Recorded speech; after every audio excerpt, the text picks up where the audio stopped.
Well, sorry to everybody that showed up a second ago. I had to answer that phone call. Something. But here I am back.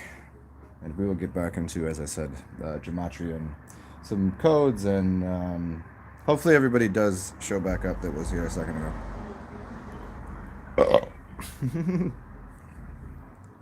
Sorry about that if you were here a second ago. I had to answer that. I thought it might have been importante.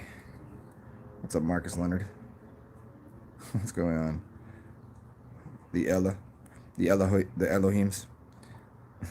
What's going on, Kareem?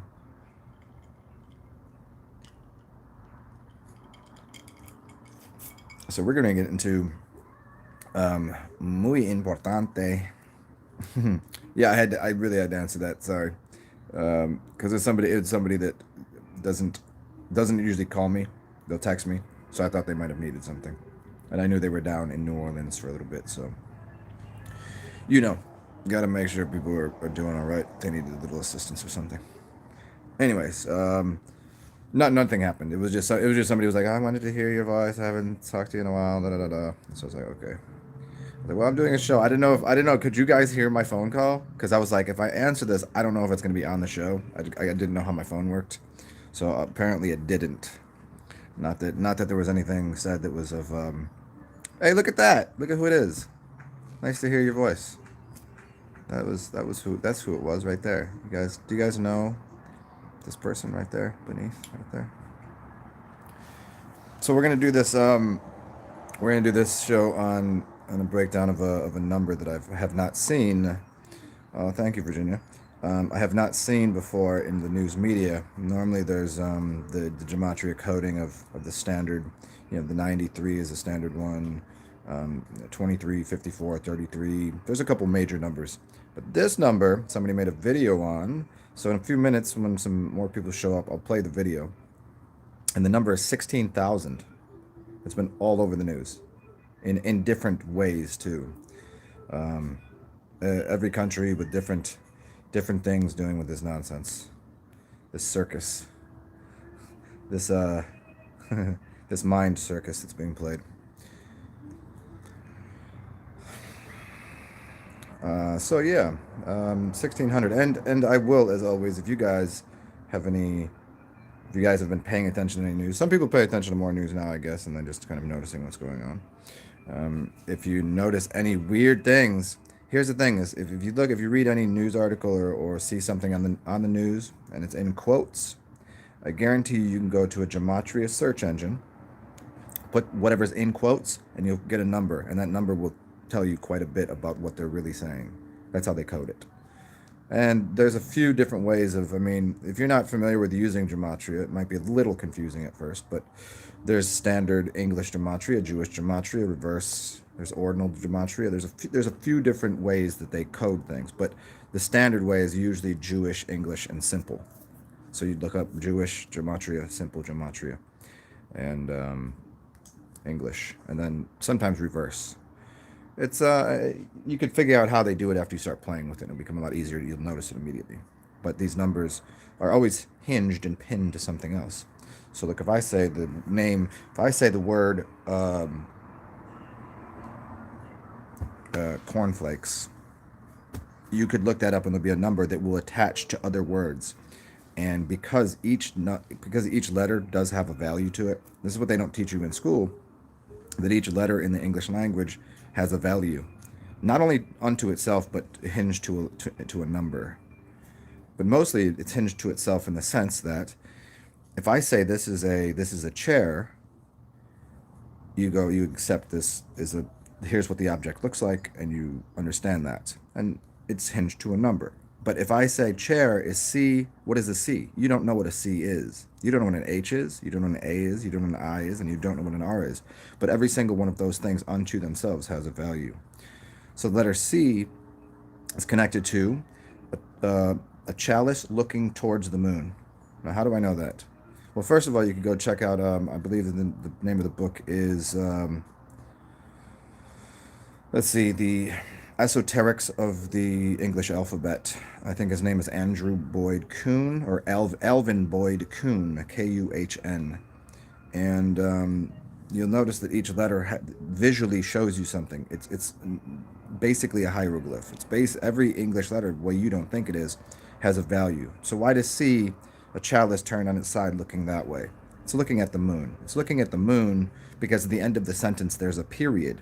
A woman has a period along with the moon. So that period is signifying the moon. The start of the sentence is signifying the sun, the beginning. So if something's direct, a small b, is looking that way, so that there's a barrier and then a cup that's connected. So you have a seed. So you always have a masculine and feminine aspect to each letter. So the thing that's sticking up, that's phallic reference. That's masculine.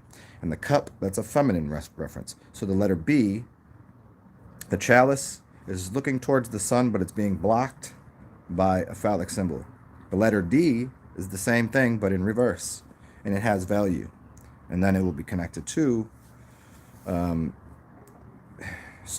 cymatical value, meaning a shape value, what it sounds like. It'll form an actual shape. If you say the letter D, if you intone or extone the letter, you'll make a shape. And if you hinge those to numbers, you can show what other words have a very similar meaning. So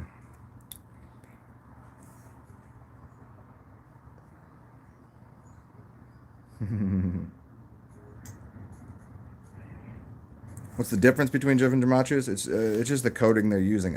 It's really hard to explain that. I don't know. I don't know why or when or how they use each one. There is a purpose, but like I've always pointed out in a lot of my writings, um, it's backwards mapping. If you don't know the code, they do. But as soon as you know the code, then you can reverse map it and see it the entire time. But I don't know why they use each one, I don't know when they use which one. So that's what becomes a little more difficult. They're not just using one. They're not using one technique of gematria.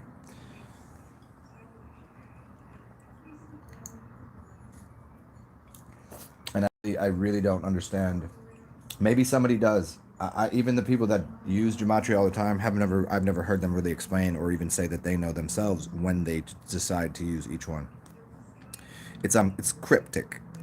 Everyone says cryptic, and most people think the word cryptic means something dead, dark, evil, but it's not.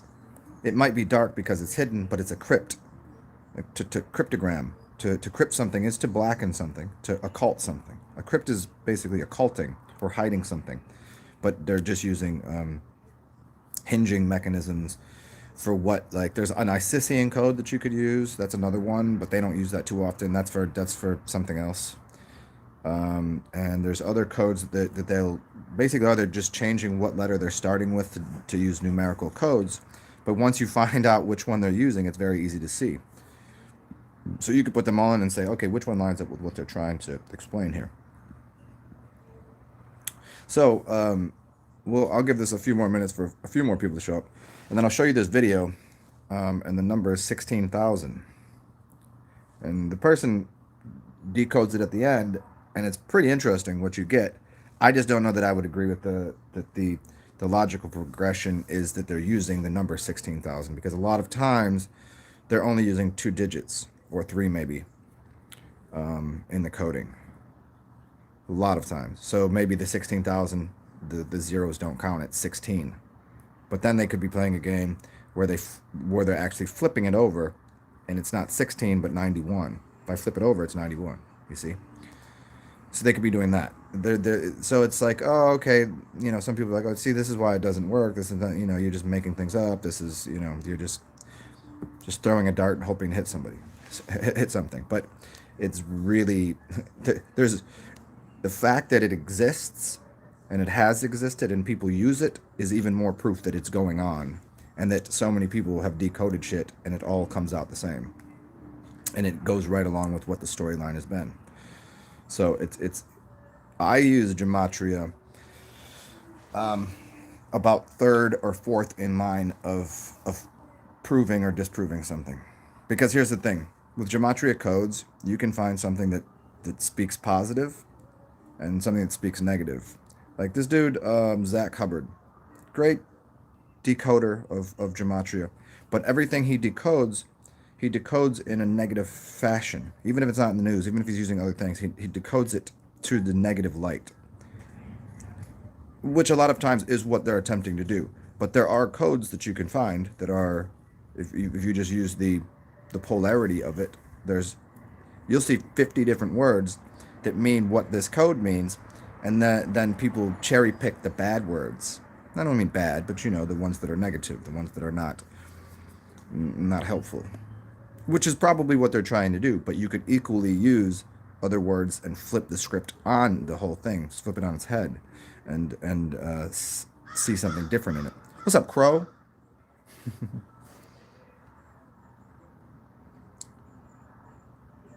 Why do they use the numbers? Because because of a cubic god, because computer systems are run on ones and zeros, because people believe in black and white, because people believe in duality, and so they use basically a dual-faced Janus god. They use they use the black hats and the white hats. They play a chess game with it, even though that's not the truth.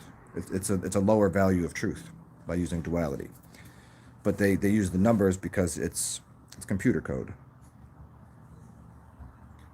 and because some people try to live through science, which is a lie. Science means illusion again, and they try to use this scientific thing to say, oh, the universe is based on numbers. No, it's not. It is certainly not. Ask a baby. Ask a baby if the universe works on numbers. Doesn't. Ask somebody in a tribe. They don't. They usually only count to 3. So why based on 10? Why 10-digit system? It's not based on numbers. It's based on geometry. Geometry is not based on numbers. Let's be clear on this so people can understand this. Numbers are well far down the line of what people use to decipher the universe. The universe is based upon geometrical shapes, patterns, and sizes of things. Sizes are not subject to numerics. It's subject to the golden mean, the golden rule, which is this is to that as that is to the whole thing. That's the universe. As within, so without, as above, so below. There's a mathematical sequence, but mathematics does not equate to numbers. We happen to use numbers because in mathematics you could use letters. But we happen to use numbers because it signifies what we think as division of things. There's 1 thing, 2, 3, 4, 5, 6, 7, 8, 9, 10. But other systems, tribe systems, only use up to 3. So beyond that, you don't need to count. You just need to know there's a mother, father, and a child. That's it. But they use a coding with numbers because it's connected to kind of a dual system.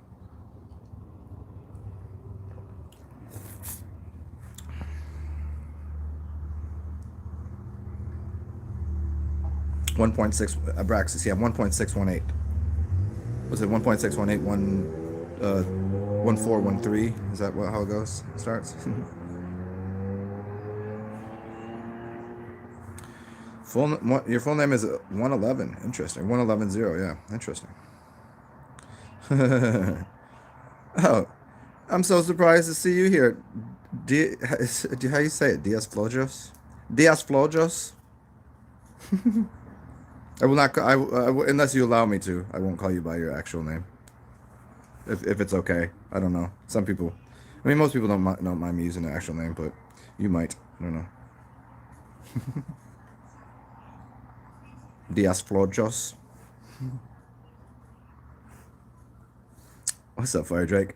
How did you discover Gematria? I don't remember. I don't know. Because I've just studied so many different things. Maybe Marty Leeds. Yeah, Marty Leeds. I got a couple of his books. I grabbed one of his books over here. It's really good stuff. It's a good breakdown. There was somebody else that I used to follow that did Gematria too. I can. Oh, do you guys want to know? A friend of mine, Diaz Flojos. That's Ayana.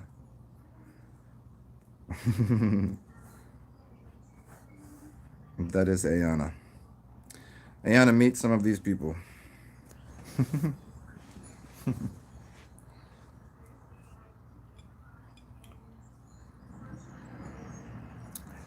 See, I know her in person. I don't know any of you in person. So that's why I asked her. That's why I don't, I know you guys from a different level of knowing.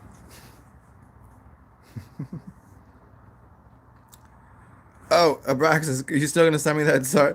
Oh, dude, yeah, dude. You know what happened? Right around the time I was gonna send it to you, just some stupid shit popped off, and I had some fucking a bunch of dumb shit go on, and I totally forgot about that. I apologize, but yeah, dude, just remind me. I'll try to do it soon. I don't know how I'm gonna do it right now because of the whole fucking bullshit that's going on. I'll try to link up with the like a.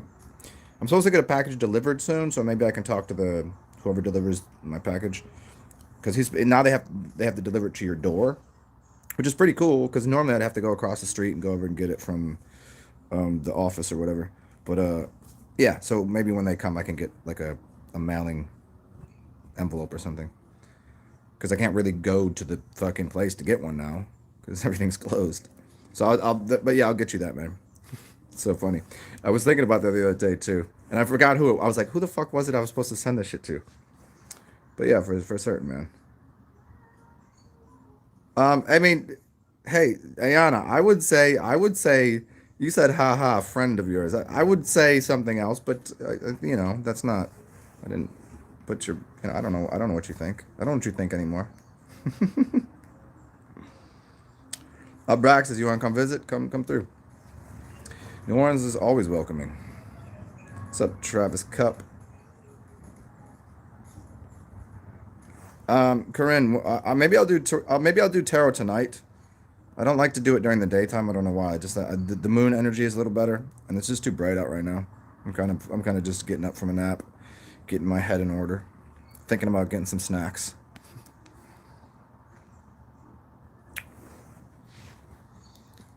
Your post office open? See, my post office is way far away, and it would be a fucking hike to go there. I'm sure it's open, but B, I'm not trying to deal with. I'm not trying to deal with silly, stupid motherfuckers that need 6 foot distancing and all that shit. I'm not. I don't mask up. I'm not doing all that dumb shit. Fuck that. I'm not going to Walmart and standing in that fucking place. I'm not going to the where the here stay there. This 6 foot. No, I'm not doing that. Not for me, homie. I'd rather just stay here. Bring me my shit. Oh, Siphon, I forgot that. Yeah. Okay. Well, yeah. That's probably why I didn't. I was like, Abraxas. Is that who I was supposed to? Yeah. I forgot you changed your name, dude. Yeah. Yeah. Yeah.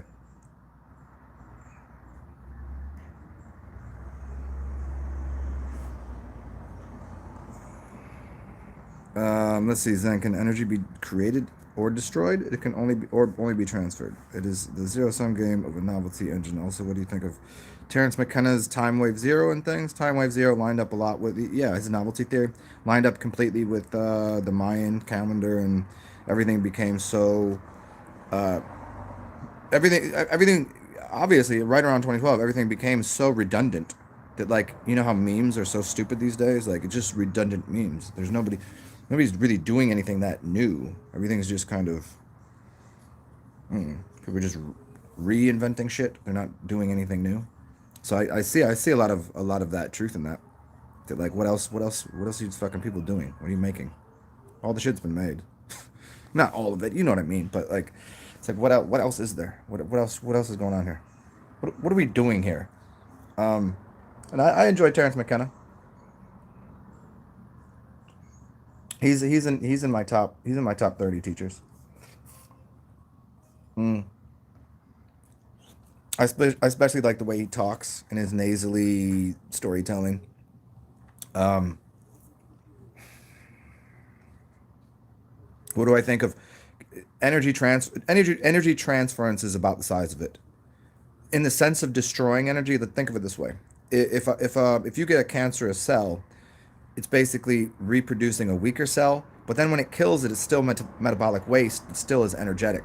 So no matter what you're doing, if an animal eats something and goes shits in the field, it energizes the ground and becomes more of the tree and blah blah blah, and gives it fuel and energy. So yeah, I think the universal engine is constantly in balance. It's as Itzhak Bentov suggested in Stalking the Wild Pendulum. It's just a flux of energy back and forth. Nothing is ever out of if anything was out of homeostasis, the world would end. But nothing is ever out of homeostasis. There's always a balance to something. Whatever you consider good or bad, there's always a balance to it. That's why everybody's like, "Oh, the world is fucking sucks. We're in hell." Blah blah blah. I'm like, not really. No, it's not like that. It's just what you're thinking right now. Because I guarantee in a couple days, everything will be fucking joyous and wonderful, and you'll be like, "Oh, this is the greatest place. I love everything going on." And then you have it's it's just normal cycles of life: anxiety, depression, happiness, joy, all of that. So it's always just in flux. I mean, there's ways of balancing it for yourself, so you don't have to deal with the crazy ups and downs of extreme depression and what would they call it? Manic depressive, like where you're manically happy and depressed out of your mind. Oh, I know all about that. I'm a Gemini.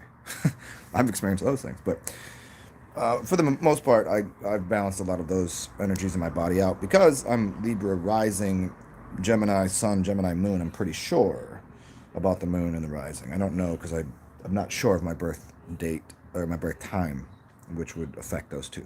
But I'm pretty sure it's Gemini both sides with the rising of Libra, which makes complete sense.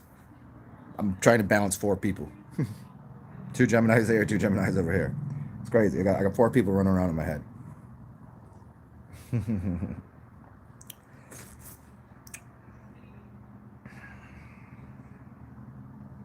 Yeah, I mean, right now, am I too close? Am I socially distanced from you guys? I can almost touch. I just touched you. Oop, touched you, touched you.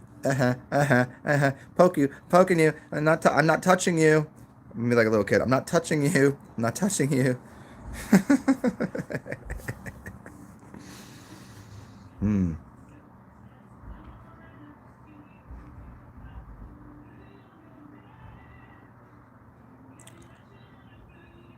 Yeah, Terrence McKenna. I probably started studying him about 15 years ago.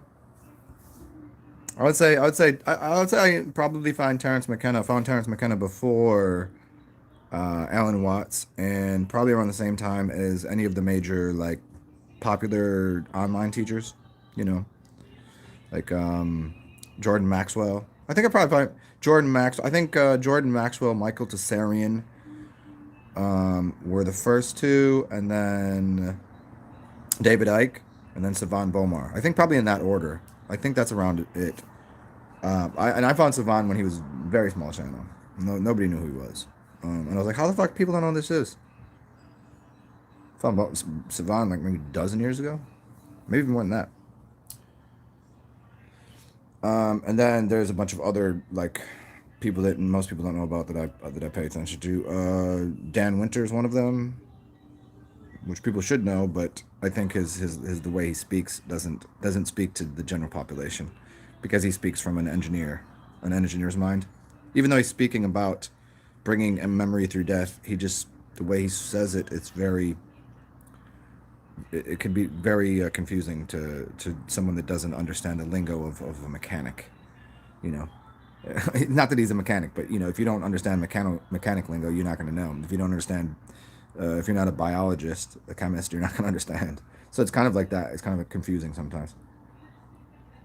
Mm. And then I don't know. There was a lot more after that. Terrence's linguistic capabilities are unrivaled. Yeah, I would say so. I'd say they're up there. I would say there are probably two other people. I'd say there's one other person that I think might even be because of the way he speaks. I like it better, but Manly P. Hall. I always thought Manly P. Hall was reading out of a book whenever I was listening to his audios. But come to find out, I found a video of him speaking live. He's just sitting there talking. He's not reading out of a book, which is utterly insane to me. If you listen to any of my early videos where I slow down and I don't do I don't add any of my personality to the things. I'm just talking, and I don't go through any of the filler words, there, like any of that shit. It's I was not really attempting to mimic that, but that's in the direction I was trying to talk. I was never reading off anything, but listening to him do it, I always thought he was reading off of something, and he's not. Crazy. And so that, because of the way he speaks, I enjoy it just a little better than Terrence McKenna. Terrence McKenna is a great storyteller, and I listen to him for the story aspect. But from just an educational standpoint, oh, Manly P. Hall, no doubt.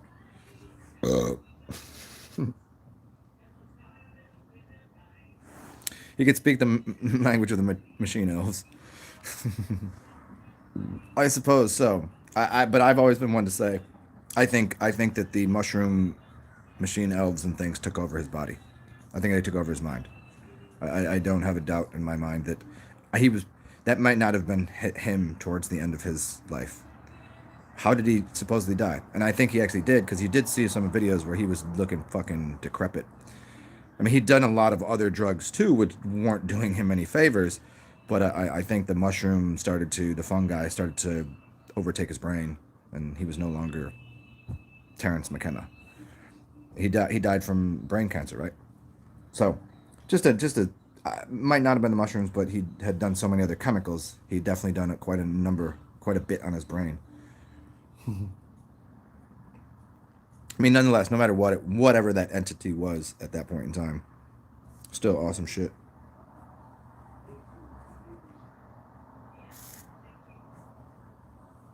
Yeah, there you go, Alex Martinez. Yeah, creation or destruction. Yes, implies deficit. It implies deficit or imbalance. Yes, these are yeah. The world is a pendulum or a teeter totter. The apex of it is there. It's it's solid. It's not going anywhere. That's the middle path. But no one goes there. You go there and you get tired of being there, and then you get back on the swing. Get back on the swing, the teeter totter, the swing, the teeter totter, the pendulum. Here, I'll show you a picture of something that might be of interest to you. This is one of the treasures of my life right here, which I don't read too often for people because I don't think it's. You'd have to look at the pictures to go with it, and you'd have to have a different mind for it to make any sense because it's too much. How do I know it's too much? Because it was hard for me to read. And well, I'm not downplaying anybody's intelligence. I just happen to be smarter than you. No, really though, because when Walter Russell wrote this book, he apparently gave it to Nikola Tesla, and Tesla said, "Bury this book. Bury this book because no one will understand it for 100 years."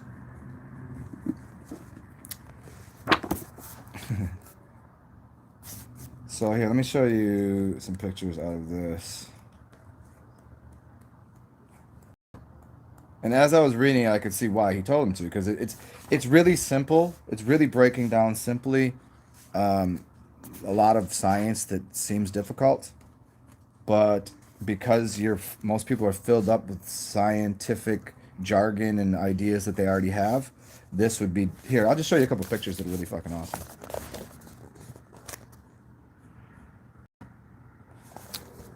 Um, the creating universe is a reflection of its concept in inertia.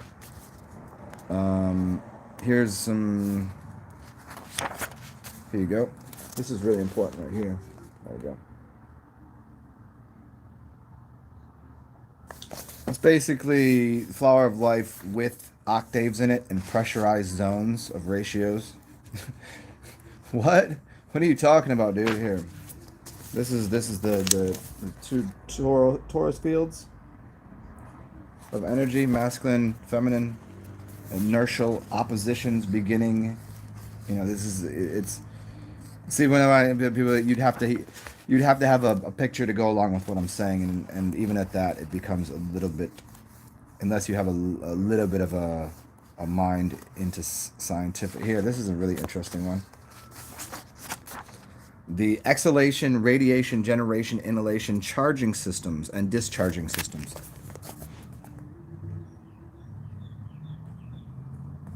There you go. I mean, I would love to take. I mean, you guys can find this book and most of these pictures online, so feel free to go do that. But the picture I did want to show you was of the pendulum. Where did he put it? Here you go.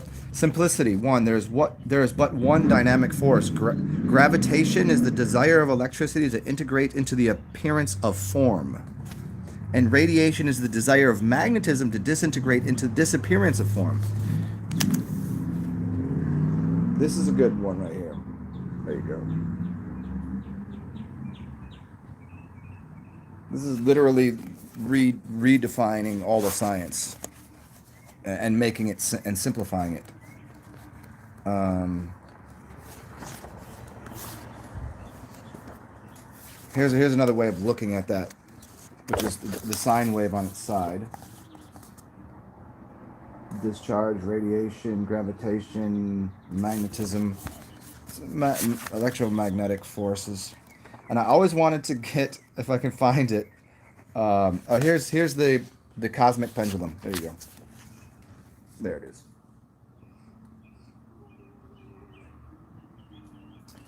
And then there's a tattoo I wanted to get on my back. This one would be slick, which is all of the octaves. This is what the periodic table of elements should look like. It shouldn't be so difficult to understand. This is very simple to understand. It shows you as it goes to the left and the right. You'll see, I'll show it to you in a second. Those are octaves. He came up with names of elements that didn't exist yet because he knew how it worked. And that's what it looks like right there. So you have different octaves, and within each octave is what you'd find as, well, you've got your inertial lines, which give you the major points as it's funneling through electrical magnetic universe. You'll find the helium, the neon, the argon, the krypton, the xenon, the niton, and the meganon along the inertial line. And then you'll find within each octave frequencies of modulation and frequencies of oscillation, the periodicity of something, periodic table. The periodic is something that occurs as it flashes into existence.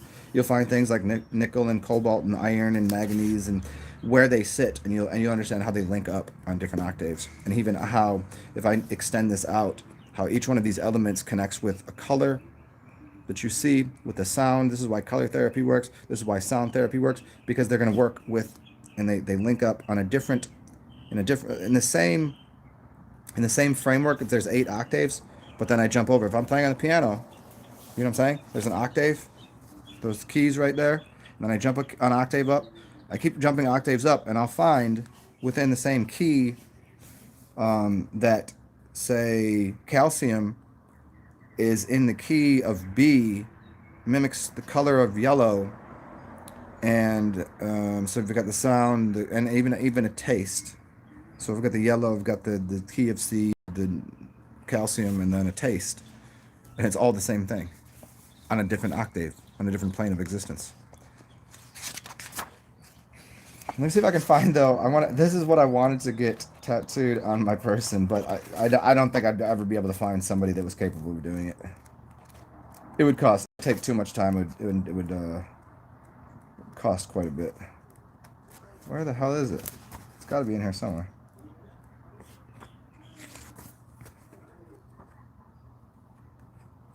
Oh no, shit. I think he even showed the piano on here.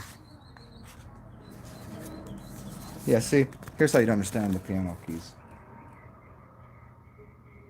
So now just imagine that going as infinitely to the left and infinitely to the right. Eventually you'd find something that an octave on a key. If you're playing the keys, all of a sudden you get to, you hit something, you go farther up past the 88. Remember, a piano is based upon the 88 constellations. Imagine that, 88 constellations. How fast did Marty McFly have to go in his car? 88. How many keys on a piano? 88. It links up. So if you keep going farther up, if you put more keys as you go up it, eventually you won't be able to hear it. You'll be in this kind of neutral zone where you won't be able to hear it. But then you'll get so far up that you could hit a key and you would smell a sound. You go the other direction and you hit a key and you'd see a color. That's about the size of how it works. But to get your head around how that's true is quite difficult. I don't think I'm gonna be where is it? I'm gonna scroll through this book one more time. If I can find it, I'll show you it's the master picture too of the whole thing. I don't know where he put it. It's in the middle here somewhere. Walter, where did you put it? Answer me. Sorry. I don't think he's gonna answer me. Where are you? No, I don't want. I'm not gonna call him right now. This is for this ridiculous thing.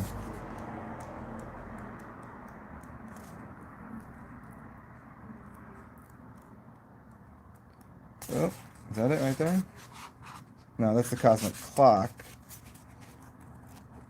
Okay, I can't find it right now, but I'll show you this one. This is pretty cool. This is the cosmic clock.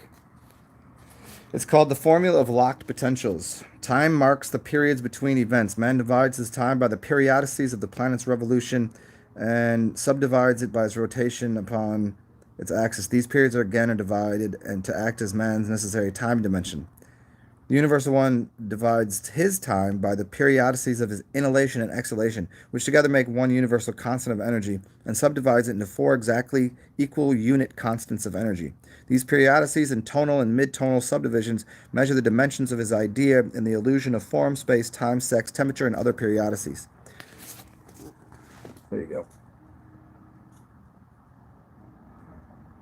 So yeah, this book is fucking outstanding. I mean, the only thing that that he's got wrong is this is still based upon a model of a heliocentric universe, which is, as far as most people here know, is pretty much shit.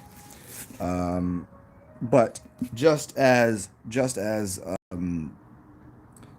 Bonacci was able to reapply all of the teaching from astrotheological studies and astrology, he took it from believing in the heliocentric model and still seeing that from the Earth-based model, from the Earth being a flat stationary plane with the sun and the moon and everything revolving around, he was able still to, and he actually pretty much said it was easier to understand and look at how astrology works.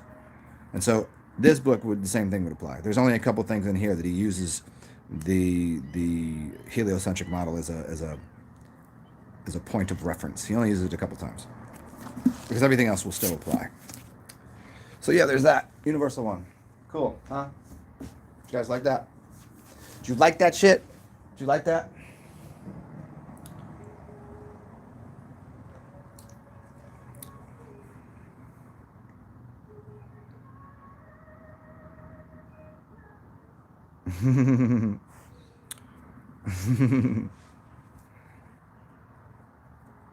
Gemini God. And you know this. Oh, yeah, well thank you.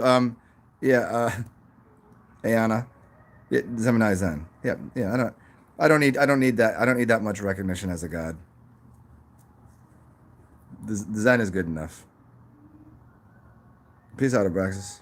Or as your old name would apply.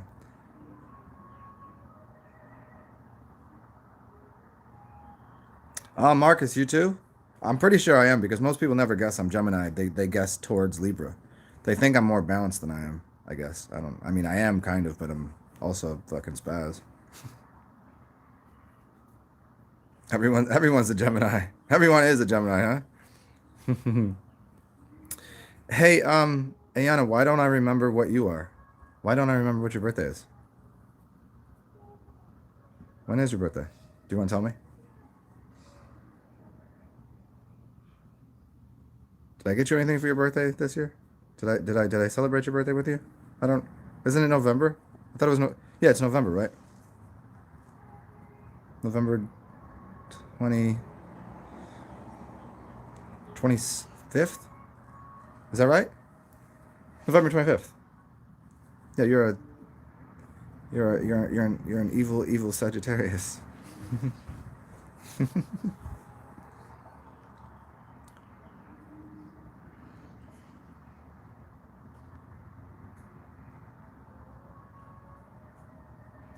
His tumor was a mushroom in his head, huh?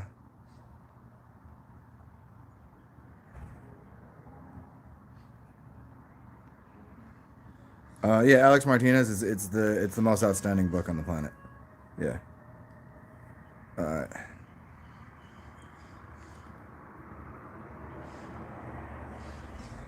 Yeah, Alex Martinez, the Taurus Fields, who did the most work on the Toyota and Taurus Fields, I think is Dan Winter stuff. Dan Winter really gets into that a lot, and even practical application into things that are like to grow plants for water for all sorts of things. Yeah, the book is unreal. It's super fucking crazy. What's up? What's up? Eat a dick. It's called The Universal One by Walter Russell. You should look up Walter Russell anything online. Not Walter Russell Mead, not that fucking dude. Not that he's a bad dude. I just actually don't know anything about Walter Russell Mead. I just know that if you put in Walter Russell, that's what shows up. At least the first couple things. Look for Walter Russell and Universal One, and he actually has a school. I don't know if it's still open. It's like a school on philosophy and science and shit. It's in Virginia somewhere. Um, Sup, Cortese? Oof. What do you mean? What do you mean? What do you mean? No, she's the 23rd. I thought you were Sagittarius. You're not Sagittarius? Yeah, she's on the cusp. Yeah. Oh, see, I was right. I remember. Come on, Ayana. I remember. Remember the 25th of November, the gunpowder plot and the treason. That was the actual rhyme, but that was from V for Vendetta, but that wasn't the right one.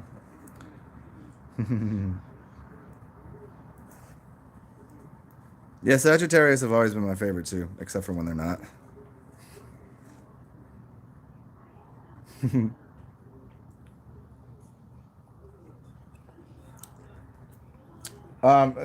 always been my favorite. You just don't want to be my favorite anymore. Saddens me. It's I spent a lifetime trying to find you, and then meh. I'm gonna put some music on for you guys. Do you mind? That way. You know what I was gonna do? Do you guys want to do this fucking coding shit right now, or do you want to? Here, I'm gonna put some music on first. I'm gonna go grab a drink. Give me like 2 minutes. I'm gonna grab a drink, and then we'll do this coding thing. I know we got into a long conversation about some other shit. Yeah. Uh, Come on now. This thing is giving me the flibberty gibbets. What's going on here? And then we'll get into that. We'll definitely get into that in a second.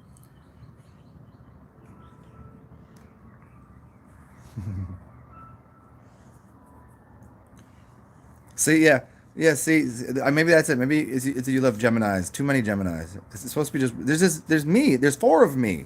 There's the Gemini on the sun, which is two, and then there's four of this. But you already know that.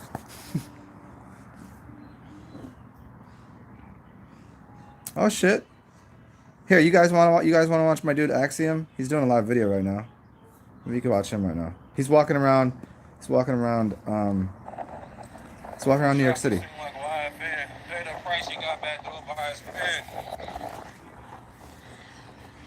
Let's see. See if we can do this here. Oh no, screwed it up. Just want to give you something to pay attention to.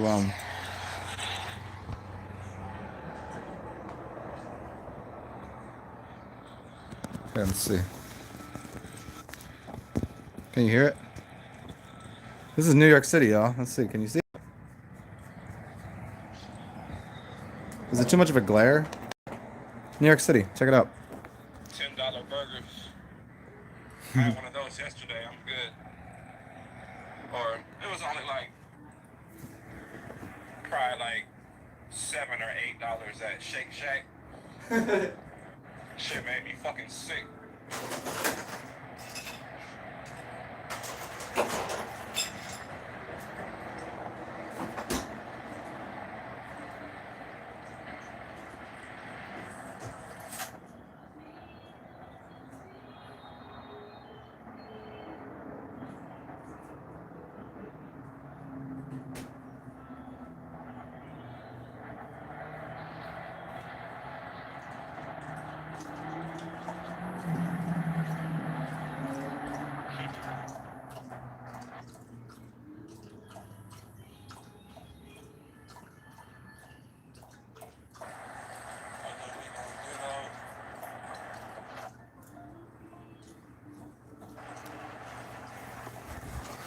All right, we're back.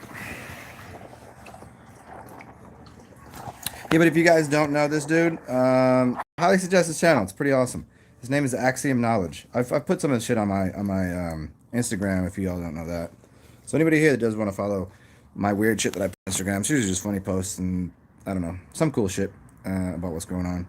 But I posted some of his stuff on this channel before. Axiom Knowledge, AXIOM. And then if you don't know how to spell knowledge, you shouldn't be here. How's that?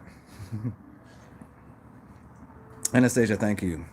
There is four of me. Isn't that not enough? Is four of me enough?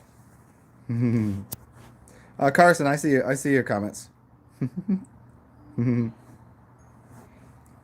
do you guys? What do you want to do? Do you want some music and just continue this talk? Because I'm enjoying the talk. If you guys want to, we'll just continue this on, and I'll get to the. Don't worry, we're gonna do this all day, and I'll get to the 1600, and then we'll start doing some gematria. I don't know if you guys want to get deep into fucking. I think I might put my hair up. Who knows? Let's do that.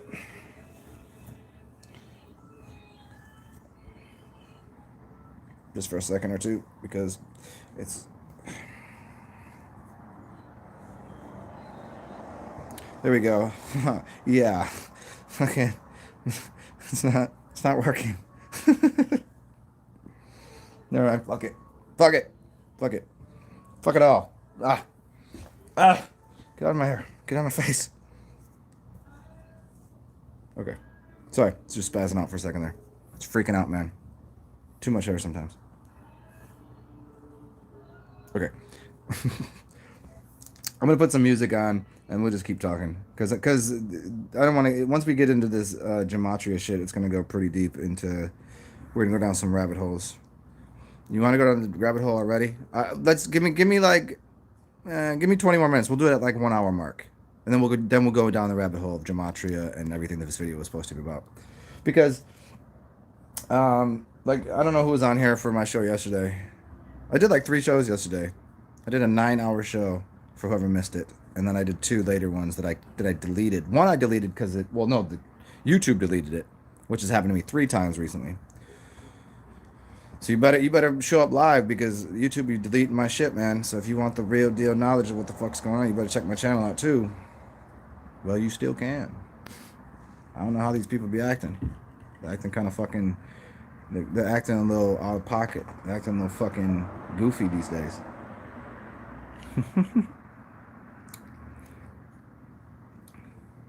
Okay, well, Ayana, I did it for you then. I figured you did that. I figured you were magically doing some weird shit, and making me my hair not stay up. So there you go. It's down. I knew you'd like that. I knew you'd like that. Deserta. What's going on? Marcus, I don't. The name sounds a little familiar, but no. Let me put this music on, and we'll just keep rocking.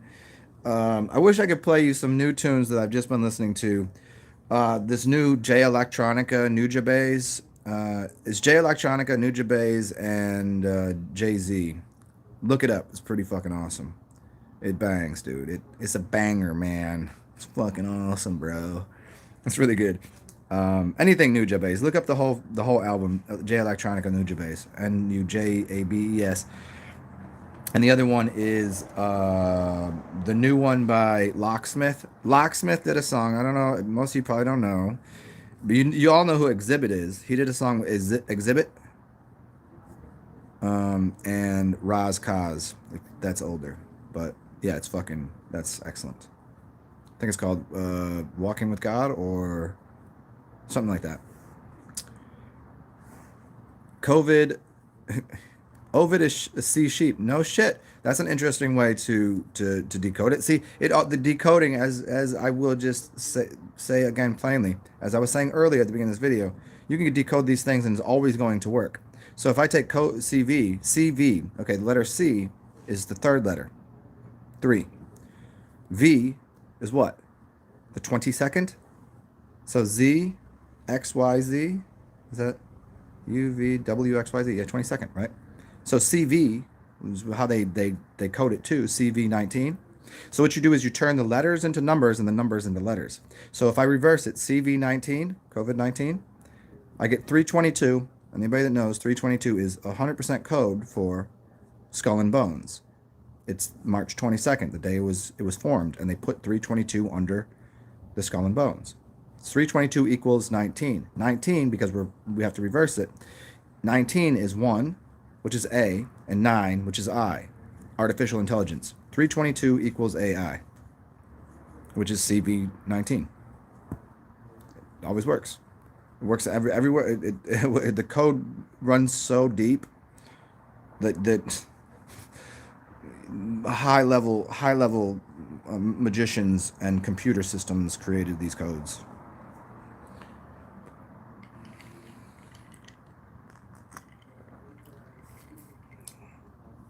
And the coronavirus also means carnivorous or carnivorous, however you like to say that.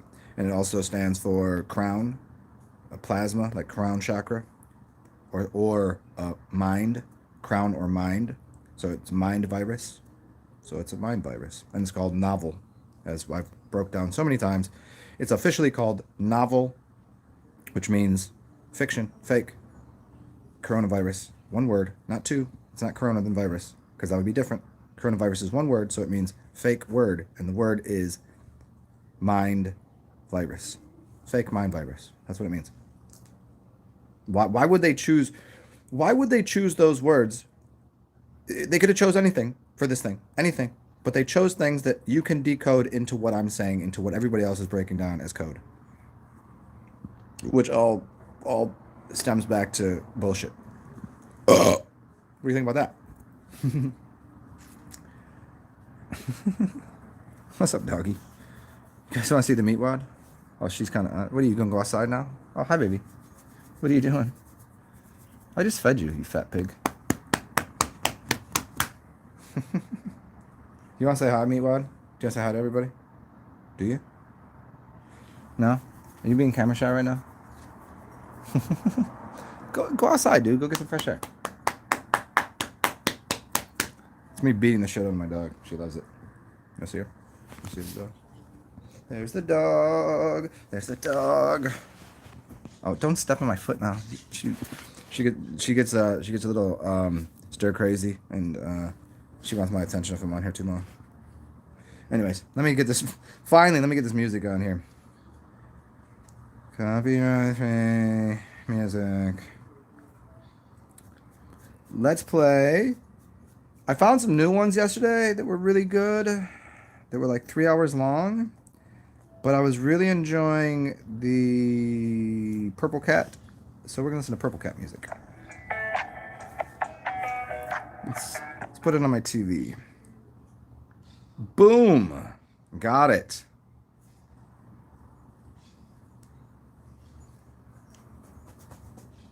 And I would tell you guys not to look this shit up. I'll tell you what it is. It's called Purple Cat because it's going to be on my show most of the time because I want to put long copyright-free shit on my channel, and there's not too many that are.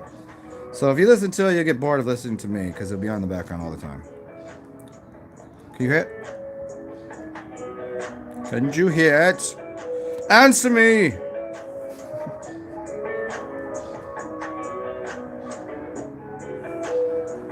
Oh, Saith, you missed who Kobe was? Yeah, I got you on the COVID too. Yeah, it also has to do with videos.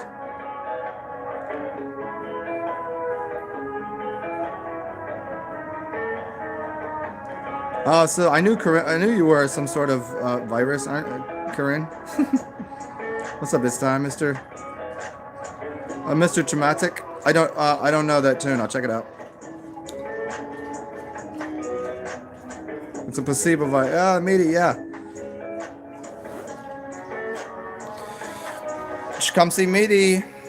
She's missing company. She's just because she just hangs out with me all fucking day. I don't even go anywhere because there's nothing to do. So she's like, I got to deal with you again. She just looks at me like, oh, it's you.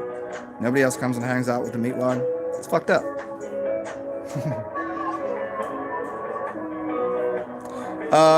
Ayana, you can tell her yourself.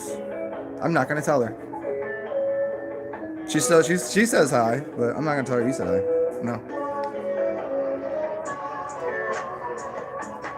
It's time. It is not. It's Sirius. Sirius Dog Star. You know that. You should. Fuck. This is the healthiest place on the fucking planet right here. Look at me. I'm glowing.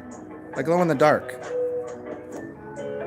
And, and Ayana, if you don't know this, ask most of the people in here if they drink their own piss.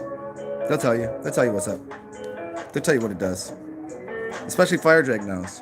Fire Drake knows. A lot of people here know. Oh, Fire Drake, would you like to meet one of my darlings? some more decoding. What do you want to get into? Do you want to I want to do the decoding of the 1600. Let me see if my other capacitance for putting a I have another way of showing you something.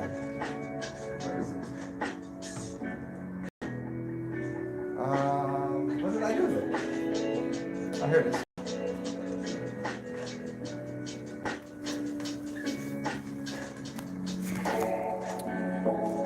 I mean, I can decode things off the cuff. I mean, at least I can't really decode things through Gematria off the cuff. You need a computer for that. It's too difficult. But I can decode it in a different way. I can decode it through using anagrams sometimes. Sometimes I can do anagrams in my head very quickly. Sometimes anagrams are very important too. You're just replacing where the letters are. And sometimes I can decode it other ways.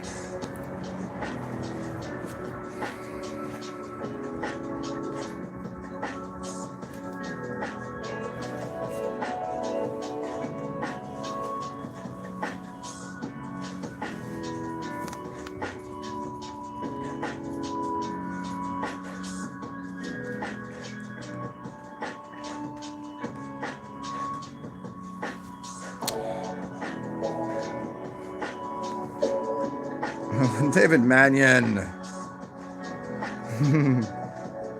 Marcus Leonard. David Mannion in the building. David Mannion, one of the greatest drummers ever.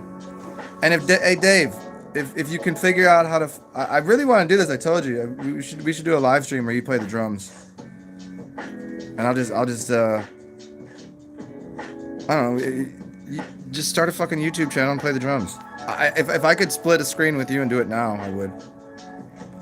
It would just be me rapping nothing over your drum playing. Gematria. What's up, Juniper's? Hey, Juniper's, did you check on the Mayan Jin Abaddon in here? Fuck yes. Mayan Jin.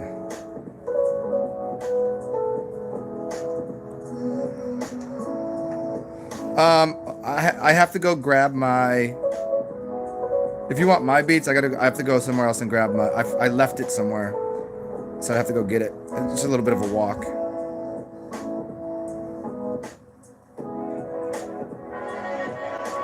Yeah, Mayan Jin, why don't you host something where you and David Mannion play drums, man? Because I still don't know that you're still suspect to me. I don't know that you can play the drums. I hang out with you for how many fucking days? I never see you play the drums. You say you can. I don't fucking believe you. I'm kidding, man. I know you can play the drums, but I just never heard you do it. Really, I should get the other Dave, but I don't know where he's at right now because he's not playing in the quarter right now. But you remember Chicago? You met Chicago, right? Or Corey met Chicago? I don't remember. I don't remember if you've met him. Maybe you didn't. Or maybe we were fucking loaded. I don't know. But between David, the other David, Chicago, and Jeannie, that'd be pretty slick. Do it, Abaddon. I mean, I know Corey met Chicago, right? Corey, you did, right?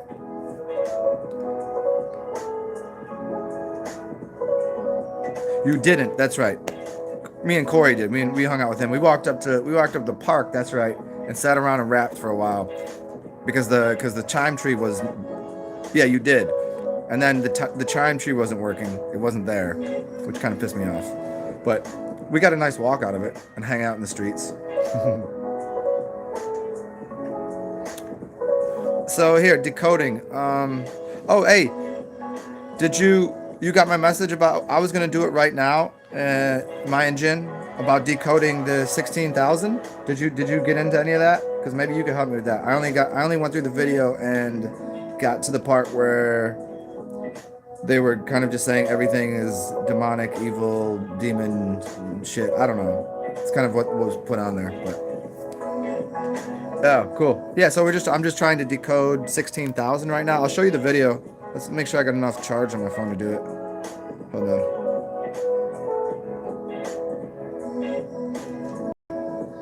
One moment, please. Come on now. Oh, nice. We good. We good.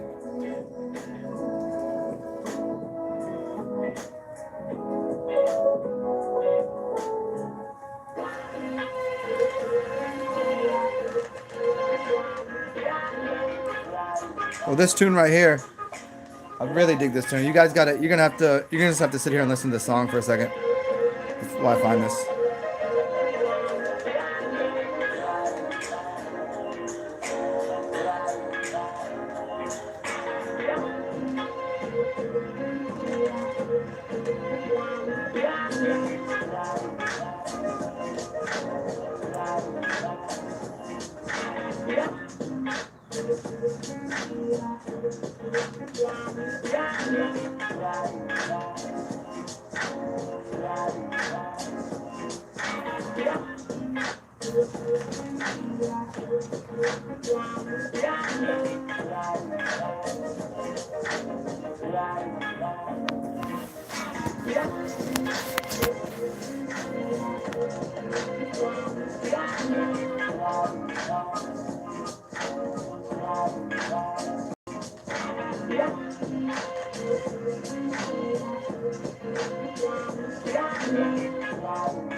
All right, check it. I'm gonna leave the music. I'm gonna play this here so you guys can see.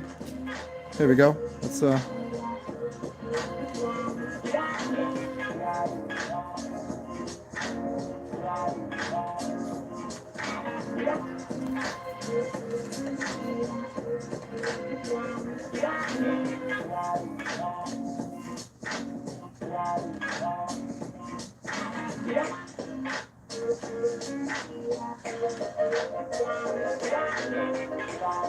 Hey, you guys, this is showing up it's not showing up backwards for you, is it?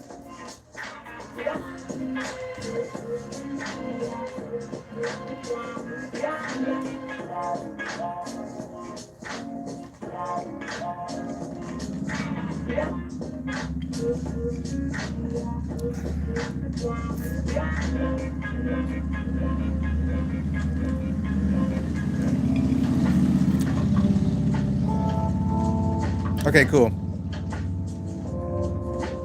Oh, so Juniper's, yeah. Did you check that thing? Did they send it? Is it here? Because it's not here. Because if it was supposed to be delivered, it has not been delivered yet.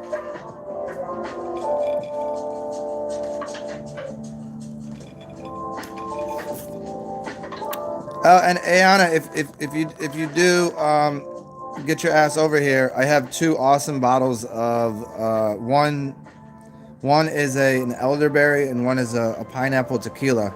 So you should get your ass over here. And there's 22/7, which is great because 22/7 is if you divide that, you get a pie. 22 people, 7 thumbs up, which is stupid because if there's 22 people in here, there should be 22 thumbs up.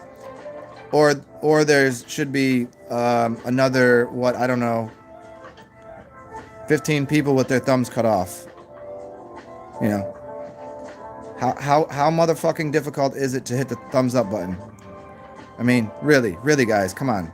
Haven't we been through this before? Do I have to continually ask just for a pat on the back for a thank you?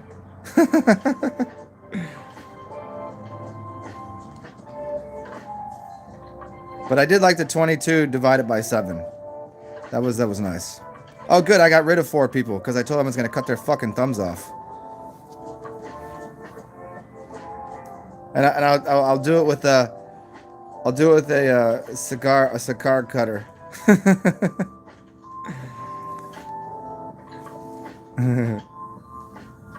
So look at all this, right? Okay, so it's not 1600. It's not 16. It's not, yeah, it's not six. It's 16,000. You add one more zero. I don't know if that changes what you're doing. Okay, so here we go. Here's what she's getting out of this.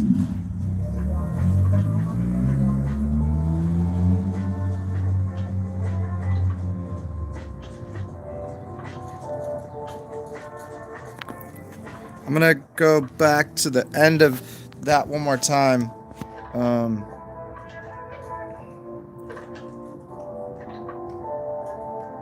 This is what it comes out to be, and again, I don't necessarily five. Uh-oh.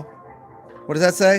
Uh-oh, shit. Check this out, guys. You guys want to see something cool? You guys want to see something really cool? What's that say right there? What's it say right here? Uh-oh. Fuck. I think you guys are fucked. It says, what's that say? 528, right? You can see that? 528? Uh-oh. You guys are fucked. You guys are fucked. You guys are super fucked. Oh no. Oh no. You guys are fucked straight to fucking Sunday. It says it right there. 16,000 equals 528. I have it written on my fucking arm. How dare I go do something like that? Fuck, shit, dude. I gotta go get my tattoo machine out and scribble that shit out. But right before that, it does say, let's see if we can get this here. Remember, Satan is real. Masonic billionaire. The first horseman. And the Anunnaki homeworld. And weather modification. Are you sure I'm not doing all of this? Are you sure I'm not an Anunnaki? Look into my eyes, see.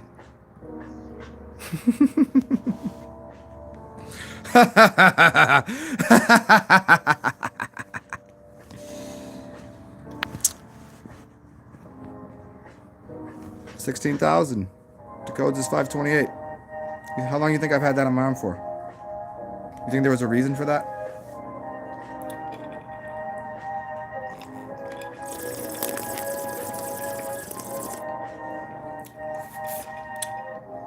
The Anunnaki?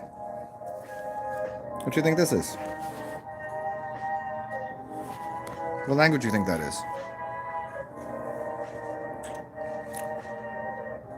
Showed you all before. You just weren't paying attention. I've told you time and time again who I am.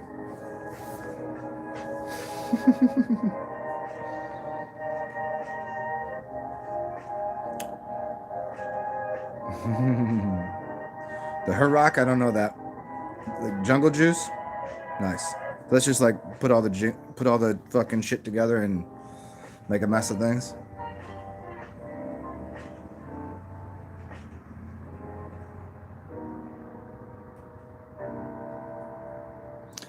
Jam with the Jaegers. 432 is another master number. You got 417, 432, 528. There's a 9-digit code for you. What's up, John Shamanic? You want to see me really look like Gandalf? Here. There you go.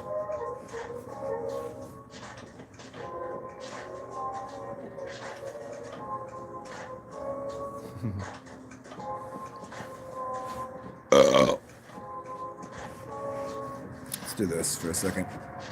Now I gotta set my phone back up.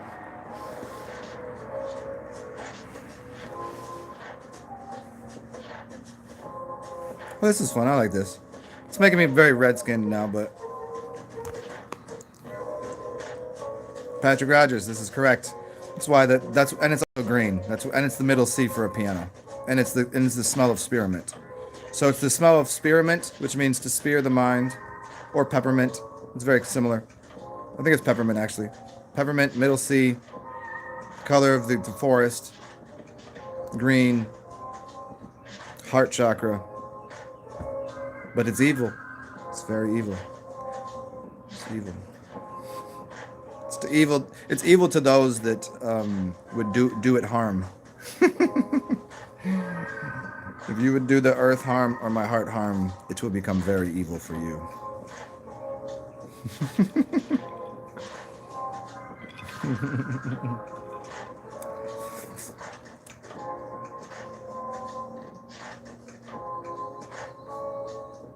Wizards, you shall not pass. Cars, see, hey, Ayana, see, people ain't joking there. People are really on it. You guys ain't anybody here, Ayana, I'm telling you. It's real deal shit. It's powerful magic. A little castaway right now is because of what I've done with the tent on here. Let me do something else. What else we got? Here, is this a little better? Is this less castaway? Is this more like I'm about to go make like a... Oh shit, here. This motherfucker right here.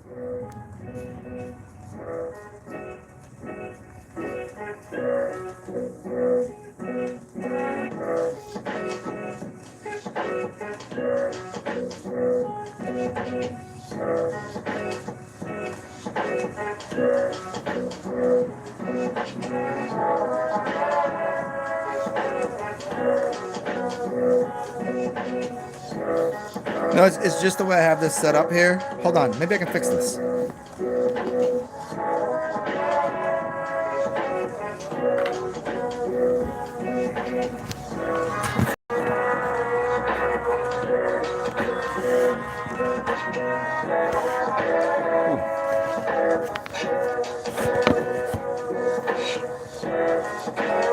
Yeah, but this distance I needed a little because I gotta be able to see. Wilson!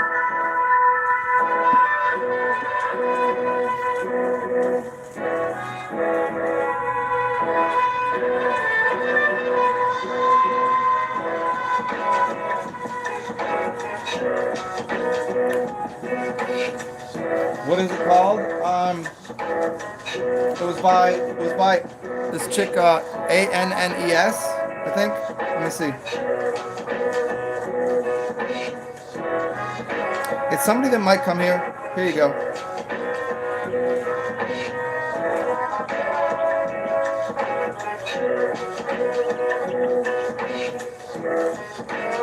I think it's somebody that used to come to my channel once in a while because usually people with under 500 subs I don't actually find anywhere. So I think it's somebody that...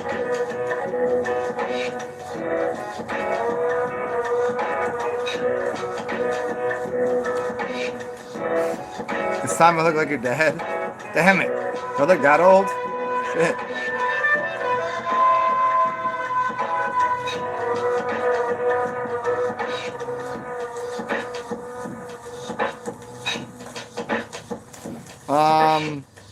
Bye, Ayana. It's nice to see you. Everybody say goodbye to Ayana. It's a good friend of mine. And I don't know if she still does videos.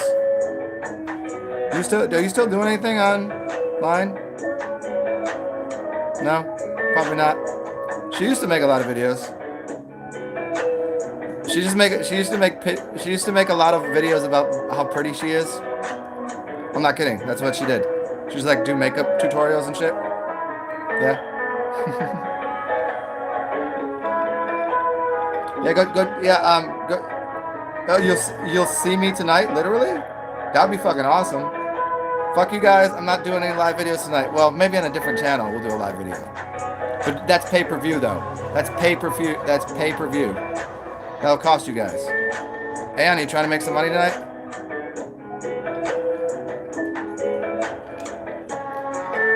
So, what I'm saying, do you want to watch me and her make love on camera? It's pretty excellent. We could make money that way, you know that, right? It's pretty fantastic. I've watched Out of Body. It's pretty cool.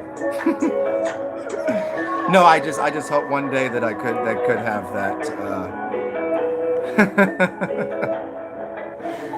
I mean, I'm only halfway. I'm only halfway joking. You know that. Really, how many porns have people seen with like good-looking dudes with beards and long hair? You never see those.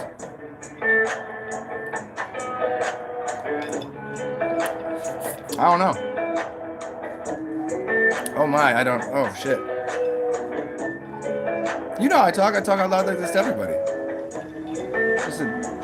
Just saying, just an option. I mean, if everyone's gonna be all stuck inside for the next 2 centuries, what the fuck else are we gonna do? I don't know.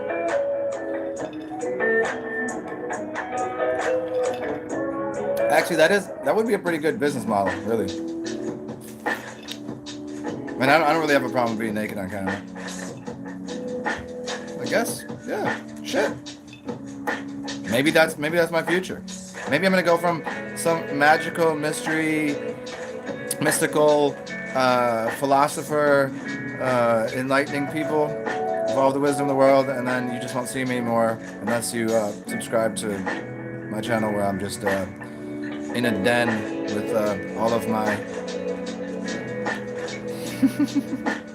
Let me go refill this so I can talk more dumb shit.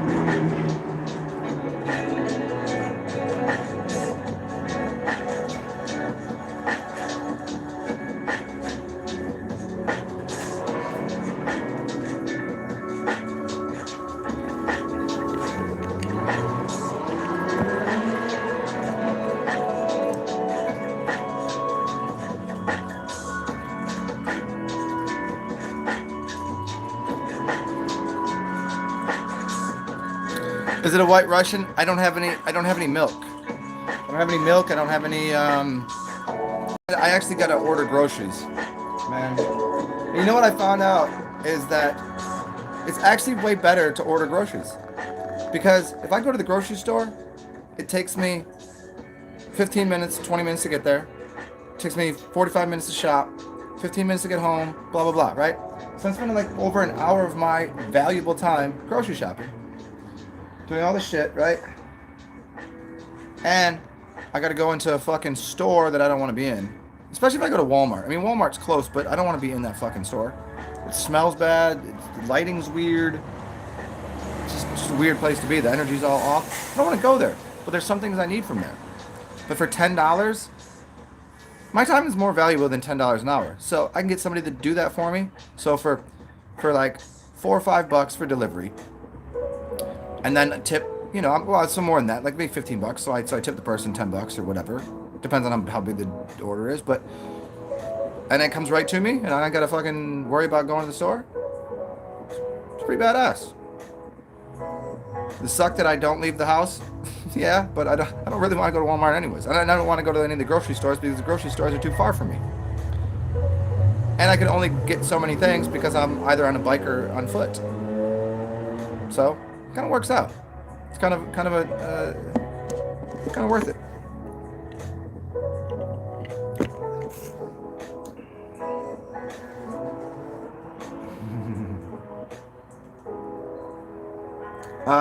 Bye, Anna. Hopefully you weren't kidding about seeing me later, because that would be really nice.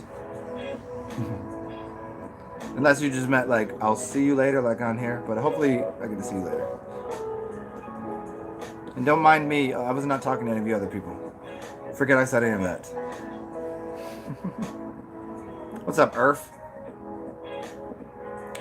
4-day wait? I think it's 2 to 3 days here, depends. Depends on where I'm getting it from. But there's like 4 different services. And it depends. I like to shop from the local store, which is called Rouse's. I'd rather do business with local people. And that is 2 to 3 days. If I do Whole Foods, that's, who knows? Who knows with that? And it costs too much. Whole Foods, no matter what, it's whole paychecks, man. You just spend too much. I don't know how it happens, but you just like, all of a sudden you're like, that's $150. Like, what the fuck did I buy? You got one grocery bag and you just...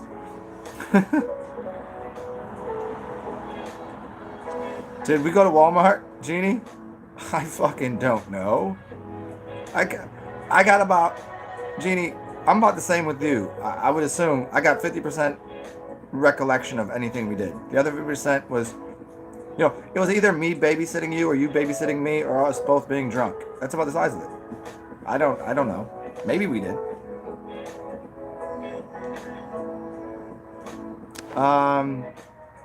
You in South Goa. When we talking about it's time the other day, Goa is code for my birthday.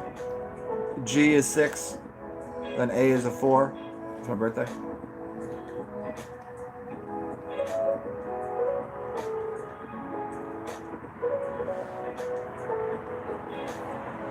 What's up, Unstance?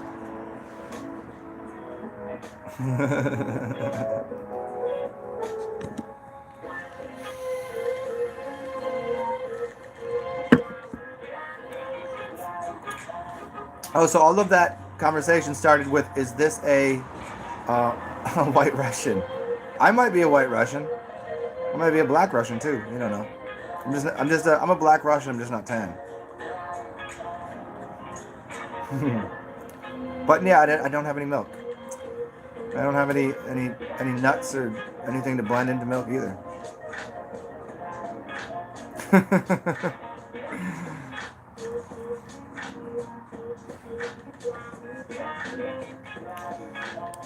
Yeah, but Mayan, what you doing today? You all lifted up a little bit with spirits? Cause I'm kind of just rocking out this wine. Yesterday I drank wine all day. Didn't really get that drunk. Then I did a show late at night, and oh, you know who I seen yesterday, Mayan? I don't know if you've seen him lately. What the fuck was it?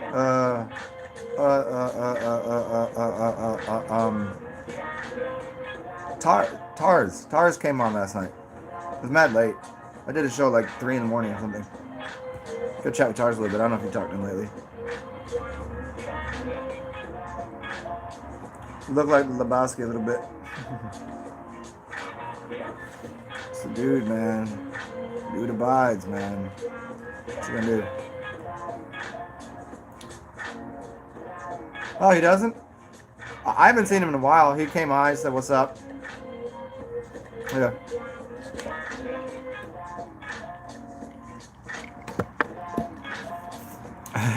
Mosquitoes get drunk from your sweat.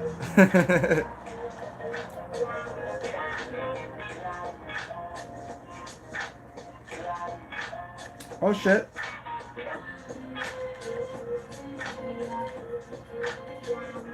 Auschwitz.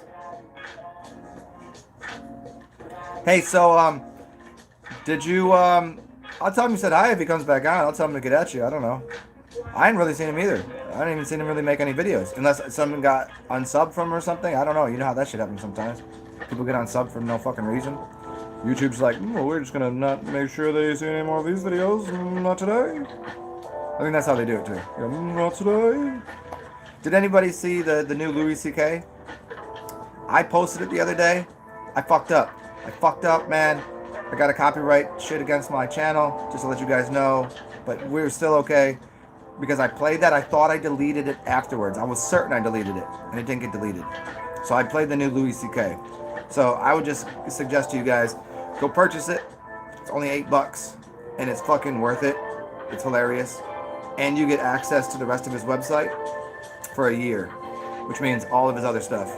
So Louis C.K. just came out with one like a week ago. It's called Sincerely. Go to his website. It's $7.99. You get 3 downloads. So you can download it to your phone, your computer, your blah blah blah, give it to somebody else maybe. And then you can stream it, and then you get access to his whole website for 1 year for $8.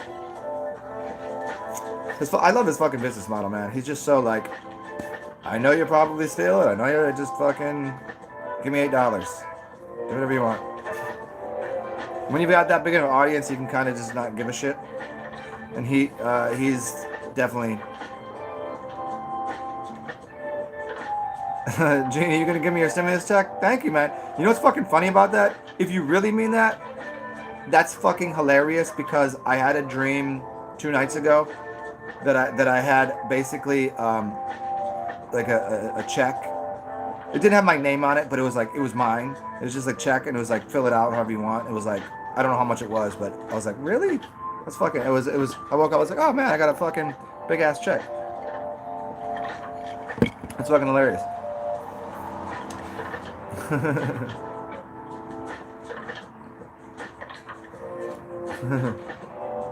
How much you want? Somebody bet him the entire amount of the stimulus check that he won't give me the stimulus check. Ah, who went? Whoa, who wins there? What's going on there? Ringworm. How do you get rid of it? Oregano oil. Um, a lot of things that I'm gonna tell you are the same thing that's gonna work for something else because there's not too much different shit you need. I would use cinnamon up the wasu and in the mouth. I would use wormwood, ringworm. It's a worm. It kills worms. Wormwood, coffee enemas, and oregano oil on the body. Yeah, that's about the size, man. It's really and if it's for a dog, same thing applies. Same thing applies. I mean, you're not gonna be able to put anything up the dog's butt unless you're a weird fucker. But yeah, feed your dog cinnamon, wormwood, oregano leaf, and if you can get some oil in there, or put it in a capsule, or somehow get that in there, that will do a number. And then, but you got to keep, and then you got to keep them kind of regimented. And if you're feeding your dog food, first of all, you're an asshole. I mean, that's just my opinion. Don't feed your dog food because that, in and of itself, is poison. But it also will feed those worms because of the amount of fake protein, sugars, garbage that's in it. So try if you can, man. You know, if you do use dog food, try to find a new type of dog food, raw dog food. There's a couple new diets out there that seem a little closer to what dogs should be eating. And if you're cooking for your dogs, you know, there's like, you can do the raw meats. You can do raw bone. You could do bone marrow. Bone marrow's good. You could cook some chicken and brown rice, mung beans. There's a few things.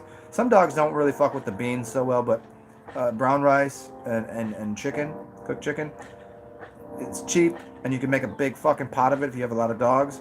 And putting all of those extra things in there, you can do that with the diet, and it will taste good. It's edible. You know what I mean? If you would eat it, then give it to your dog. That's always been my kind of disposition on feeding an animal. Raw dog. Well, I think there is a raw dog food. I mean, I know there is a raw meat thing where you go to the store and they have raw, like frozen raw thing, and you have to unthaw it, and it's just a big chunk of fucking raw meat.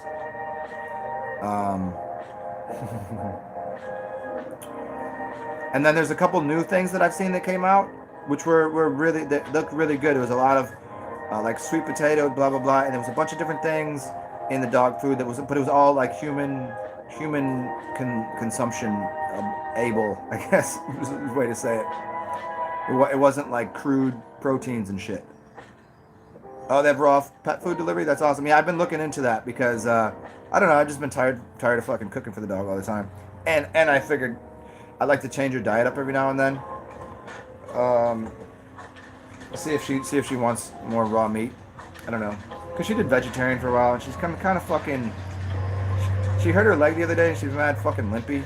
It's kind of saddening me. So I'm kind of like adding more turmeric and some MSM and something else to her diet, glucosamine and shit.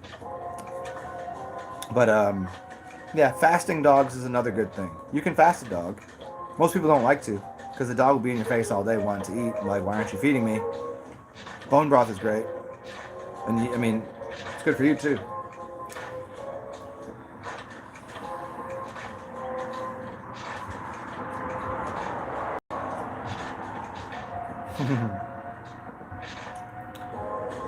Hey Jenny, I'll bet you $2 you don't.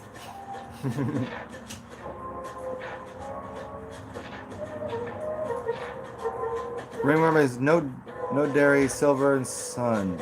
So you're saying get some more sun. Yeah, sunshine will definitely help. Lemon juice on the skin helps with all that. Hi, baby. Look at that. I speak of the little dog devil, and she's right here. Hi, baby. What are you doing? Hi. I'm not getting you any more snacks right now. Hi. Oh shit. Do you want to come up? Do you want to come up here? Come on. You want to come up here? Come on. Come on. Come on. You want to come up here? She wants.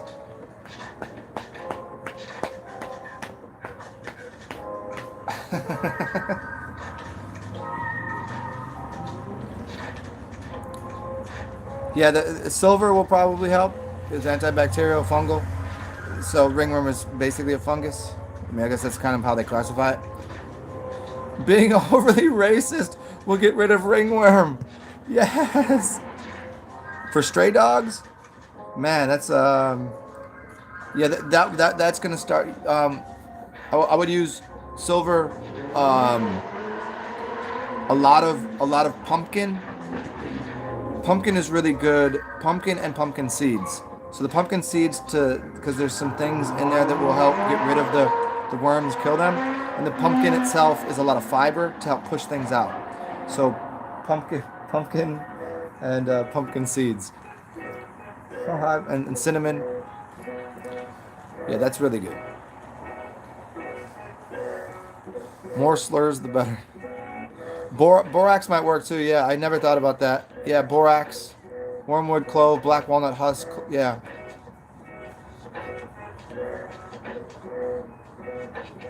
Yeah, just the raw bones so they can get the bone marrow. That's gonna help. Yeah, bone marrow is gonna help. I mean, as much as dogs can be, because this dog here was vegetarian for like 8 years with me. They can be. There's some animals some dogs that like, the preference towards raw. I think they can do cooked, but raw meat is a good addition to their diet occasionally, if you can find good raw meat. But the thing is, most raw meat is not going to be that good, so you need fresh raw meat from somewhere. I've heard liver and something else is really good.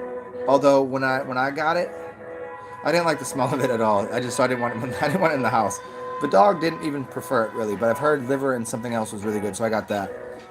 Like maybe fucking goat's brains or something. I'm kidding about goat's brains, but it was something else.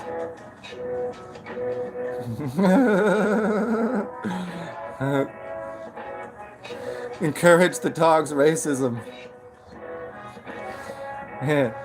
Meatwise chilling, man. Yeah, she been kind of fucking just limpy, dude. She fucked her leg up, and it hasn't gotten better. She was limping one day, and that's why I went over to Ami's place. She got an elevator over there. Then I came back over here. She's kind of just fucking limpy on the stairs, man.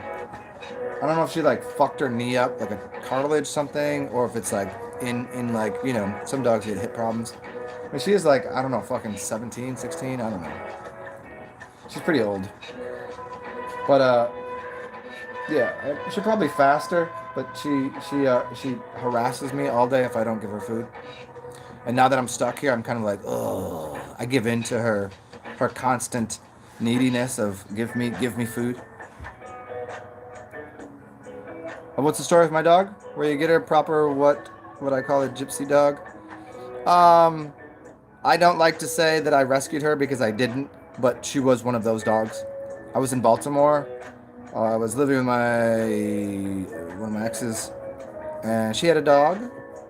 And we were at the end of our relationship, but we both made that fatal error and judgment in thinking that getting a dog would somehow fix our relationship. So we got a dog, and it was Meatwad. And by the time she was so we got her at like 6 weeks old, so she was just about the size of her head now. So the size of her fucking fat head. And so after about 6 months, our relationship was over anyways. So I got her, 20... Wait, why did I say 20? Like 2002, 2003, 2004, 2005, 2004. I don't remember. I think 2004. Seems about right. Trying to remember when I moved to Baltimore and when I dated this chick. So yeah, so I guess 2002 seems a little more right. Because I'm pretty sure 2000. Yeah. So anyways, so she's somewhere in there. So I've had her for years. Yeah. And oh hey, oh, did you just fart while you're licking your pussy? Jesus, you disgusting pig fucker. Oh, and you look so happy. You look so content that you just farted into your own nostrils after you're licking your cunt.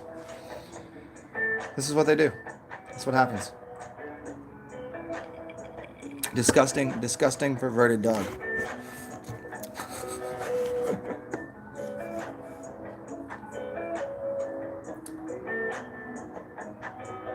She didn't rescue. I rescued her. She rescued me. Yeah, that thing. No, she was. I'm. I don't know what her what she got rescued from. The only thing she really has a problem with is taking baths or showers. And it could be because when she was a puppy, the one way I trained her was a squirt bottle, because that's what I learned as training, like squirting a dog in the face. I learned that. So I don't know if that's why she doesn't like showers now, or it's because one time she was being a fucking recluse and just like trying to get out of the shower, and I tackled her into the shower, and she hates me for it. That was years ago. I don't know if it's that, or the squirt in the face, or before I had her. I mean, she always was an asshole to try to bathe. So maybe she had a water issue. Maybe somebody tried to drown her. I don't know. She's a pit bull. Some people do that shit, and they should be hung upside down by their testicles and repeatedly shit in their face. But what do I know?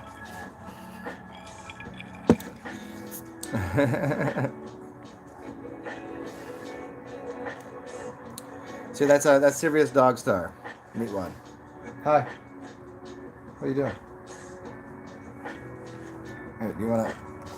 Here's a dog. Hi, doggo. This is Doghead. This is Doggo. What are you doing? What are you doing? Yeah, you're all in my face. Yes, yes, yes, yes, yes. You like that, huh? Oh yes, here we go. Let's change this. This way. This way? This way? Which way you want it? That's the meathead.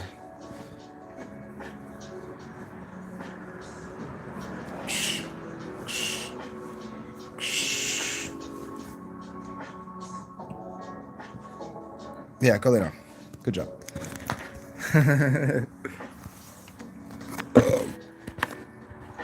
Yeah, she still wants to fight me sometimes. So she's still in pretty good spirits for her age. She doesn't fuck with too many other dogs though. She never really cared about other dogs. She thinks she's more human. She likes humans better. So I don't know. She was never like chased a ball or anything. Never into that shit. She always just like, if she sees the fight going on, she's like, what's going on here? And she likes humans. I don't know. She's not into animals. She wants to smell them and say, what's up? And then just walk away.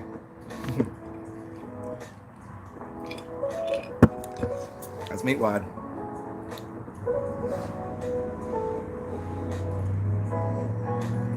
But Carson, that's fucking funny. I didn't rescue her. She rescued me. Those commercials. Oh man. You know what I did? I made a mistake on my birthday years ago. It was me and a couple friends of mine, some chick, some dude. I don't know, just a couple of us. It's my birthday, and like, what are you gonna do? I was like, I want to go look at some puppies. We're all drunked up. We're like half loaded. And so the reasonable choice for all of us at the time, we said, let's go to the SPCA and go look at some dogs. And as soon as we go in there, it's me like, they're all in the cages. Oh, can we get all the dogs? I want all of them. And it was just like we were too drunk, and the dogs were all like so cute, and like all of that emotions like, oh my god, why did we just do that? They're all caged and stuck in there. They need a home. Yeah. So don't ever think a good idea to go play with puppies or look at puppies when you're drunk. Except Divine Hazel.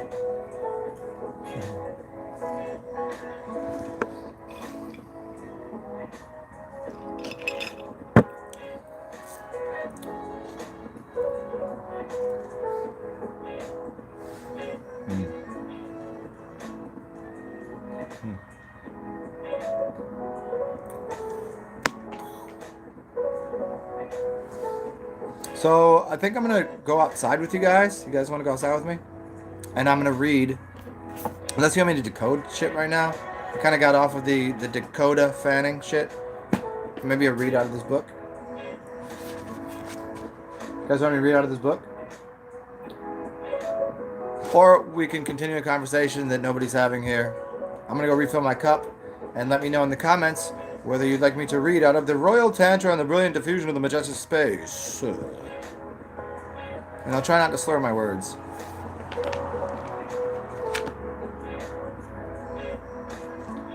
Do some Wim Hof and pass out.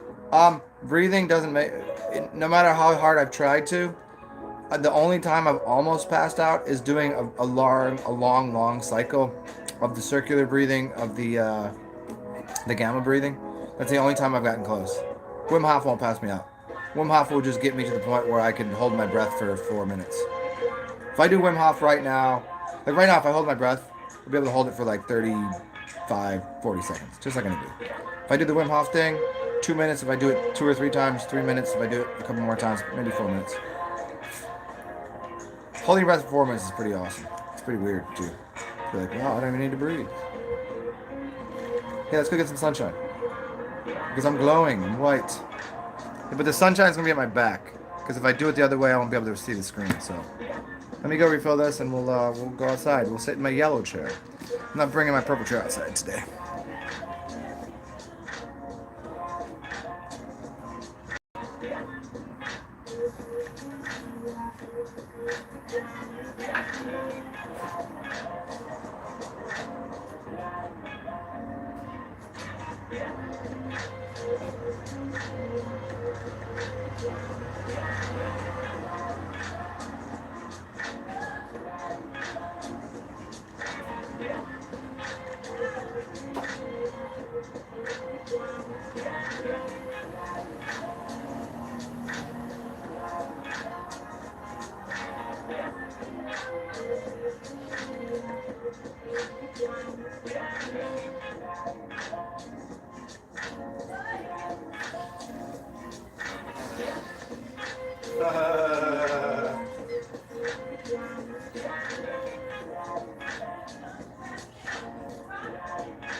And maybe you guys will get lucky, because my neighbor across the street, she's singing right now. I don't know if you can hear her.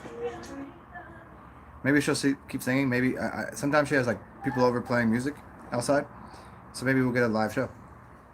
What's up, Shobes?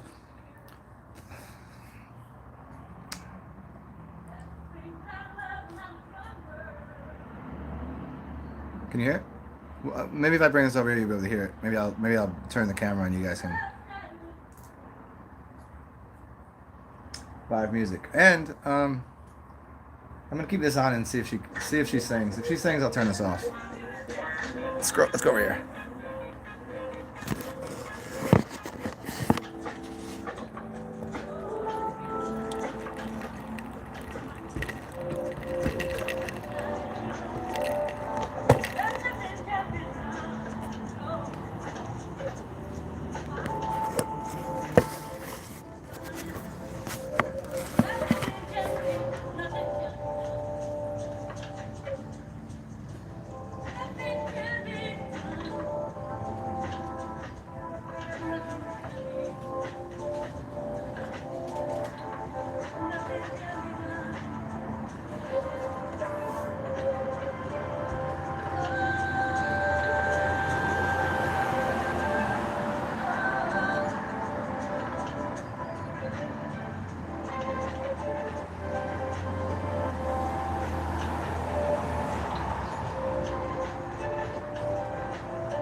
Okay.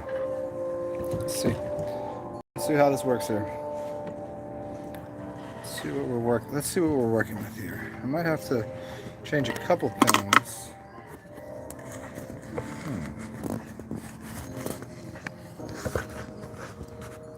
Huh. This could be good. This might be good. One moment, please. Okay. Here we go. Can you get a look at what's going on over there? In a second or two. I'll see if. I don't like to put people on camera if they don't want to be. You know what I mean? So there's that. I don't think she'd really care. I don't know her like that. I've talked to her a couple times, but I don't know her like that. But she does sing, so I don't think she really has much of a problem with it. But I'll wait until she starts singing, then we'll camera shit up. Oh shit, man! The wind is gonna be fucking with my hair right now. Hold on. Hold your horses.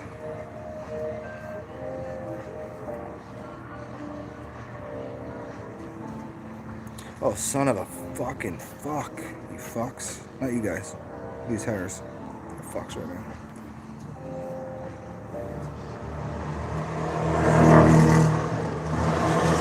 Oh, he's flying.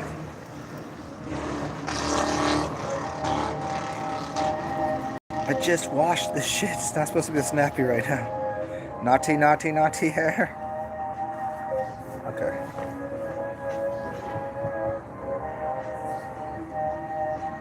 Alright, fuck it. We'll just leave it like this. Who cares? Yeah, Shobes, I'll show you in a little bit. If she starts singing again, if she does, if I don't know if there any, I can't really see that well from this distance. If anybody else is there.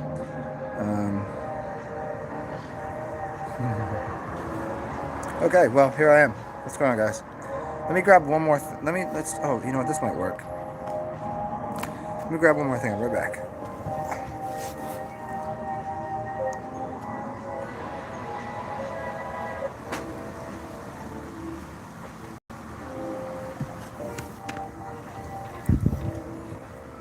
Have to make micro adjustments to my system here.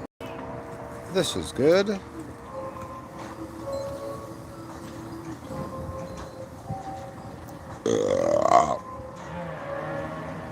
Okay, what do you guys want to? You guys want to read from this book?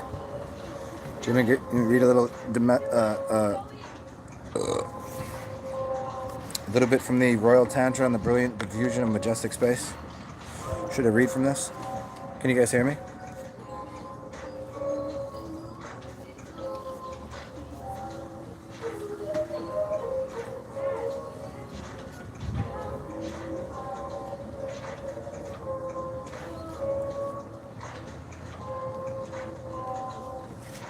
Somebody fucking answer me, or else I'm gonna sit here and just stare like a dog or a child just stares at you. I'm just gonna do that.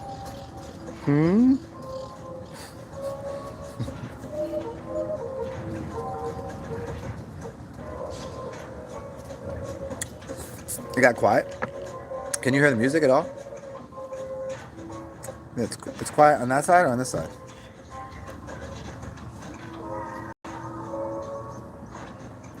Yeah, I didn't suppose most of you didn't have any clue how to read. I think everyone here knows how to read. You're just not good at it. You're not good readers. How dare you not be able to read well?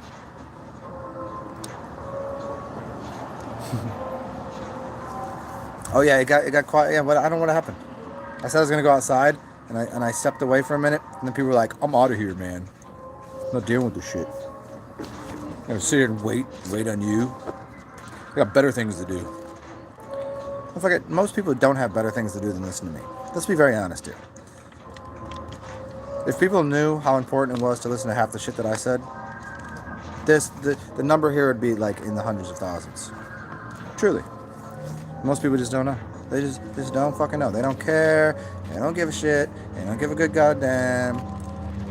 Most people are fucking stupid.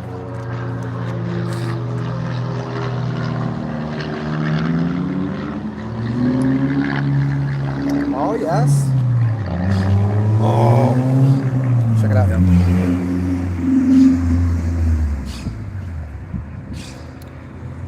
We got that guy on one of those bitches right there. Take a right, take a right. Oh, no, they're going straight. They're going expressway. Damn it. So I think that dude lives in my building. It's one of those, three-wheelers, but the one wheel's in the back, two wheels in the front. It's like a motorcycle, but yeah, it's like 2 seats. Fucking awesome. There's a lot of those. There's a lot of those in the city. And the two guys in front of him had super nice convertibles. He missed that. Oh, birds! What's up? Here.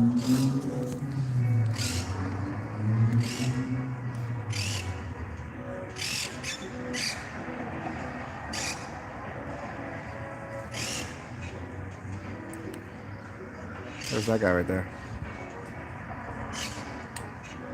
He's a little parakeet. Look, he's green. I know you guys can't tell. He's green with blue wings. He's awesome. I see him all the time. He's gonna be chirping for a second. He has a very specific sound. Do you hear it?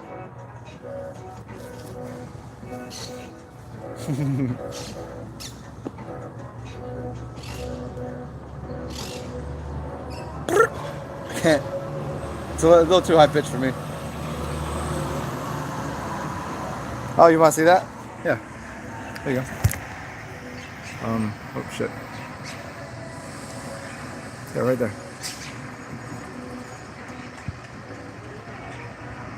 Yep. It's the only one that I've seen in the city, but I haven't really went around looking for them. And again, I don't really care because it doesn't affect me. The only way it affects me is in a positive way, which means that I get better internet service. It's not frying my brain. Some other people might get their brain fried. They're sitting there using it and going, well, 5G is fucking everything up. Nah, man, your brain was fucked up to begin with.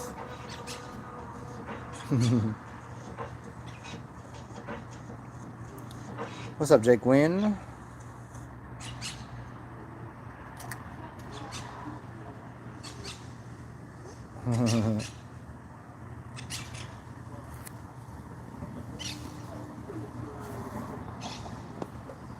Okay, I guess I'll read here.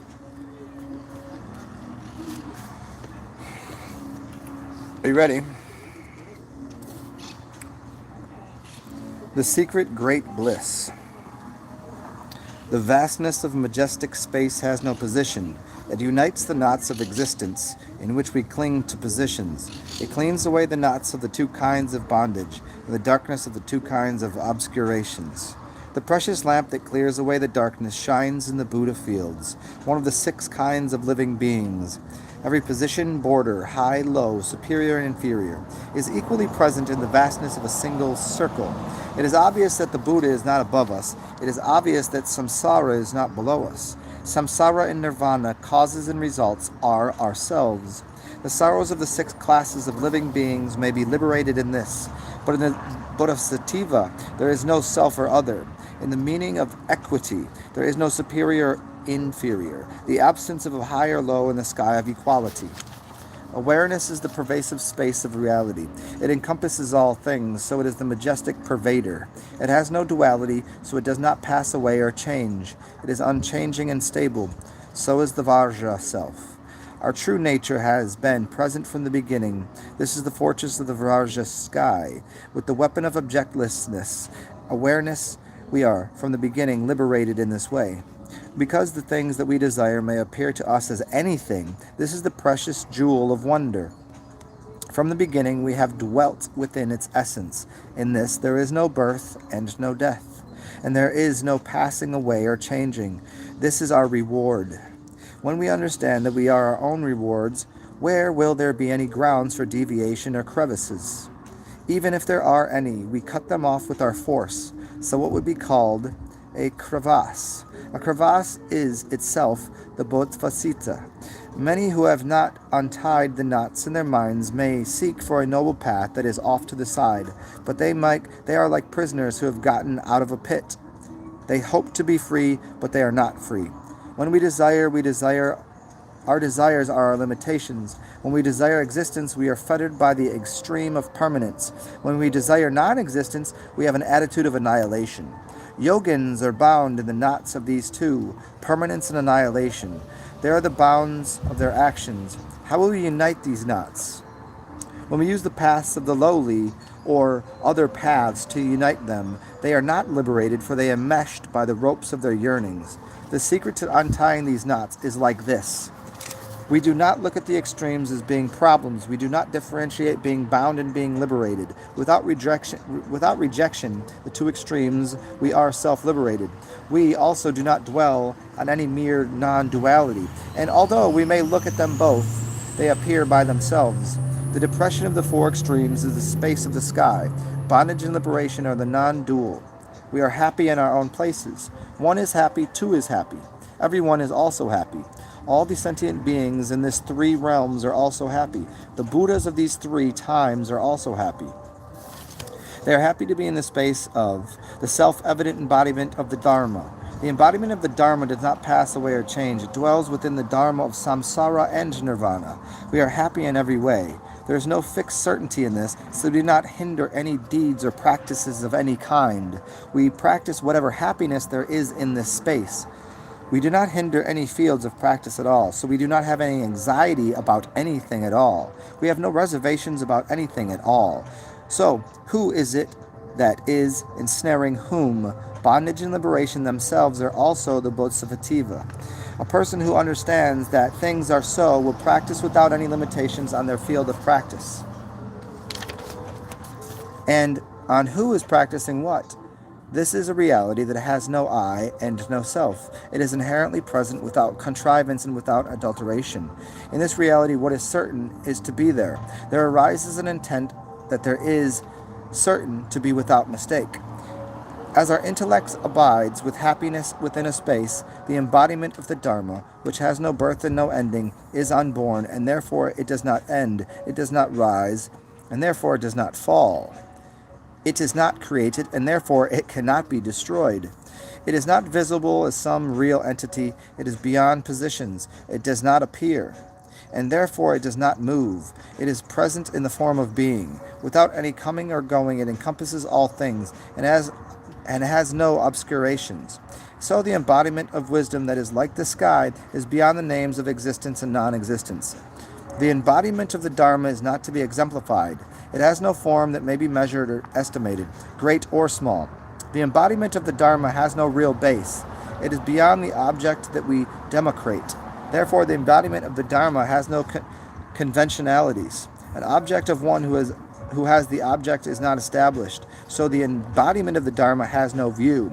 It is beyond the two kinds of real yearnings. So the embodiment of the Dharma is not to be apprehended. It has no analogy. It is beyond analogies.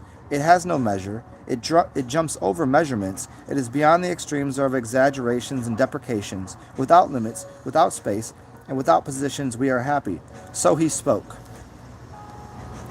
From the Royal Tantra on the brilliant diffusion of majestic space, in the 19th chapter, The Secret Great Bliss.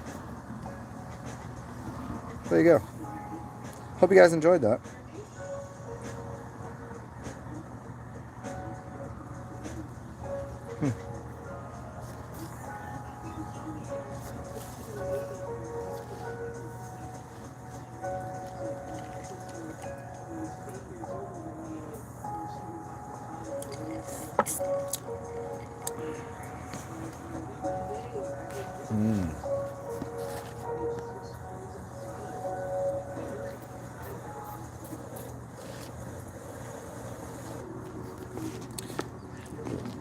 The dilemma with people that would feel that way, Corinne, would be if you don't know what the word karma really means, and you don't know what the word dharma means.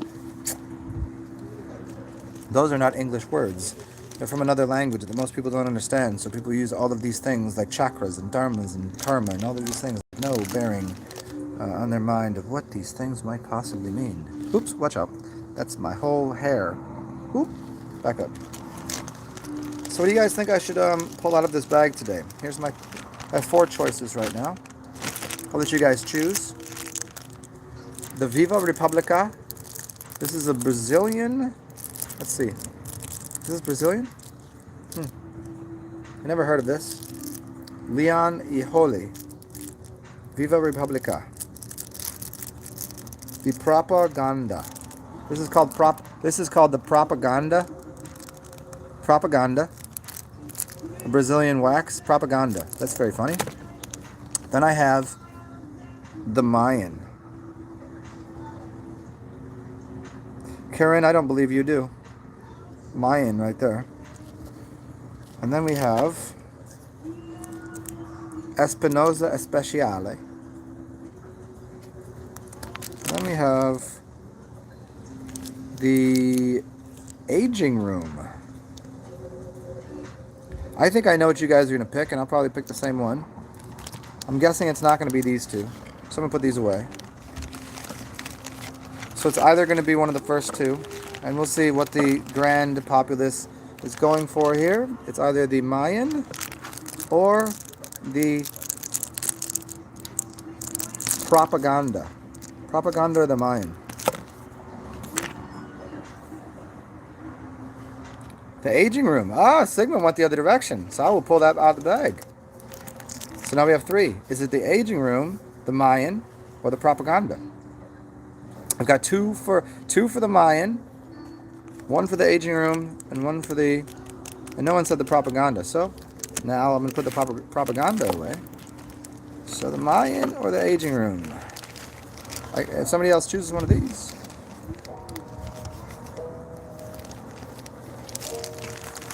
What's up? Is it Meta? Is it Meta or... Yeah. Oh, Mediterranean. Yeah, what's going on? Okay, now I got the Propaganda. So now I got 1 for Propaganda, 1 for Aging Room, and 2 votes for the Mayan.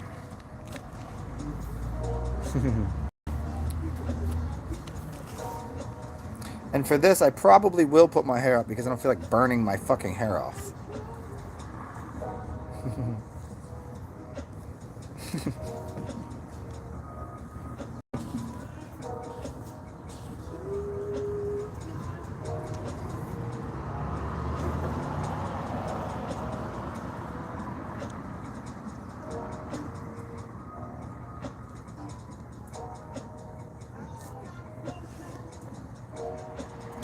All right, there it is. It's got to be the Mayan. That's number 3. Okay, you guys lose. I'm not waiting any longer. That's the size of it. And due to Gary's instructions yesterday, I should light this with matches, which I've always known. I just I was in a hurry and I used a lighter. So I'm gonna go inside for a second. And oh, I've already punched it. Perfect. Look at, and that's why you guys knew. I don't even have to snip it. I like a punch better. This is a Nicaraguan. Nicaraguan? Say this with me. Nicaraguan sun-grown. If anybody doesn't know about cigars, and if you do, sun-grown cigars are magical because they're a little sweeter. They always have a little sweeter flavor to them. This is a big fucking cigar. This is like an hour. So you guys get me to the end of the cigar at least.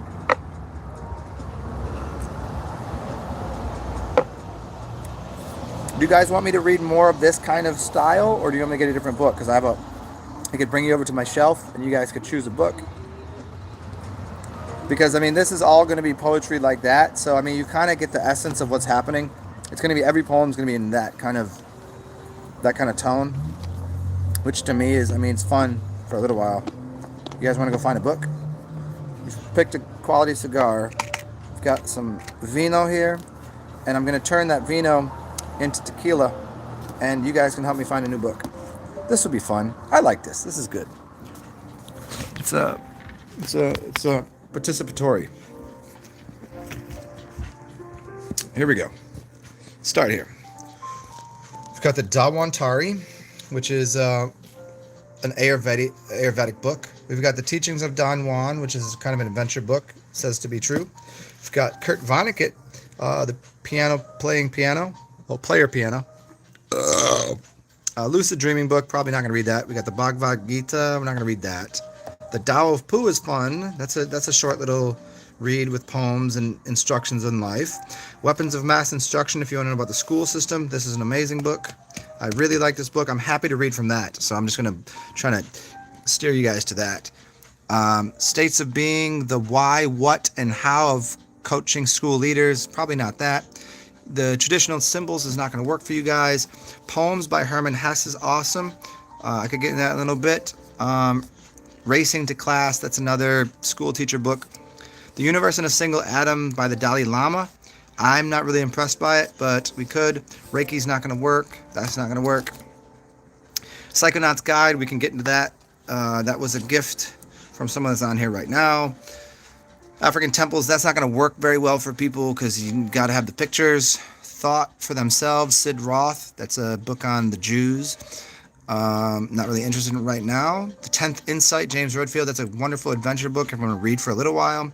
Reiki Handbook's not going to work. Dark Knights, you see the pictures. Slave Species of God is great. That's Michael Tallinger. I met that motherfucker. He's awesome. How to Win Friends and Influence People. Dale Carnegie, I highly suggest everyone read that. I'm not going to read that to you. Assholes, what a good book. I haven't read the whole thing, but pretty good stuff. Still Life with Woodpecker, Tom Robbins is what an amazing writer he is. Chakra shit's not going to work. Studying Karma, I'm not really interested in Annie Besant's shit right now. Another Tom Robbins book, Roadside Attraction. Something I probably wrote in. That's not going to work. Time to Chance, not going to work. Four Agreements, possibly. Striking Thoughts, that's short shit by Bruce Lee. Life of Pi, not interested in it. The Art of Racing. These two I'm not really interested in right now. And you guys should know what that is. It's the Kabbalion and the Emerald Tablets. More Tom Robbins. Fierce Invalids. Real Alchemy won't work. More Tom Robbins. Skinny Legs. Ormus, that's not going to work. Watchmen's not going to work. How to Move's not going to work. Encyclopedia of Music's not going to work. The Alphabet versus the Goddess, that could work. Incense not going to work. The Art of Power and Art Seduction are fantastic books, but it might take a little while to get into. These are all going to be no. Paulo Coelho. Another, what the fuck is this? I got two of these. What's going on here? Practical Guide to Buddhist Meditation. What's this? So I have the Bhagavad Gita and the Bhagavad Gita. Here, let's get over here.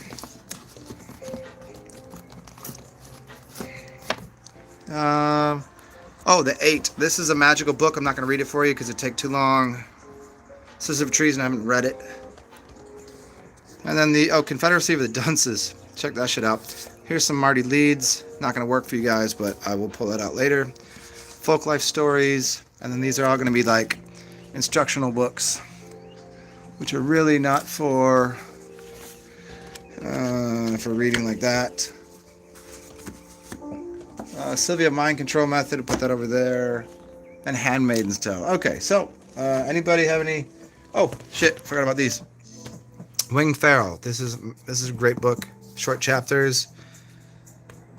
Our kind of people, if you want to understand about basically Black Wall Street and rich black people, even though you thought slavery existed in some way when it really didn't exist the way you thought. Hope Against Hope. Yeah, okay. So, anybody, let's see if I...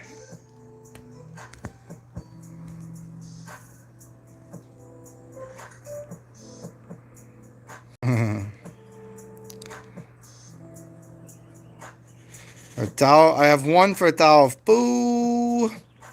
The blue one after Boo. The Bhagavad Gita. I'm not gonna read right now. No way. That's gonna. Yeah. Oh, so where's the Tao of Boo? Where did I put it? Is it in here somewhere? Where the hell did it go? Is it back here? Oh, here. The Tao of Pooh and this one. Oh, good choices, guys. I will take both of these out. These are good answers. You did listen to my suggestions, which I was probably going to pick these anyways, no matter what you fucking people said. We'll get into these. And let me go and here we go. You guys can join me for this right here. I just let's just put this here for a second so I can finish this drink and then pour my this drink. This tequila right here is pretty badass. And what I'll do is I'll use one of my little guys here, little shot glass from Mexico. And then I have this awesome little boot. It's a salt shaker, but it has salt and this flavor and like wormies in it. It's like ground up worms and it's like a, I don't know what the fuck it's called. It's like that. It's a certain kind of spice. So you know, it's like when you lick your hand and then do a shot of tequila. But I'm not gonna do a whole shot. But I'm going to use this glass. Cheers, y'all. Fucking cheers.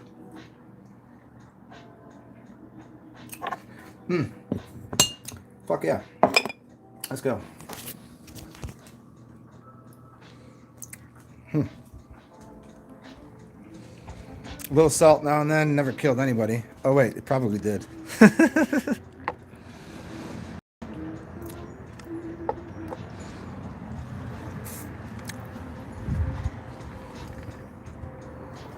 Back out to the outdoor realm. Ooh. Ooh.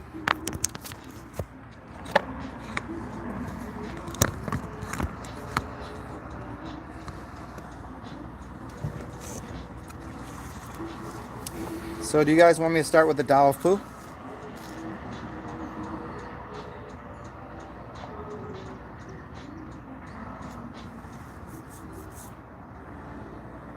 Since you're an A positive? No shit. So have you ever looked up the blood charts on where most people's blood types come from? Have you ever looked at a map? Where's A positive usually from? What's up, Jeff Kuntz? So yeah, I'll read the Tao of Pooh first because I really want to get into this and I'm going to read a lot of this probably. And the Tao of Pooh I think is a good transition from the Royal Tantra and the brilliant diffusion of majestic space. Before I start that, let me just go inside and light this thing up. Light a crew!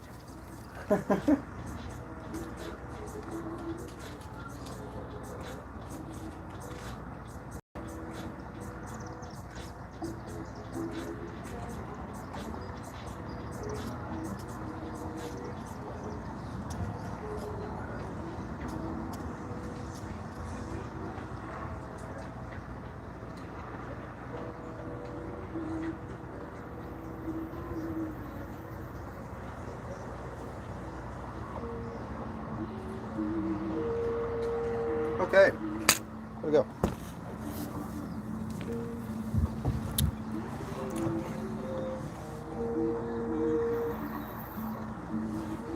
Corinne, I don't know. Instance, most likely an Illuminati agent. I fucking knew it with you, man.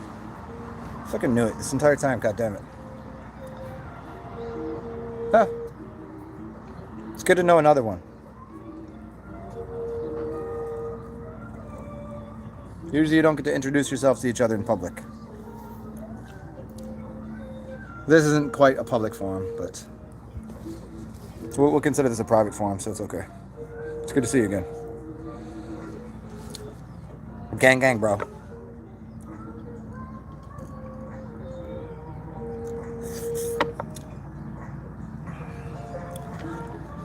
Kevin Haar, what kind of cigar am I smoking? Right now, this is a... it's from it's a local shop around here, so it's called Mayan. It's called a Mayan, and it's a sun-grown Nicaraguan. What do I usually smoke? I like Connecticut wrappers. If you're into cigars, I like Connecticut wrappers. I don't really like dark wrappers. I like when if I'm outside, like very outside. If I'm walking around, if I'm say on a golf course or something, it's windy golf course, because the darker tobacco is just a little too intense, especially inside. Like if I'm in a cigar shop, it has to be Connecticut wrapper. And I really like sun growns. I got lucky here. I didn't even know this was. It was just kind of like it was like a special because it's their brand. But yeah, Connecticut wrapper sun grown. This is a little too. This is a little bigger than normally that I would smoke. I don't like. This is like an hour and a half cigar probably, but outside it'll be like an hour. I like something. I don't remember what the exact ring gauge is in length, but a little shorter than this, 40, like 45-minute cigar. And I prefer smoking outside, but smoking inside can be cozy, especially in the shops when they've got the nice leather furniture.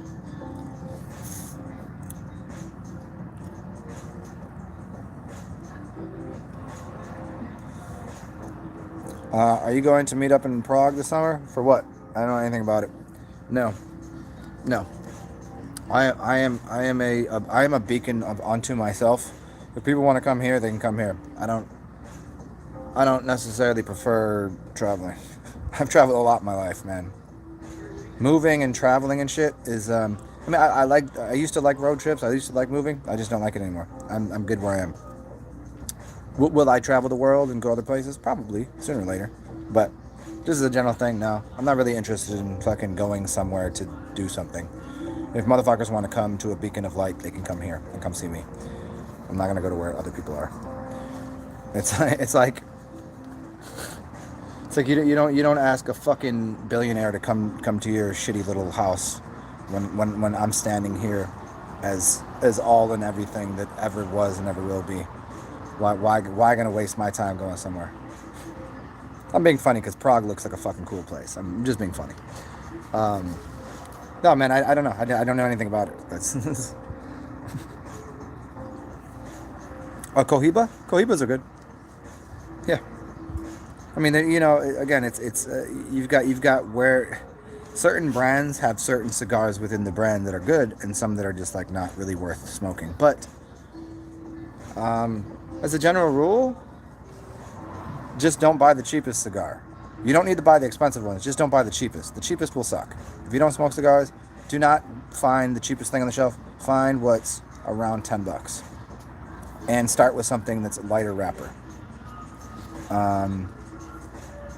If you want to start with something really good, start with something smaller and start with something really good, so you know what quality is. Find like an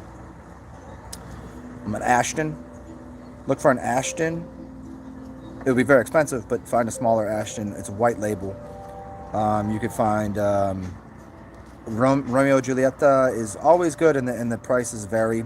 Find anything that anybody does that is sun grown tends to be awesome. I think most people, it's an easy way to get into smoking cigars.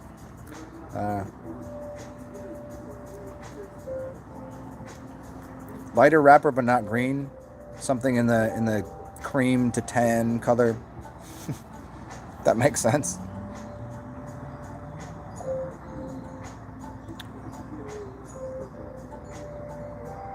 Yeah, but Cohiba and as a general is a decent brand. Yeah.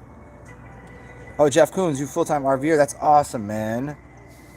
For real, you full-time RVer. There's an RV park. It's in an interesting part, and it's inside of the city, actually. There's some that are outside of the city, but there's one that's literally walkable. Not even walkable, but it's close to the French Quarter. It's in a really interesting place. You're close to a bike path that will take you to the park, but you're in the city. It's a really, it's funny because one day I was looking for RV parks and, just places to camp, and this showed up. I'm like, it's in the middle of the city. And so I ride my bike past there. It's, yeah. I highly suggest if you ever been to, Jeff Koons, you ever been to New Orleans?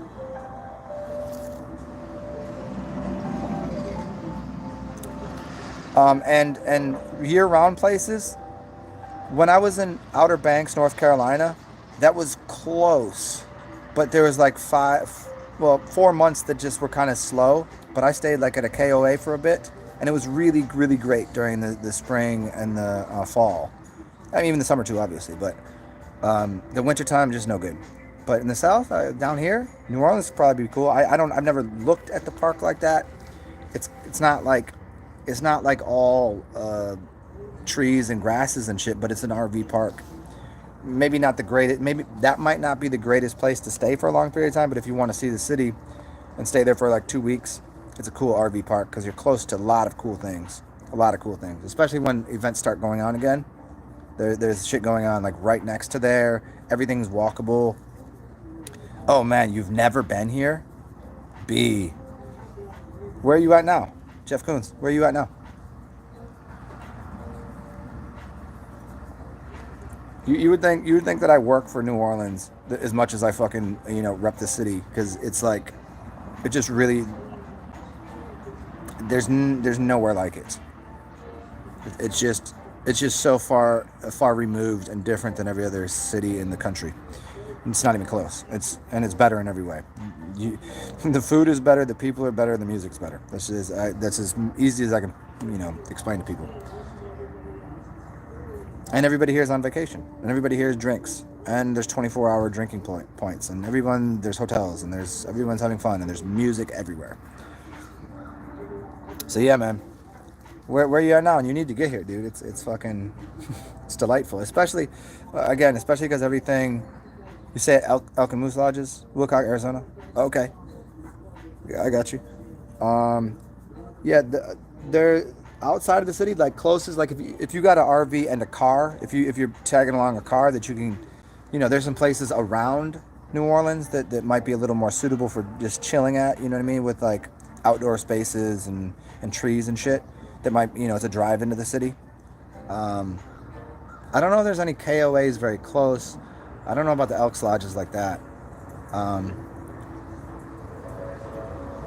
mean, Walmart's right there. You can park in there a lot for as long as you want. That's always available. But yeah. Yeah, I don't. I've never done the whole thing, but I've met a lot of people that do the camper life. Oh, you got okay. Truck and a small trailer. Cool. You're saying on the back of the RV, and you got a truck and a truck. That's cool. Yeah, man. So I would say stay in the city for a couple, a little bit, check out the city, and then find a place because there's enough.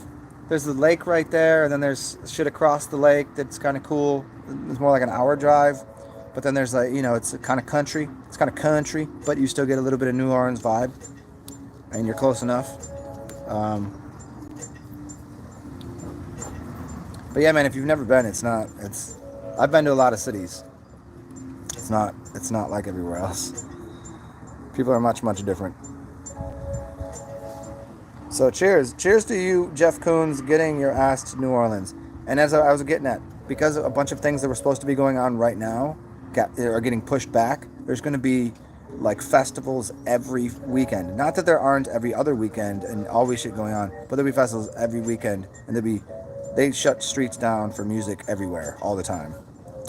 And any day of the week, any time of the day, you could just walk around the street and find live music. Lots of bars you just walk into, bring your drink in. You can one of the things that I really enjoy here, you can walk around the streets with a beer in your hand, as long as it's a plastic cup. Oh, cool. Yeah, it's everything here is like as long as it's a plastic cup or an aluminum can, you're good. You can walk around with a glass bottle if you're local and you're not an idiot, but in general, you can just walk around with alcohol anywhere you want. They treat you like adults. Like, okay, have fun.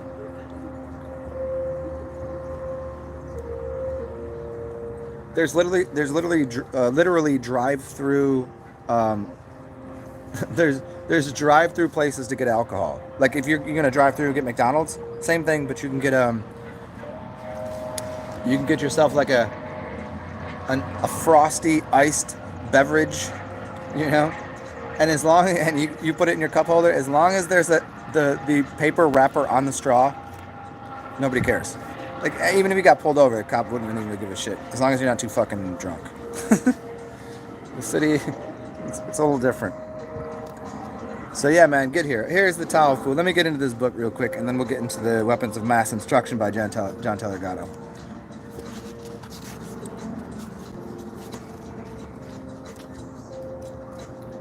Let's read the Pu Wei. I'm not going to read the whole thing because it's a little long.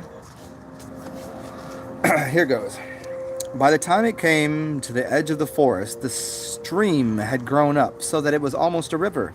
And being grown up, it did not run and jump and sparkle along as it used to when it was younger, but it moved more slowly, for it knew now where it was going, and it said to itself, "There is no hurry, we shall get there someday."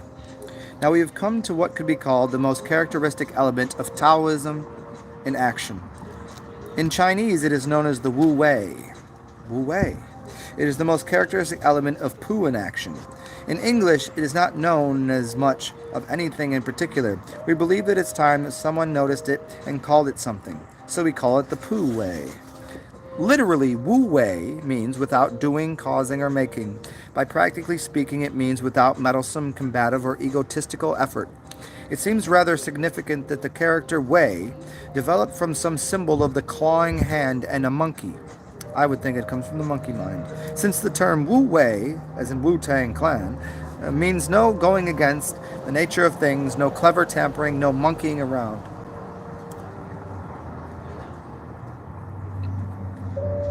The efficiency of Wu Wei is like that of water flowing over and around the rocks in its path, not the mechanical straight line approach that usually ends up short-circuiting natural law, but one that evolves from an inner sensitivity to the natural rhythm of things. Let's take, for example, the writings of Chuang Tse. As at the gorge of Lu, the great waterfall plunges for thousands of feet, its spray visible for miles. In the churning waters below, no living creature can be seen. One day, Gong Fu Tse was standing at a distance from the pool's edge when he saw an old man being tossed about in the turbulent water. He called to his disciples, and together they ran to rescue the victim. But by the time they reached the water, the old man had climbed out onto the bank and was walking along, singing to himself. Gong Fu Tse hurried up to him and said, "Why would you would have been a ghost to survive that? But you seem to be a man instead. What secret power do you have?" "Nothing special," the old man replied. "I began to learn while very young and growing up and practicing it, and I am certain of success. I go down with the water and come up with the water. I follow it and I forget it. I survive because I don't struggle against the water's superior power. That's all." When we learn to work with our own inner nature and we learn the natural laws of operating around us, we reach the level of Wu Wei. Then when we work with the natural order of things and operate on the principle of minimal effort. Since the natural world follows that principle, it does not make mistakes. Mistakes are made or imagined by man, the creature with the overloaded brain who separates himself from the supporting network of natural laws by interfering and trying too hard. Not like Pooh, the most effortless bear we've ever seen. "Just how do you do it, Pooh?" "Do what?" asks Pooh. "Become so effortless." "I don't do much of anything," he said. "But all of those things of yours get done." "They just sort of happen," he said. "Wait a minute, that reminds me of something from the Tao Te Ching," I said, reaching for a book. "Here it is, chapter 37, translated. It reads something like this: Tao does not do, but nothing is not done.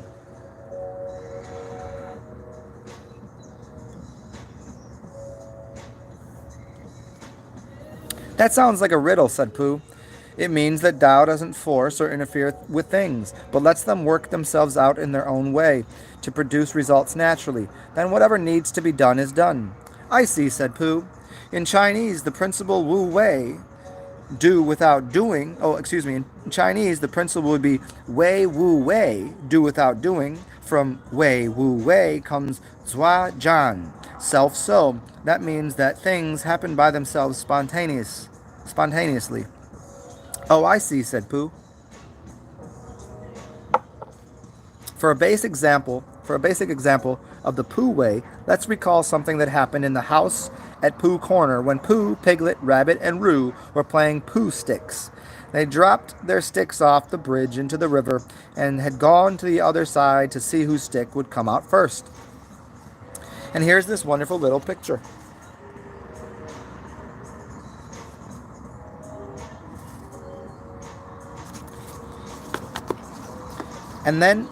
And they'd been waiting for quite a while when out floated Eeyore. Eeyore?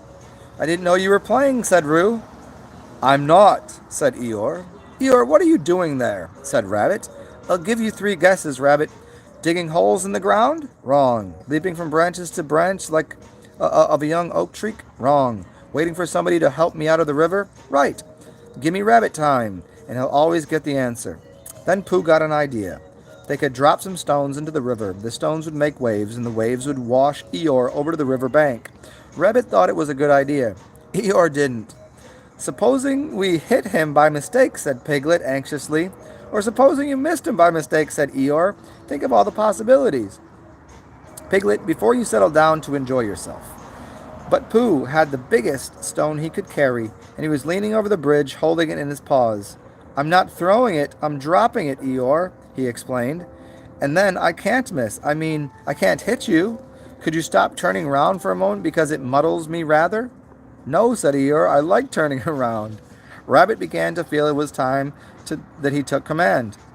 Now, Pooh, he said, when I say now, you can drop it. Eeyore, when I say now, Pooh will drop his stone. Thank you very much, Rabbit, but I expect I shall know. Are you ready, Pooh? Piglet, give Pooh a little more room. Get back a bit there, Roo. Are you ready? No, said Eeyore. Now, said Rabbit. Pooh dropped his stone, and there was a loud splash, and Eeyore disappeared. It was an anxious moment for the watchers on the bridge. They looked, and even the sight of Piglet's stick coming out a little in front of Rabbit's didn't cheer them up as much as you would have expected. And then just as Pooh was beginning to think that he must have chosen the wrong stone or the wrong river or the wrong day for his idea, something gray showed for a moment by the river bank. And it got slowly bigger and bigger, and at last it was Eeyore coming out. With a shout, they rushed off of the bridge, and pushed and pulled at him, and soon he was standing among them on dry land. Oh, Eeyore, you're wet, said Piglet, feeling him.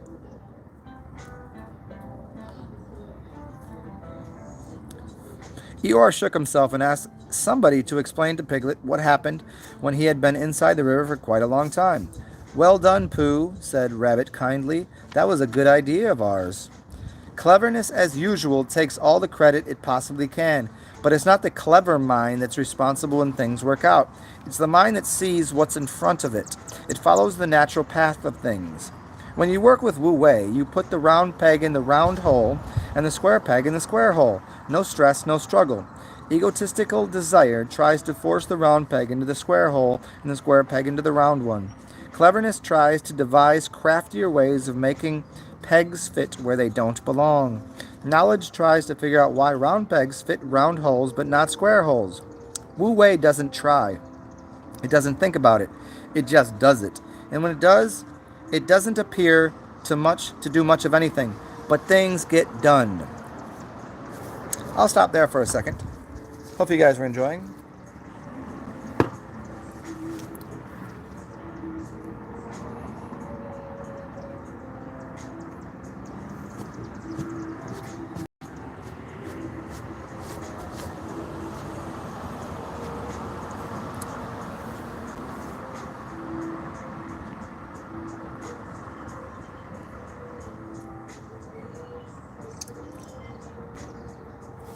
This cigar is a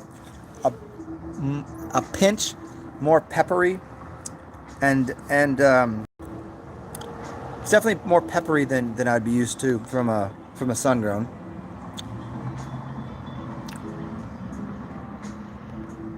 A little bit of marshmallow root and pepper. I don't know if you guys smoke like that, but yeah.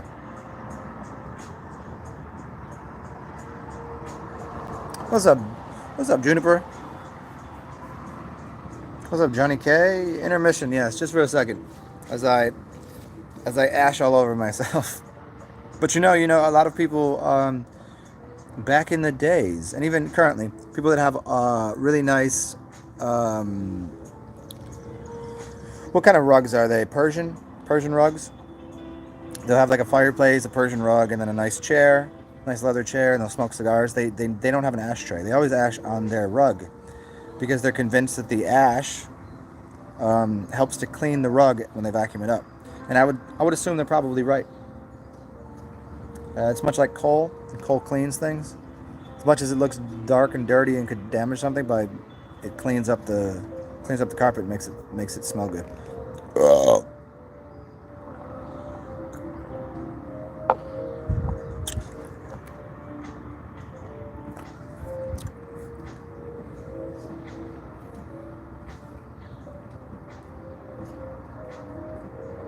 Maybe tomorrow for Easter, I'll just walk around the city with Meatwad.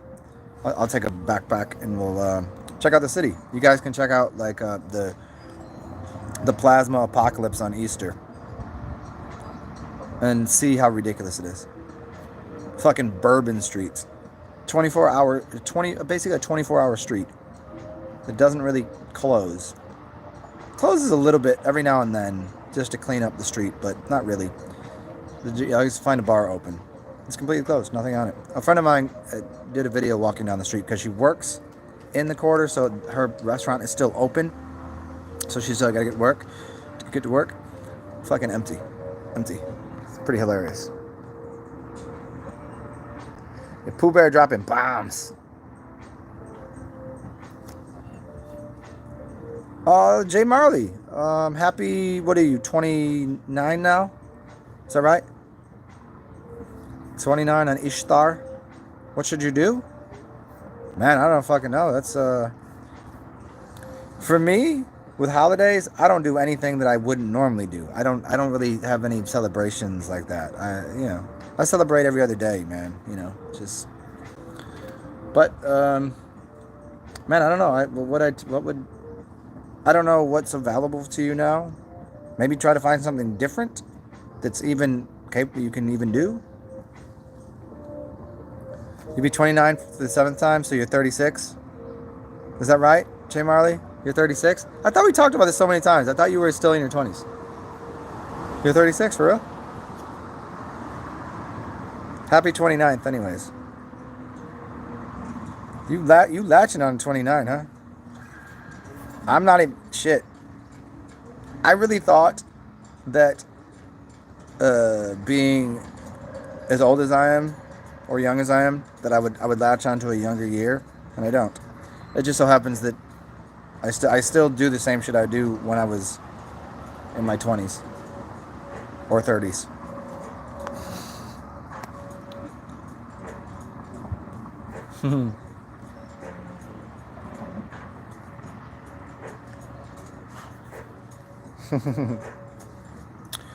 So by boom, you're suggesting that I'm correct here. I really thought you were younger than that. I thought we had talked about that, but okay, no shit. What should you do tomorrow for your birthday? You should start a YouTube channel and videotape you hanging out on the beach where nobody is. And do you have a camera that can go in the water? Go fucking paddleboard with a camera, dude. Show people like what's up. Show people like there's nothing to fear. And then get eaten by a shark. You're like, the last part of your stream is just a shark coming up and just raw.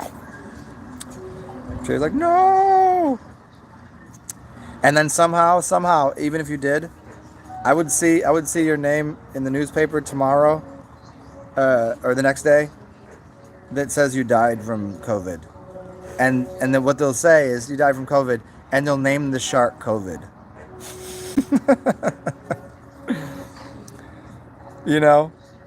Yeah, and you died from COVID, the shark. But they don't put the shark, they say, died from it. And so, right there.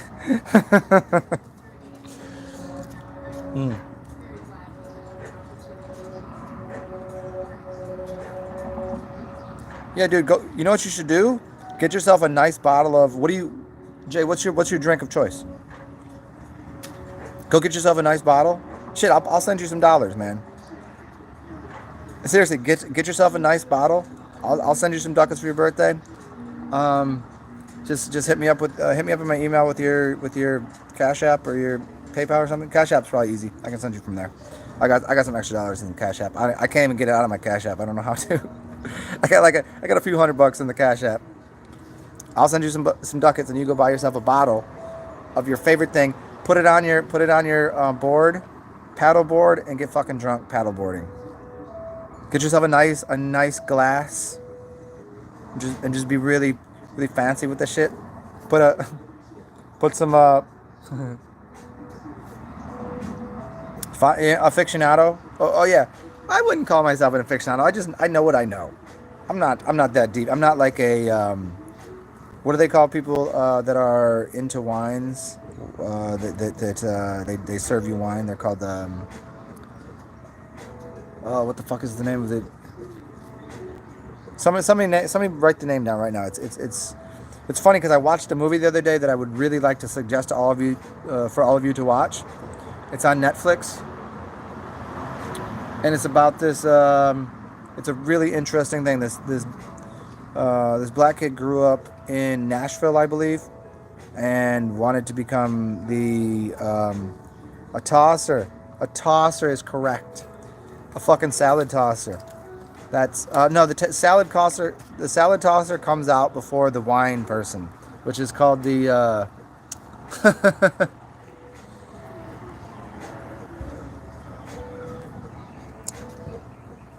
Somebody else, come on. Eli Biogensinus. Elibomgus. I'll have to figure her name out in a second. A sommelier. Sommelier. Thank you. It's like Somalia. Sommelier. Yeah, a sommelier. So it's a really good movie. I don't remember the name, but it should be one of the top things on Netflix right now. And it's about this black kid that grew up in Nashville, working at his father's barbecue joint, but he wants to be a sommelier. And it's this really interesting dialogue. He goes to France. A bunch of weird things happen. Family issue. Blah blah. Does he want to take over the family business? Does he want to become a sommelier professionally? Really, really good movie, man. Really, really good movie. And if you're into any kind of hip hop, the soundtrack is really good too. A wine connoisseur, but a sommelier, yes.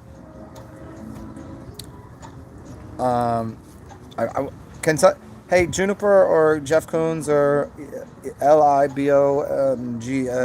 whatever, however I can spell that. Can I just call you Eli? Can you look that up maybe for me?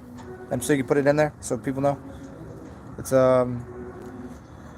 Netflix, sommelier, black, J Marley Clean. But if somebody can look that movie up for me, it shouldn't be too hard to find. It's 2020 movie. It's this year. Netflix. Black kid. You probably put black kid sommelier Netflix movie. You'll probably show up. But yeah, man. If you're gonna go out into the waters, man, get yourself some rum. J Marley. I suggest, sir, as your lawyer, Fear and Loathing, that you go and purchase yourself some rum, some dark rum, and if you're fancy, make yourself dark and stormies, but just get some dark rum. Be very pirate-like. And there is the Kraken. The Kraken is good rum. Go get yourself a bottle of Kraken. Rum is for the Moors. Yeah, there is a close connection to the Murdors and the Moors, Moor, and the Moors have to do with dark waters, walls, and that collective of people. Rum Org. Yeah, and Moor, like, yeah, that you know Murs, rapper. Yeah, sell the 7 Cs, man. Get on that dark rum, man. Get on that Kraken. The Kraken, that's one that I know off the top of my head is decent. Murdor, yes. Yes. It's a door to the moors. A door to blackness. Black energy and shit like that. Kraken it is, yes. And it starts with a, by the way, Jay, it starts with a K if you're looking for it. It starts with a K. Release the Kraken. Exactly. It will be a clear bottle with a white label and an octopusy thing on front. Yeah, I don't drink rum too often, but that's one of my favorite drinks. Is Kraken and ginger beer, not ginger ale, ginger beer and Kraken. Dude, get lime. Slice up a lime, a little squeeze of lime, ginger beer, and Kraken. You're perfect. And probably for the ginger beer, I think Gosling's might be the good stuff. It's in a gold can. I think you have that in Florida.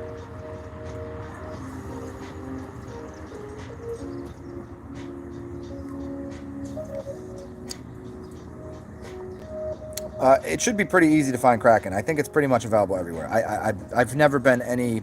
I've never looked for it, but I've never not noticed it in everywhere I've lived. I know I've drank it in North Carolina. I'm sure that I've had it down here. You know, so it's at least spans that. If it's from if I've seen it here in North Carolina, it probably made its way to Florida. It's kind of how they, yeah, yeah. It is. It's good shit.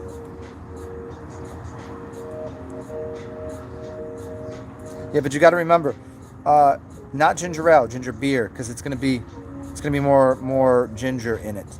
It's gonna be nice. You want the extra ginger in it. So if you can't get a lemon or a lime, get more ginger. Put a slice of ginger in it. Just go for it. A Kraken one open. Eli, yeah, it's something. A dark and stormy is if I'm. You know what? On Sunday brunches, if they don't have like specials for what I want, dark and stormy is it, man. It's delicious, and it gives you a nice little buzz. A lot of sugar in it too. So usually, you get up in the morning on a Sunday. You're probably hungover from Saturday night, and the extra sugar kind of helps. And if you don't have sugar, you actually put a little honey or a little sugar in there too, if you want to sweeten it up. Simple syrup, if you're getting real fancy.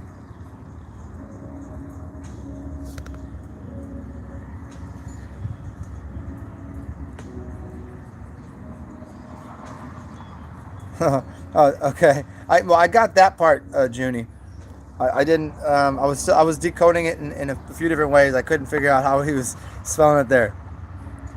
I didn't know what the dots were for, in which way if he was really going hard with decoding, or if it was just how to pronounce it. So I'm just gonna go with Eli. We're going with Eli.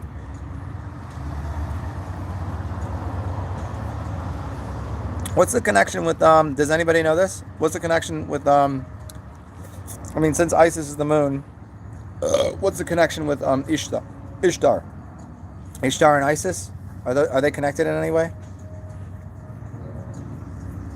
See, like I have so much random knowledge about all of the different things. Sometimes it starts to fold over on each other, and I forget which storyline it was with. If it was the Greeks or the Roman or the newer shit. No, yeah, Imanan. Yeah, you're Imanan.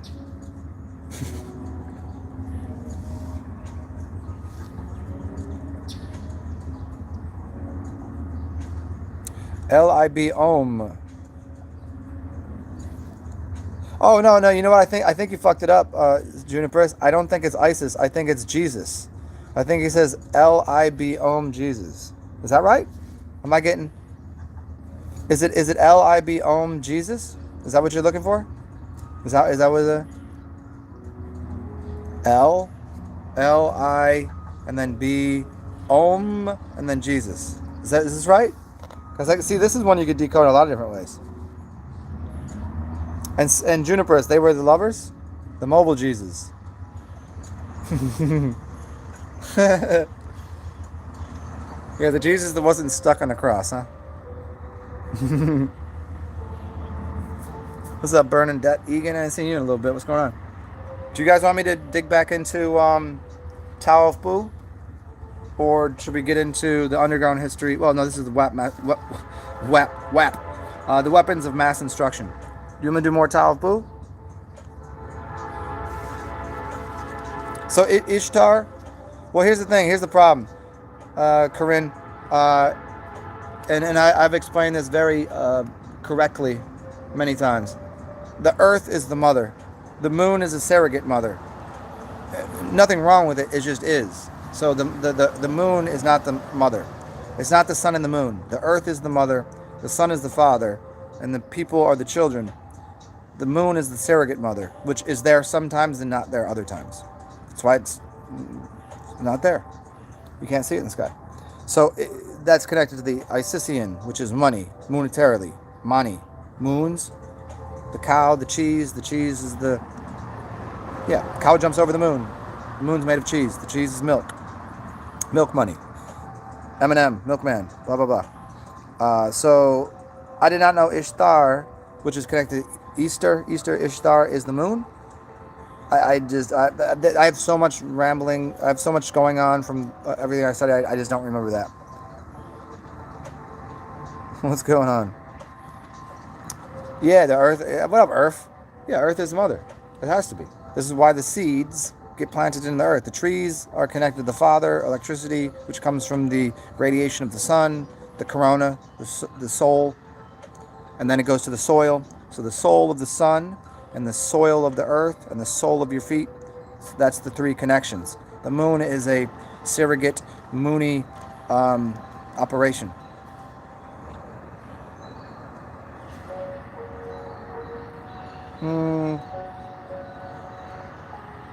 No, Bill Gates is, I don't think, he is kind of a gate to the moon, I guess, yeah. A gate to bills, yeah.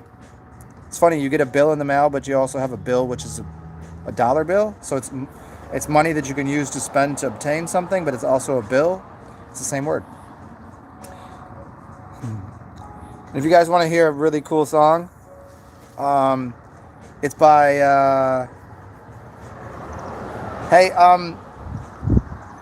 Eli Jesus. Are you melanated? You black? You white? You a dude? You a chick? What's your thing? Do you know Billy the Fridge?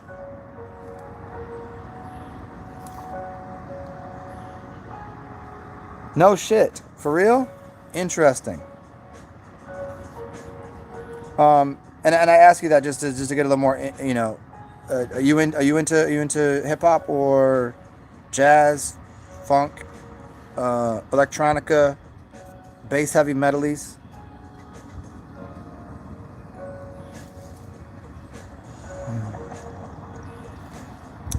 So anyway, here's for everybody. If you want to check out a really fun song, I really like this song. It's really old. The dude really came out with like one or two songs. Drum and bass. Oh, you and drum and bass. Drum and bass, massive. Pick up yourself, rude ones. Light a crew. Yes. Little drum and bass, little jungle music. Yeah. My next door neighbor used to spin records. But okay. So look up Billy the Fridge. I think he's from Detroit. Just big white dude. Just big fat dude. Really funny. Billy the Fridge, and the name of the song is Only a Bill. It's only a bill sitting up on Capitol Hill. Go check that out. You wash those pots and pans. Wash is more, I think that's a little more like podunk between Pennsylvania and Baltimore. I think they're the Warsh and Wooder and Warsh is up there.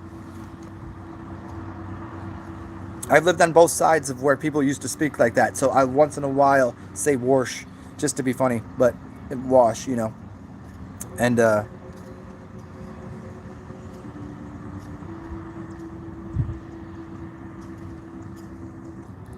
you were in.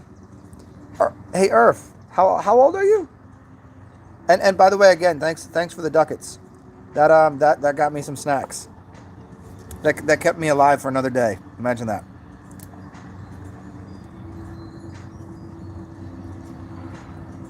It's not that I really needed to eat, but I do enjoy eating sometimes. So thank you. Astronauts. Yeah. Astronauts. Knots. You are not an astronaut. Could you imagine? What's that show? What's his name? He would always have the chick on and some dude. You are not the father. Maury Povich. If he had astronauts on, he was like, you are astronauts. I don't know where I'm going with that, but that's funny. It's funny to me. If you don't like it, fuck you. Spitballing here. De nada. You're 60? No shit. Maury. Yeah. You are astronauts. You are nuts. Astronauts.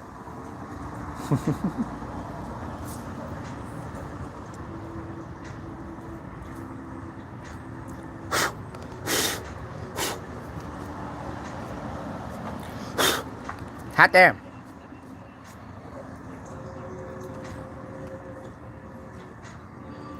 Juniper, quite contrary. Hey, Junie, I don't know why. Like you like some wild music too. Oh, and you sent me that redux version of the chord progression of what the fuck song was it? That was good shit.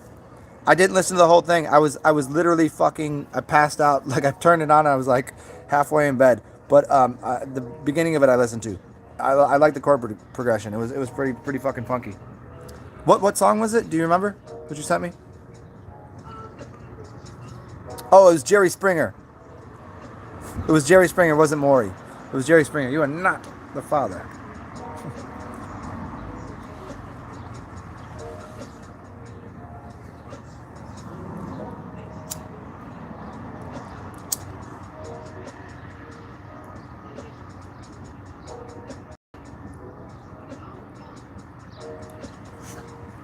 Tennessee whiskey.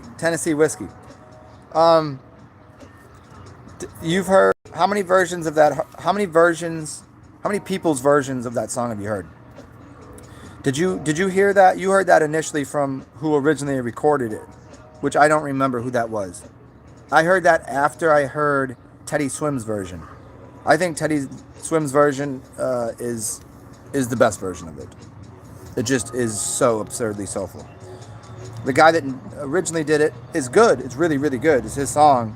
But, there's some songs that nobody should attempt to do. That's close to one of them, but Teddy crushed it. So I don't know if I sent you Teddy Swim's or if you've heard it. Have you heard Teddy Swim's version?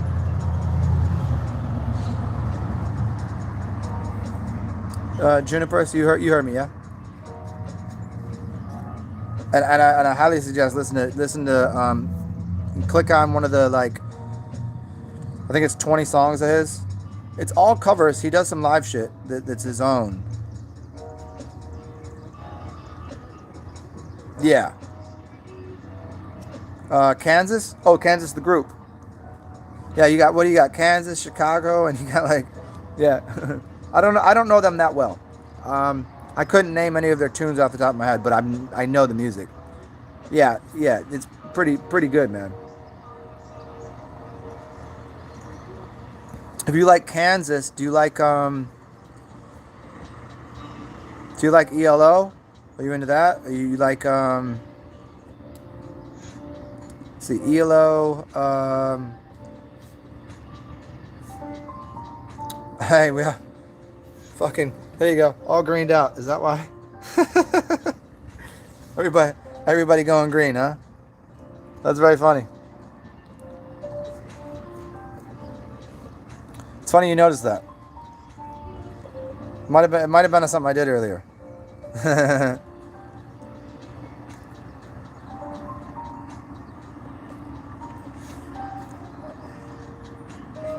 Oh man, yeah.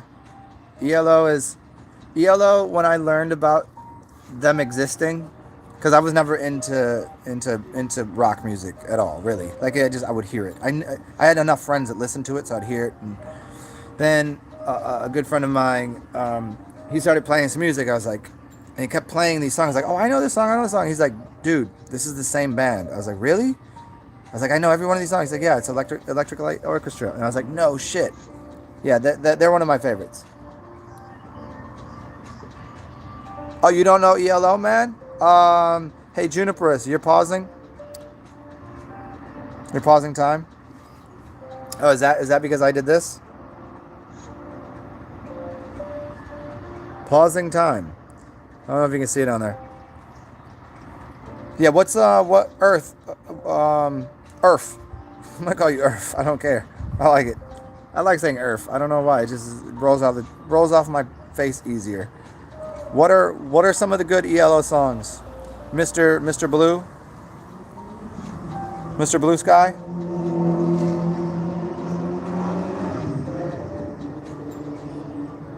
I like that, man. Time the Real Terrorist. Yeah. All you gotta do is flip time around, and you understand what it is. It's Time Lords. Time Lords control time, just like landlords control land. Time Lords. All you gotta do is flip TIME to EMIT. What's up, Jordan Brisson? Yeah, Mr. Blue Sky. Turning to Stone. I don't know that song off the top of my head. I don't know too many of the names of their songs. That's why I was asking you guys.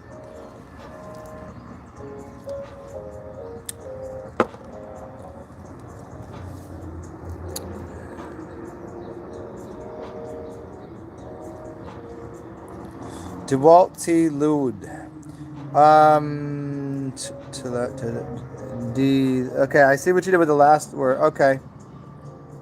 You know what's funny? The term DeWalt is a manufacturer of tools. I don't know what DeWalt is other than that. I just know them as the corporation that sells really awesome power tools. They're a little more expensive. Yellow brand. I don't know, DeWalt. And there's also Deloitte, but that's an education company. DeWalt. Yeah. Here's the news. Oh, DeWalt. Oh, so you inverted DeWalt. Okay, I see what you did there. Laud. Yeah. Oh, okay. So now I see what you're doing there. Yeah. Lude or Laud.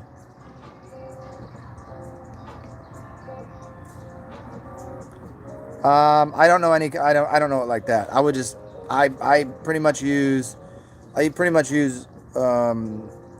Amazon to buy everything. If you can get it from Amazon, that's the way I do shit. Time Lord. Yeah, so emit. Time is emit. And Lord could be rolled. Could be, let's see what else. What else could Lord be?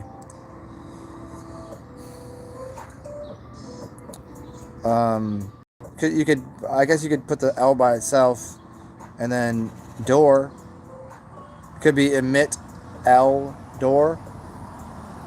Time Lord could be lured. Yeah, emit lured. Lured has to do with fish and pulling something somewhere. Time is about pulling something. Emitting something is the opposite of that.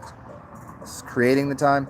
And then, but if you said emit or time L door or ord. Could kind of be orb, but that would be a stretch for some people. But I would go with emit L door. I think I like that. I'll go with that one. Is there much use to having a carbon filter at the spout of the distiller? There you go. That's. I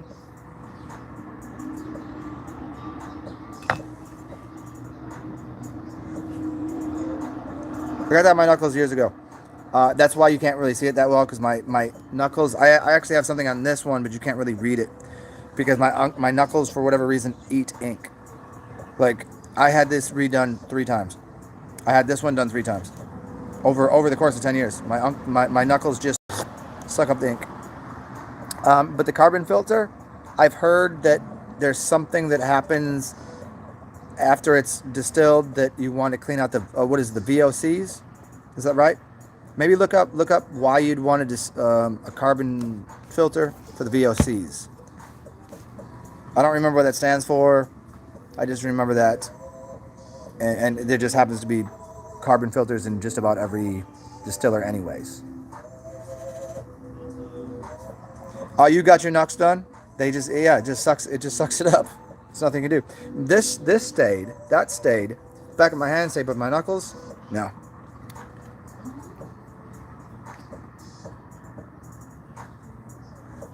Yeah, I mean, I could see the use in carbon. I don't think it has to be done, but I think, I think VOCs is volatile, something, something. Yeah. If you look that up, you can feel free to put that in there.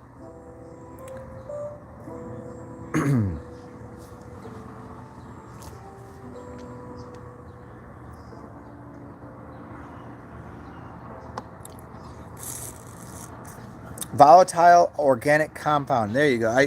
That was right there on the tip of my brain. There's times where you know what it is, and it just won't present itself to your brain.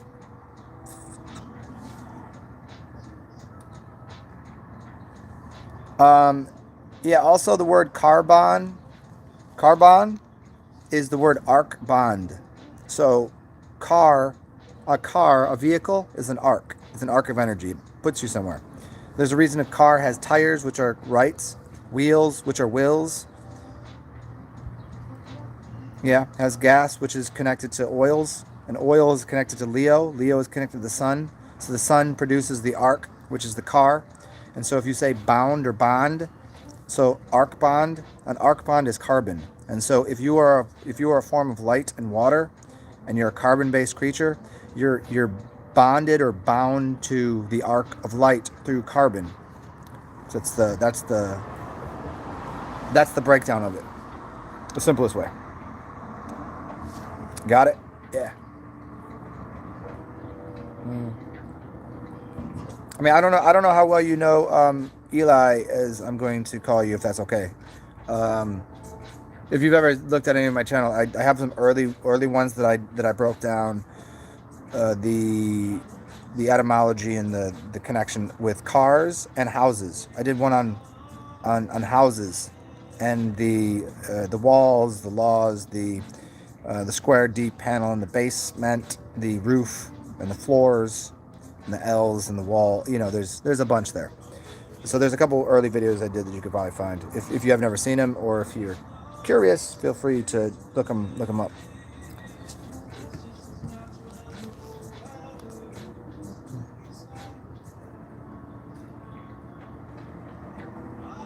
Can you guys hear this guy singing?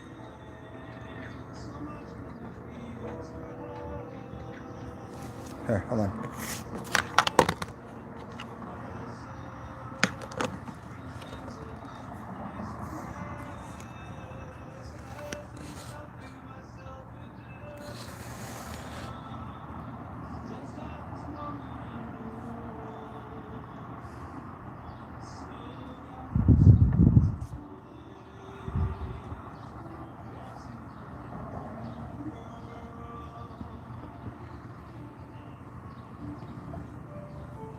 Can you guys hear that?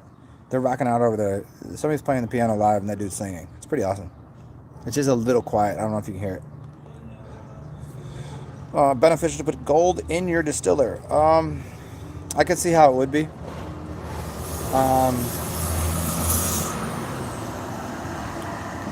Well, let me rephrase that. No, not in the distiller. Let's rephrase that, because any kind of metal. So you have noble metals, soft metals, heavy metals.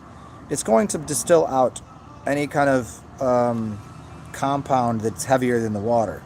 So it's not really going to do anything to put it in the distiller. So let's start with that. In as per the terms of Ayurveda, you don't need to make monoatomic shit by doing a bunch of really crazy shit. All you need to do is have yourself a stainless steel pan and boil silver or gold. Well, I know silver is one of the main things, but you boil it for 15 minutes, piece of silver, piece of gold. So you would take coins that used to be actually worth something, put it in the water, and boil it that way.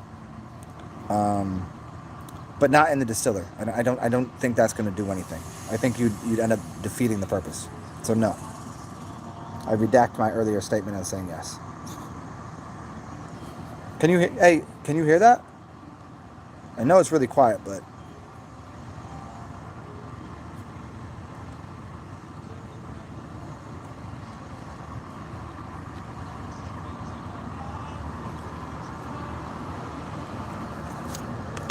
I suppose you guys cannot. So I'm going to turn this back on and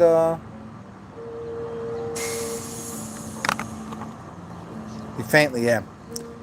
It's too bad. It's too bad. I wish you guys could hear a little better. I wish there was a way to turn up the mic on here to hear that. It's pretty good. Guy's got a pretty decent voice. Well, there's also the bus down there that's fucking things up. The bus leaves. Maybe.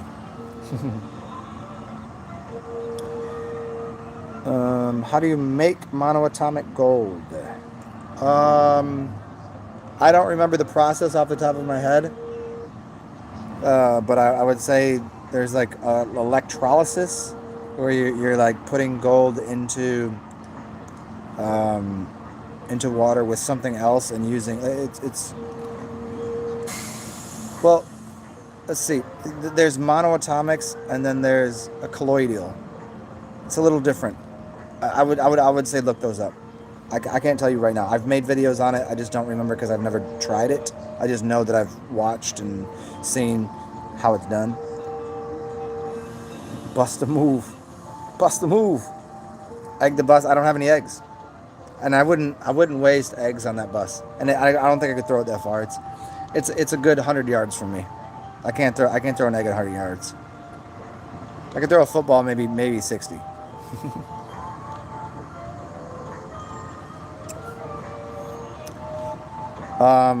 You think I'm correct on what? Like, oh yeah, the two different things, yeah. Monoatomics and colloidals, and then you have one higher level, which is another reduction of what's going on, which I don't think people even need to get into because they're not even doing the first thing.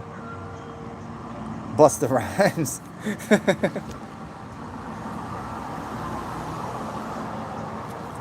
Busta Rhymes is in my top 30. He's definitely in my top 30 rappers.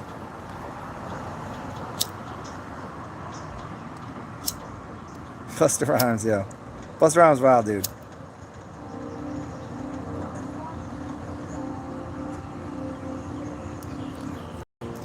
Tiago, what's going on? Do you guys want me to read some more out of this? Either one of these books? Do you want me to? We'll get back to Tao of Pooh later. You want me to get into this other book, or do you guys want to fuck around and talk? If you want to, I can read out of this right here. Weapons of Mass Instruction.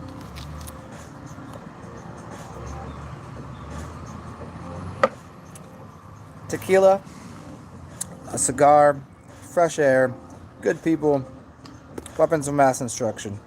Have I tried vaping? Sure. Vaping what? Yeah, most of things, yeah.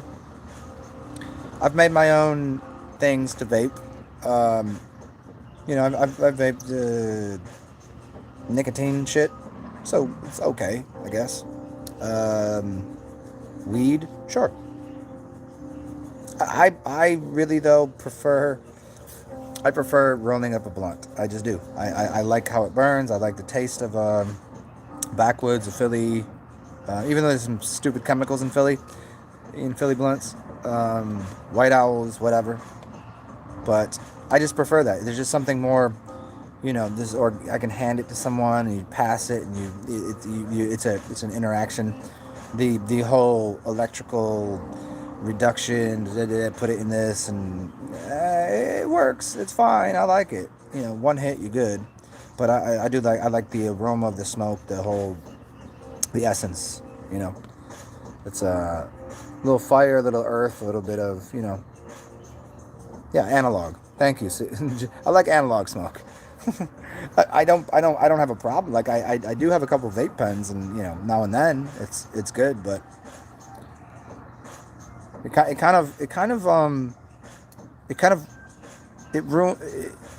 ruins the path to the experience because you hit it and then you're just like, and I'm high, which is good. If you're doing something by yourself and you just fucking want to get stoned, watch a movie, fucking whatever you do. If that's what you do at work, if that's what you do, to create art, go for it. But I do enjoy the whole aspect of smoking. I don't like. You guys have seen me smoke maybe 3 cigars the last couple of days, but I don't normally. I don't normally smoke anything. Now and then, I drink. So y'all know I drink.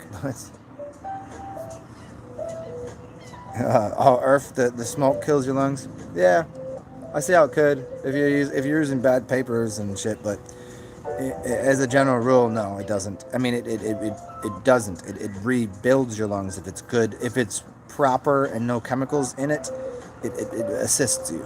But most people are not getting anything that is not chemically altered, whether it's the papers or the smoke itself. Yeah, moderation. Yeah, and it doesn't. It makes you. There you go, Juniper. It makes you breathe different. Like, slows you down. It just gives you a little bit of a.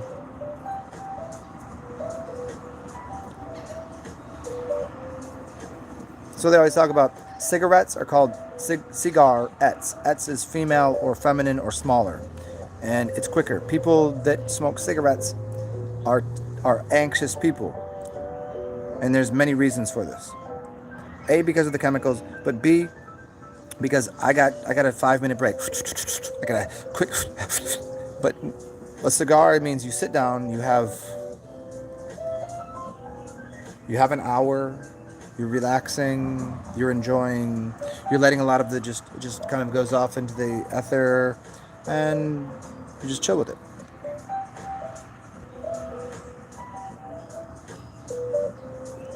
It's why old men smoke cigars. It's patience. It's time. What the fuck else you got? Just chilling. Younger people smoke cigarettes. Just quick. I'm anxious. I gotta do something.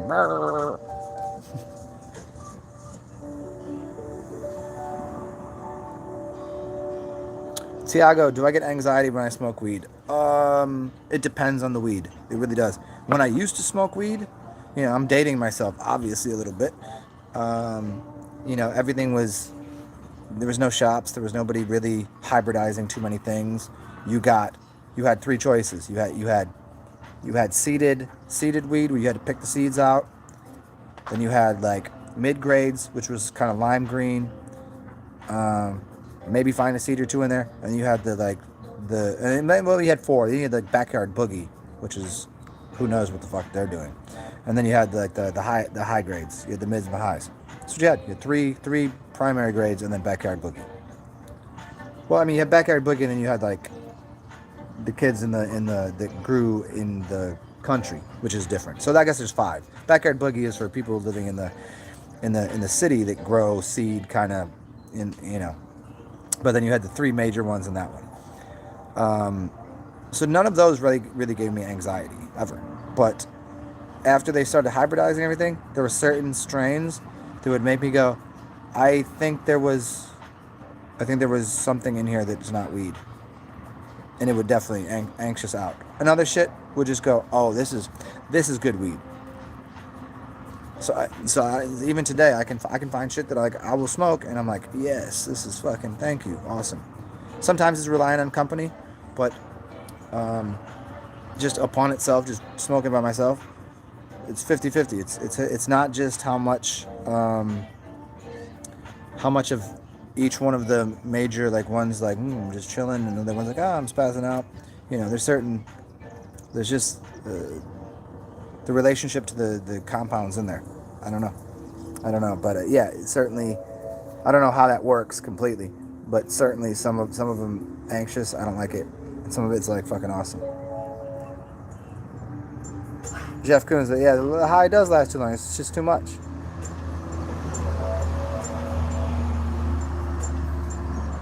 Do I inhale the cigar? No. No. You get enough of the nicotine and everything through your salivary glands and just everything going on in your mouth. Certain things. If occasionally I do smoke a black and mild, well, which I haven't in years, but something like that. If I smoke a Jarum, like Indian clove cigarettes, cigars. Then I'll inhale a little bit here and there. But no, not this. No way. Oh, yeah, I would get green face and want to vomit and puke. It's no good.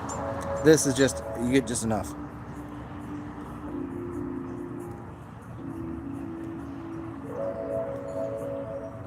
Yeah, as I'll point out, as I have every time people bring up weed or marijuana or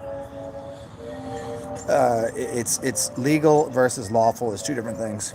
And legal weed, you never know. I trust my dealer. You know, whenever I used to smoke, and you got to go fucking walk around the corner, talk to this motherfucker, give him give him whatever, walk over here and down the pipe and blah blah blah. I trust those motherfuckers because they want your business again. So they're not gonna fuck you up.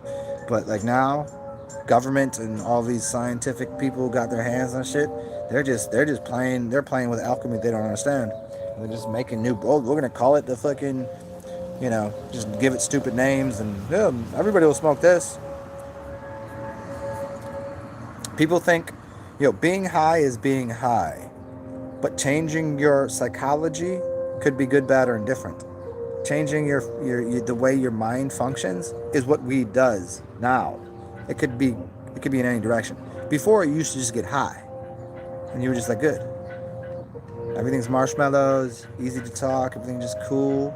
And now it's like you're throwing the dice. You don't know what the fuck you're getting. And I even know people that smoke weed, sell weed, like for business, that they know that some weed they don't like. How the fuck is that even possible? I thought the mother just gave you the perfect thing. Well, I want the original seeds of the original plant that was originally put here on Earth. I want that one. That's what I want to fuck with. Tell me where that is.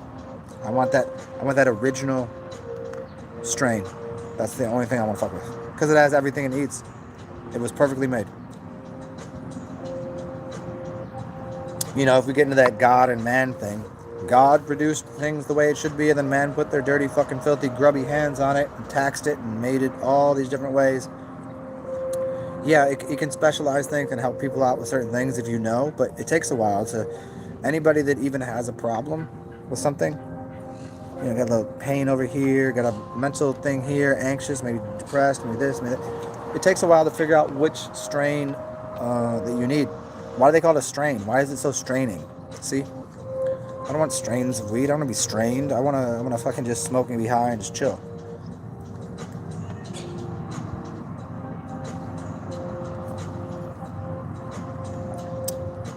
This is Nicaraguan.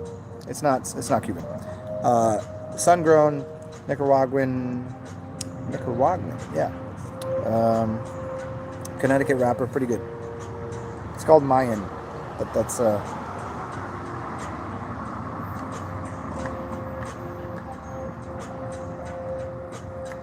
yeah. As man puts their hands and shit, it's not that men, women, us, we don't know how to build things and create things, because we do. But the original source tends to be of higher value most of the time. And the dilemma is, once it's not a creative art form and it's a monetary thing, that's where the problems happen. If people were just producing weed because they enjoy hybridizing, because there's nothing wrong with hybridizing, I don't care what anybody says, you're all wrong about that. If they hybridize things, they change things, they alter things, they mix fruits together, go for it. But as soon as it's for the purpose of making money, that taints it. And it taints what they're doing with the alchemy. Or the chemistry, if you just want to call it chemistry. It changes it.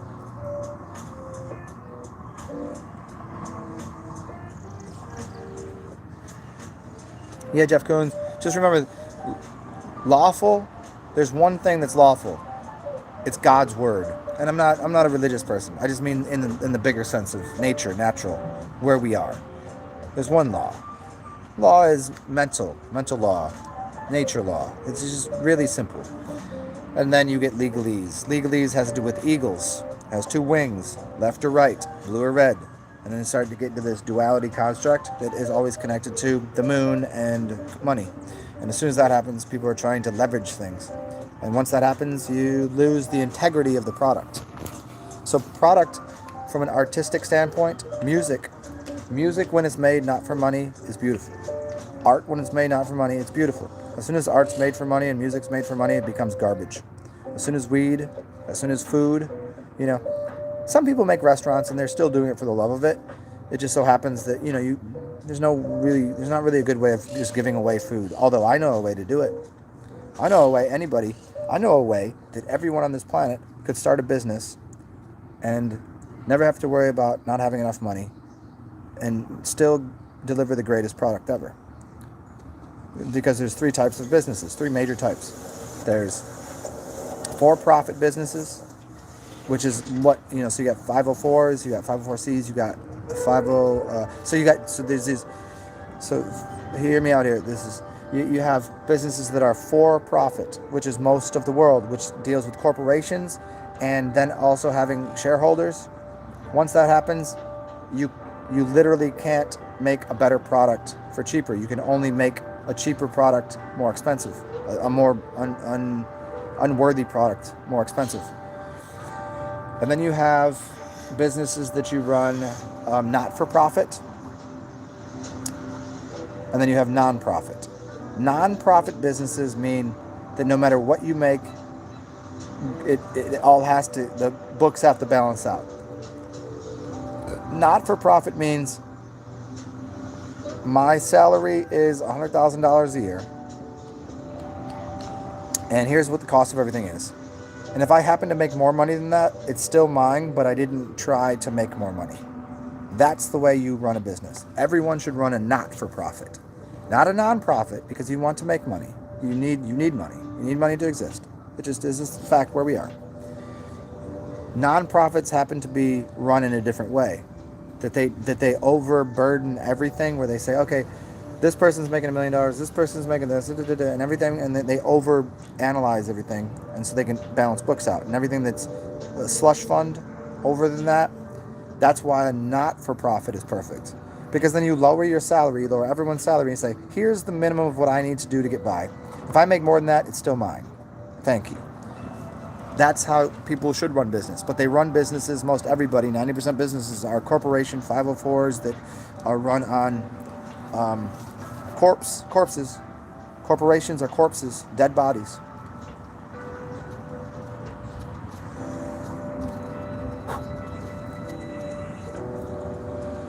So start yourself a not-for-profit, not a non-profit. It's a little different. So you're not a non-profit, you can't make more than what you asked for. And I don't think that's fair. I think if you actually give a good enough service, good enough product, you should make more than you asked for. So I'm going to go refill my cup, and I'll be right back, and then I'll read from this book for you guys. With his earlier book, John Taylor Gatto brought us his now famous title, Dumbing Us Down, into common use worldwide. Weapons of Mass Instructions promises to add another chilling metaphor to the lexicon. It happens rarely, but whenever I do read a newspaper, listen to the radio, or watch television, or on a variety of topics, I find myself wondering, how can this happen? How can people be so gullible? Gatto has an answer, and it is disturbing as well as compelling. 20th century education. I'll be right back as I fill this cup up. And some tequila too. It's tequila time.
Oh, we are back in the driver's seat now. Hello again. It's a pleasure to see all of you. I hope you're doing well. How's your day been?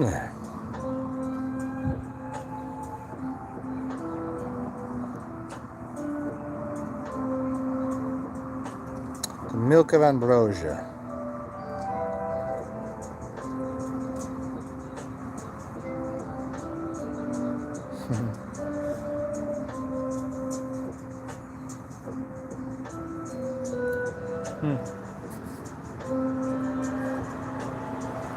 Yeah, there you go. There you go, Faisal. Tiago, don't take this the wrong way. But do you still? Why would I take this Why would I take that the wrong way? First of all, yeah, yesterday or no, 2 days ago, I sun gazed for like a half an hour. Have I for a while? No, not too often. I did a good deal of sun gazing for years, and then I just changed my habits. And then I sun gazed a lot the other day. It just lately it's been too white, too bright, and the times that the clouds haven't been in the sky, it's been right there. And it's been high noon, and no one is really capable of staring. You should be able to stare at the sun at high noon, but it's not. It's pretty difficult. And then as the sun's coming up, I'm not necessarily awake, and when it's going down, there's too many clouds. So for a long time, it wasn't part of my practice. But yeah, lately I've been sun gazing. I don't know how I take it the wrong way though.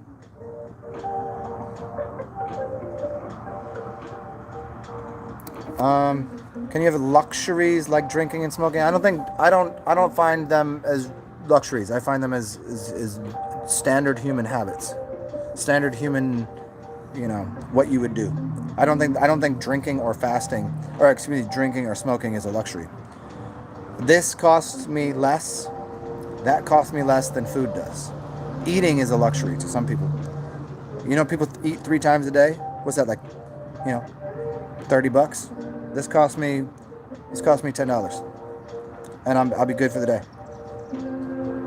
So no, I don't think it's a luxury, not in any way. I think it's something that I choose to do rather than consume mass quantities of food like the rest of the fat ass motherfuckers that claim that people that drink or smoke are somehow, and I don't even smoke that often. It's not a luxury. It's just something I choose to do. Yeah. A luxury would be buying a $200,000 car that you don't need. That'd be a luxury. Luxury would be, it comes from lux. It comes from a lot of light. And even at that, I don't have a problem with it. I don't even know. So I don't think it's a luxury. So that's a wrong word to use, Tiago.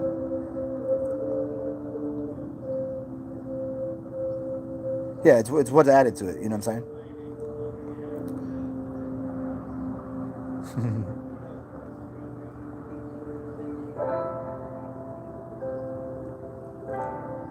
Oh, dude, that's awesome, Fizo. If you can do it, do it. I mean, my eyes, because there was a time that I could sun gaze and probably look at it at high noon a couple years ago, when it was a little more yellowish, and I was sun gazing more often. But then I just didn't. I don't know. Jordan, how do I learn all that etymology? Um,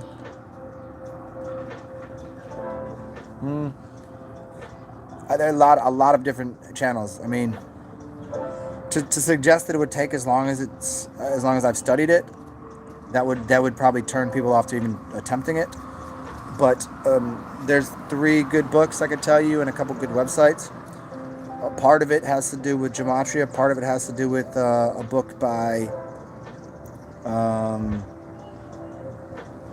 I can't think of the guy's name. It's up there on the shelf right now. It's called the Alphabet versus the Goddess. I try to find that. The other one that it was a big primer into it was Alvin Boyd Kuhn. I think I even said it at the beginning of this video. Alvin Boyd Kuhn. It's called the Esoterics of the English Alphabet, I believe. Esoterics of the English Alphabet. Alvin Boyd Kuhn, Kuhn. That was one of the original sources of understanding letters. And then I just got into this dude. His name is... See, everyone that I put onto this dude, they can't understand it because it's super high level. And I can't even understand it completely. But it did something to make me understand lesser versions of it. He's a master of the craft, as he would call it. And his name is Dennis Fetcho.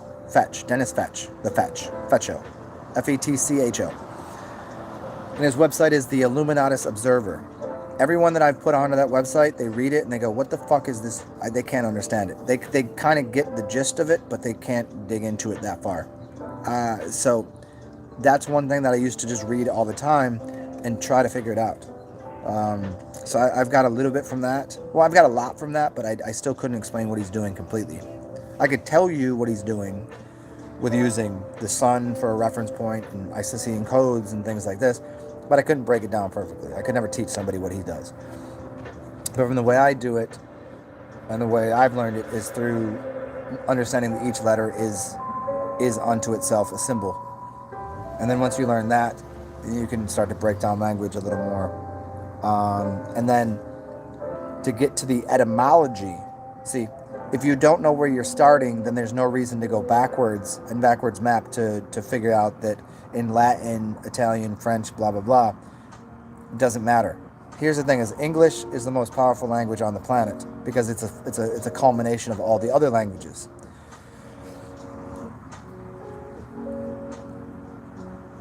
So that's why it's easier to start with English because you're already held inside of all of the other languages.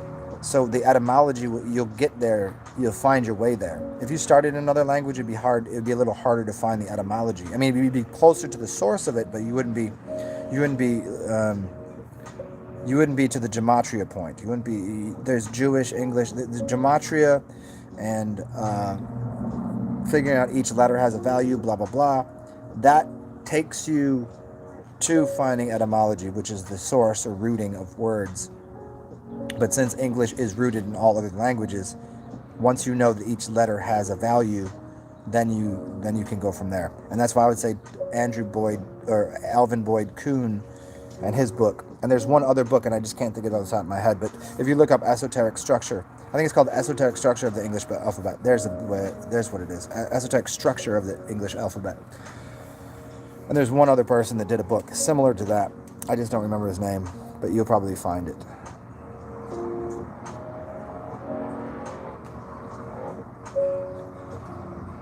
The Code to the Matrix by Sivan Bomar is awesome. I highly suggest that. I think he did 3 versions. He did the original writing, which was about 13 or 14 years ago. And then he did the silver version. I think he did a gold version after that. So he kind of cleaned up a couple things. But any one of them is pretty good. It's a good breakdown. I don't know that he really gets that deep into language, but he gets into just the matrix itself. But the matrix is a lot of ways based on language, which he's really good at as well. He just does it a little different than I do.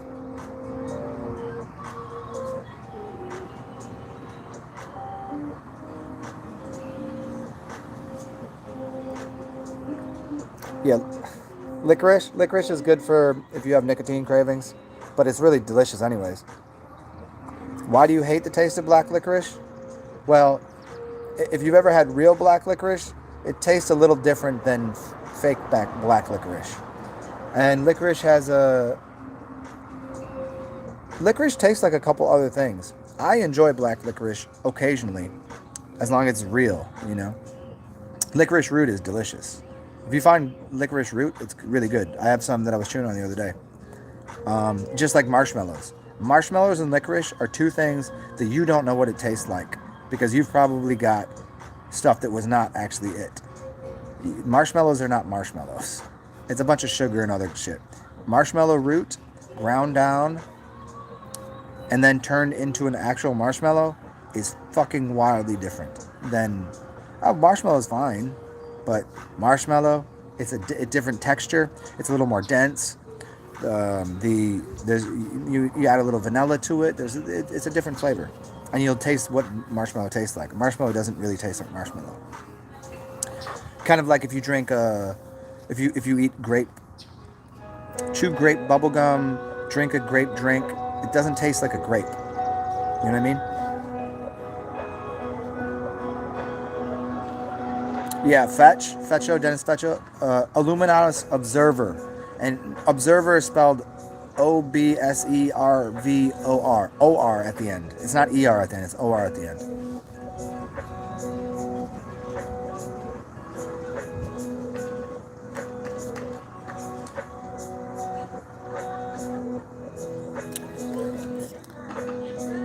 Yeah, have fun.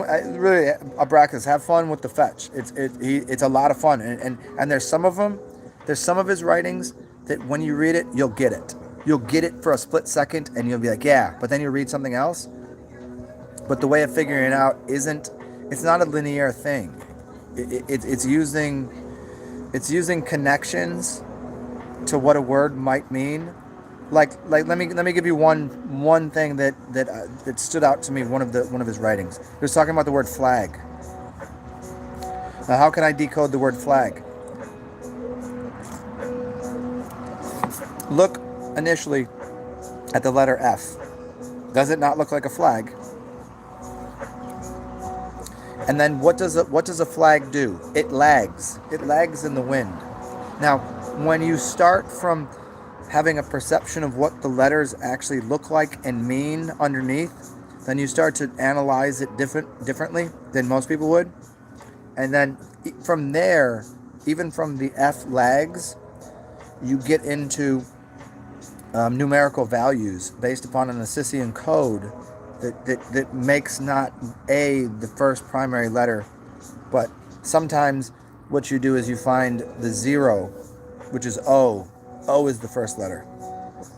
That's not the necessary way that he would do it. I'm just giving you an example here, because sometimes what you have to do is you have to adjust where the first letter is, and the first letter should be O or B. The first letter is B. This is not how he does it. I'm just breaking it to a different direction. The first letter is B because the mother is birthing. The B is, look at a B. Big, a small top and a big bottom. It's a birthing belly and smaller boobs. That's what a woman looks like when she's birthing something. So the first thing that happens in the world is birthing. It's not an auroch. An A is for an auroch or an ox, or an auroch is a cow, which has to do with milk, but that comes after the B. But if we know that the 0 or O is representative of the beginning points of the alphabet. If I go A, B, C, D, E, F, G, H, I, J, K, L, M, N, O, the first letter after that is P, which is penis. P has to do with penis. So if I start with O, the first letter is a penis. If I start at the beginning of the alphabet, the first letter is boobs, breasts, belly, bowel even. So there's 2 different starting points for using different kind of coding systems. And Isisian codes deal with like a kind of a moon-sun matrix. Isis being the moon, and then the sun being, he's basing things on the number 365. See, now all of this sounds so confusing, and it will be confusing, but some of those, you'll get it. You'll get what he's saying. And one of them that made a lot of sense was flag, the one he did on flags, one he did on He did two. You could check him out online too on YouTube. He did one about the esoterics of Humpty Dumpty, which is pretty cool because you'll get to see him talking and explaining it and drawing it. And then he did one on the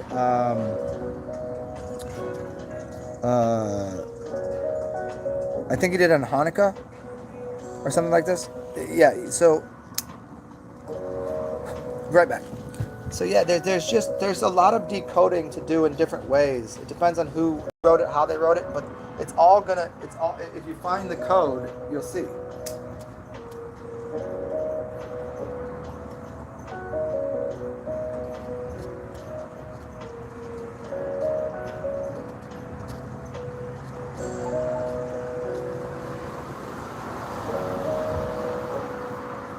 Like sometimes decoding something involves this. If the letter C is in something, it literally means SEA, like the sea. So if I say the word here, I'll give you one example. If I say the word lock, you understand what lock is. I'm not going to break down lock for you right now, but it has to do with L, which is an angle. This is with okay. So we got lock. But if I put the letter B in front of it, I get a block. If I go into a city, I see blocks everywhere. I can build things with blocks. In those blocks, there are corners. The corners of the block are where you find a church or a bar. A corner in your house is what pulls light to it. If you look at the corner of your room in your house right now, you'll see there's a dark shadow there. It's capturing light. So if I go to the corner on my block, it's locked a B, which is a corner. And a corner is where you take a dead body. And a dead body is black. It's dead. It's de-added from the whole thing. So what you'll find is darkness in a church and in a bar. Bars are dark and churches are, well, that's stealing energy. Let's be very clear. Now I can also say, let's just move on with this. I can say clock. Now, what is a clock? A clock is time. A time is about the movement of energy. So if I've clocked something, I've locked something to a C, but the C is SEA. So I've C-locked something. So B-locking something and C-locking something, locking to the B, locking to the C. So it's locked an idea to the B, to the C. Now I could say Glock. What's a Glock? It's a G-lock. A Glock is a gun. It's locked to the G's. G's up, hose down. Motherfuckers bounce to this. What's the G? G unit? G's. Gravity. Weight. Again, gravity don't really exist, but G. So it's locking something to a G, which is the number 7. So now we can go through the alphabet and put certain letters and start to decode that way. That's one way of starting to get your mind to understand different ways of decoding what's going on with the language. So we've got blocks, glocks, clocks. I mean, you could get rid of the D and say docks. We can understand what the ox is. What's an ox? And what's a dock? A dock is where you bring the ship to. A ship that comes sailing in on the sea that was on maritime admiralty law connected to the clocks. It was clocking something and got docked. So it ox. So you see there's a little bit of artistic mentality of understanding. Then you have flocks. So what's a flock? There you go. So you're locking an F. So what does a flock do? A flock is birds that fly in the sky. What does a flag do? An F. It's up in the air. It's lagging. It's flying. It's up in the air. It's flying. Right. That's what a flag does. So a flock is locking to the F word. The F. So we have flocks, glocks, blocks, clocks. We get to what rocks are. Okay, now do you understand? This is one aspect of decoding language. One aspect of it. And as again, I don't think I fully explained later, but I didn't explain fully earlier, is that I use Gematria I use Gematria decode 3rd or 4th to only verify something. The kind of decoding I do with using some etymology, and my understanding of language is probably second. Gematria, where you decode by using numbers hinged to it, only verifies something. It doesn't decode perfectly. Yeah, a flock of sea gulls. What is, So there's I know. Yeah, Faisal, you seen that, didn't you? So don't tell everybody. Hey, what's up, birdies? You hear them?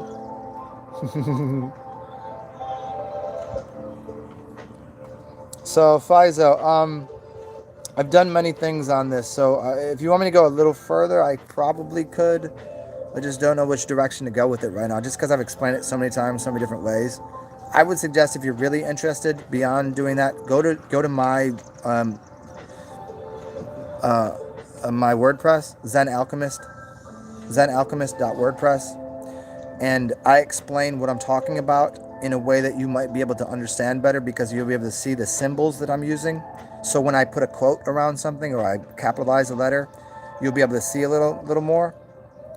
Because when I'm speaking it, you get it kind of, but by looking at it, you'll see what I'm talking about, because the image is something as well.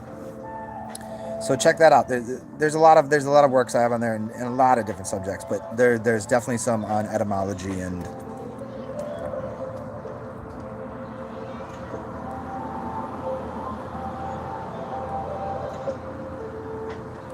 if you didn't hear me earlier, I did two major videos, one on houses and one on cars. And those, I think, are two huge things for people, because everyone lives in a house and drives a car. And those are decoded into tires are rights and wheels are wills, and cars are arcs, and houses have walls, and walls are laws flipped around, and floors are on the bottom and has an L in it. But if I take the L out of floor and I flip it around, I get a roof. So the roof is above the floor. But how do I connect a floor and a roof with an L? So if I said four, I have four walls. So the four walls is why I have a floor that's connected with L's, and L's are 90-degree angles, which give me four walls, four corners, which also give me the roof. And I can even tell you why a ceiling is there. A ceiling is there because it's sealing something. It's sealing energy into something. And then we could talk about why the walls have electrical conduits of copper that also go into your basement, the mind of the base mind, which are connected to what is called square D panels. And square D panels are connected to the sun. Why? Because if you take a square and put it around a circle, squaring your circles and circling your squares, you're starting to create some sort of energy vortex. But if I take half of a circle, I get a D. Half of a circle is a D. If I take a D and put it on its side, it's the sun rising out of the sky, which is electricity. So if I take a D, which is a half of the circle, which is half of the whole premise, and put it within a square, I'm getting energy held within a square. And that square is symbolic of what your apartment, your house, your home is. Your home is your ohms. Ohms are part of an electrical system. So your home, is holding within its walls, its laws, a bunch of electricity or energy that was made in the base mind or the basement, which then created energy that came through your walls, through your laws, into your box that is a cube. So that cube is connected to Saturn and a bunch of time-keeping devices. So there's that, man. So you get the floors, the walls, the roof, the ceiling. There's more to it, but that's the general breakdown of it. And I did a whole thing on that and on cars and some other things. But I think that's very important, that if I can decode it that quickly for people, that people should start to understand, like, I could do that with just about anything, and you can do that with just about anything, as long as you start to understand every single letter has value. There's a reason there's 26 letters in the alphabet. Oh wait, there's 52 weeks in a year, 52 cards in a deck. You think there's any reason there's 52 weeks in a year, 52 cards in a deck, 52 letters in the English language? Small ones and big ones. And they're red and black. Why are they red and black? Why people wear red and black lumberjacks? See, we can go really deep with this shit. But it's not just rhyming and poetry, it's real shit. It's higher scientific knowledge.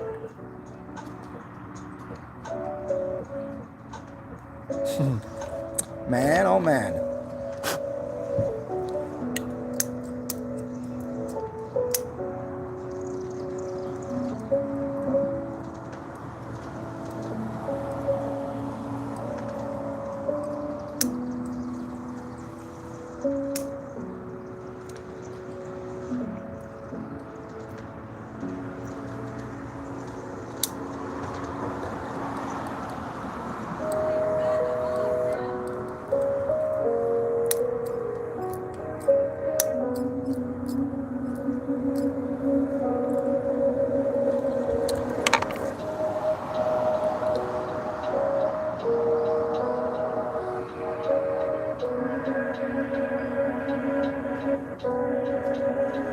GMOs are not a good idea.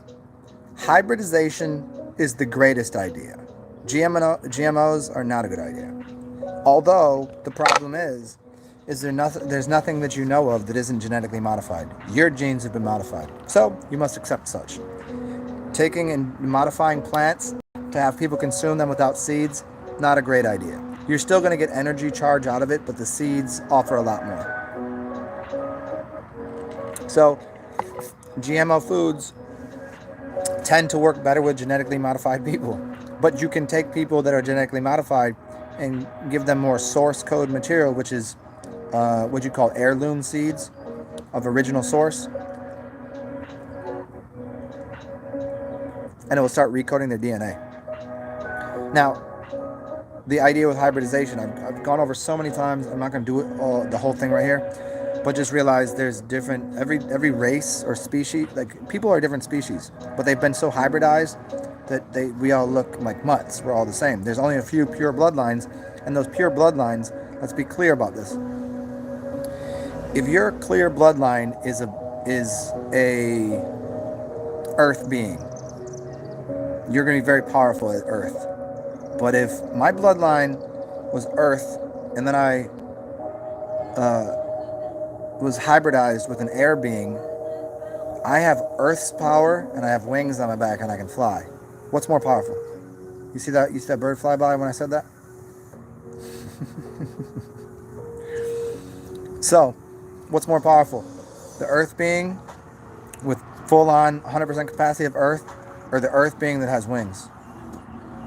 Now, if I add to that I can swim underwater, because I have water in my being, if I can fly, swim underwater, and be on the Earth, how powerful am I? Extremely. So hybridization is more powerful than single source bloodlines. If I go walk out here right now, I can find a tree that gives me lemons. Wonderful. I know that if I hybridize that tree, or I take an orange and a lemon and a grapefruit, I can splice into that tree those fruits, and that tree will give me lemons, oranges, limes, and grapefruits. What tree do you want in your yard? The one that produces all of those fruits, or the one that produces just lemons? Hybridization's a good idea. Genetically modifying, there's too much money in it and too many people putting their hands on things for wrong reasons. And so there's where genetic modification goes wrong. So I think that when people were genetically modified, if we were, I suspect that sometime long ago there was some high-level magicians and alchemists that were genetically modifying things. There was no money in it, so they were doing it for a grand purpose, a good purpose. But then as soon as money got put into things, now you see people out here as chemists. That's why they're not allowed to be called alchemists anymore. Alchemists are God chemists, alchemists, the angel chemists. I'm an alchemist. I'm not a chemist. The Kemets were the original black source, sun, the black sun, the Kemets, from Kem. They were from Egypt, right? So you have the Chems that were doing black magic, good black magic. There's not bad black magic. There is now, because money's involved, because it got Moon involved, Mooney. But they started doing some magic, and then Kemets, the Kemetans, linked up with the gods, the Els, the Elohim, and then you get the El-Kemets. It's the alchemists. Alchemists. You see? And then as soon as they put money in there, everything got divergent, and people started doing things just to make it different, not to make it better, because by making something different, people would pay for it because I want something different. They didn't want something better. Why today? You find things. We live in a culture that people buy things because of planned obsolescence, not because it has heritage, heirloom principles. Heritage, heirloom principles are about people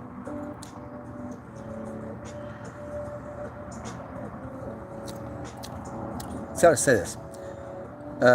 They were producing closer and closer forms of immortal beings.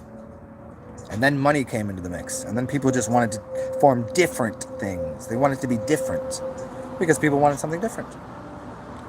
But without money, people wouldn't want something different. They would want something that's better. They'd want something good. They'd want something great.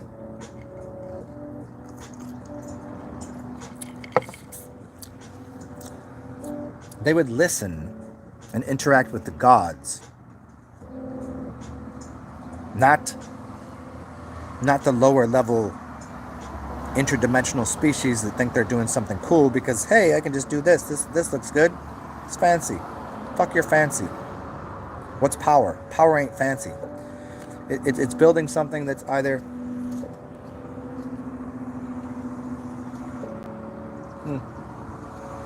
See, I'll explain this one.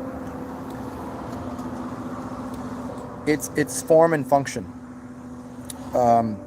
Today we have a society that builds things form primarily, and if the form happens to produce a function, great. Do you understand the difference?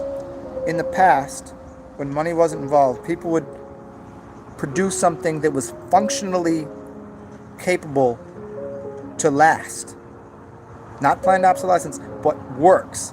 It's functional. Functional first. And because the function was proper, it would look right, and the form would take shape. But now people shape things and form things, but have no purpose or function in mind. And so that purpose and function becomes a secondary system, which should never have been true. But we're looking here around us, and all we see is things that break down, that don't work, but they're really pretty. You know, pretty people, they're fucked up. They don't work right. People that are they may not look the way you need them to look. They probably work better. Like, they function better. So that functionality is primary to reality, to actuality, to what we should be searching for, striving for, functionality. And that form will be produced because of that. Not the other way around. But we've lived in that because of money, because people are trying to differentiate things and put little copyrights and this and that on everything to claim it's theirs. Yeah, keep your bullshit. I'm going to stick with fucking organic, godlike material. There you go. That's it.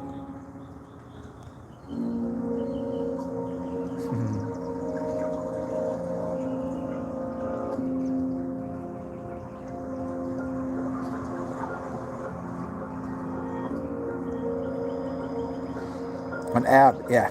The bars on the abs. Inferno, here's a quick one. I've already done this. The races by elements. There's 4 root races. It's the flag of the natives. It's white, red, black, yellow. The innermost realm inside of where we are is white, Aryan. Where we are now is, most people would call it something different.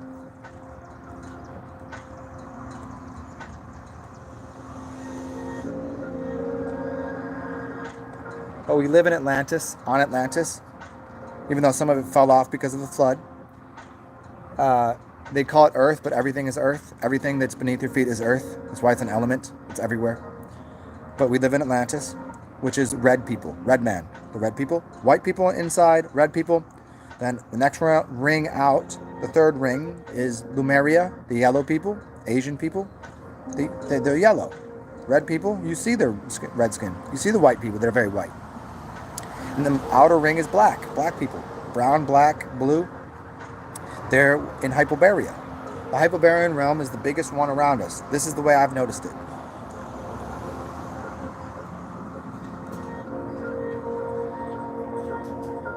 Which is the story of why the Aryans, which are air people, the red people are connected to the earth element. The yellow people are connected to the water element, and the black people are connected to the fire element. I think that's the way it works. I think I could be wrong about the elements. That I'm still kind of wavering on, but it seems that way. So 4 elements, 4 realms, blah blah blah. And this even goes in the story of why the Aryans think they own everything, because they're the children here. You know, children think they own everything. Children, what? The Aryans, from the air, came down from the air, flying around.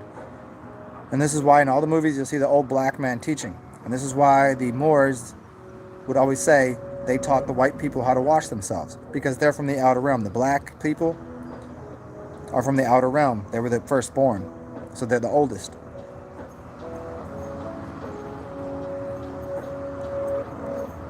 And that's why they're brown and they look like the trees, because they're part of the earth. So if I got that wrong, you know what? Let me switch that up. I think the black brown people are the earth realm. Earth realm is the outside realm. We're in the water realm.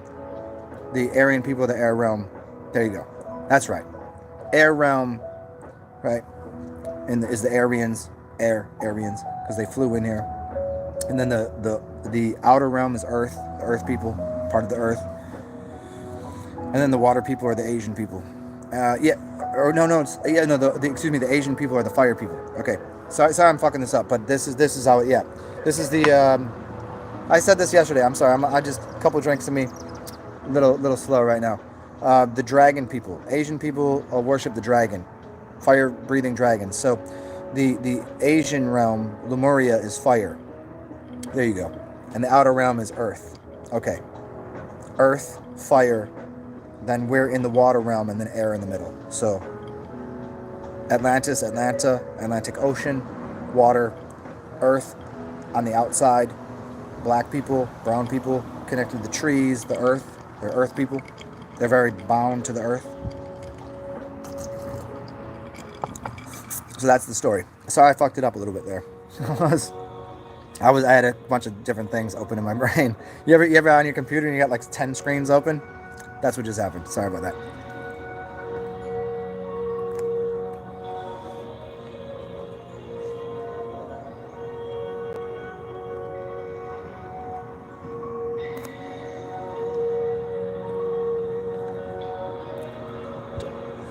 Do I think there's a bird that could fly to the moon?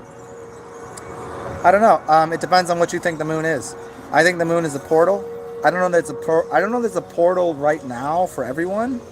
I know it's a portal in the astral realms, and I think it's maybe a reflection of the other Earth that might be flip side of us. But could there be? Sure, why not?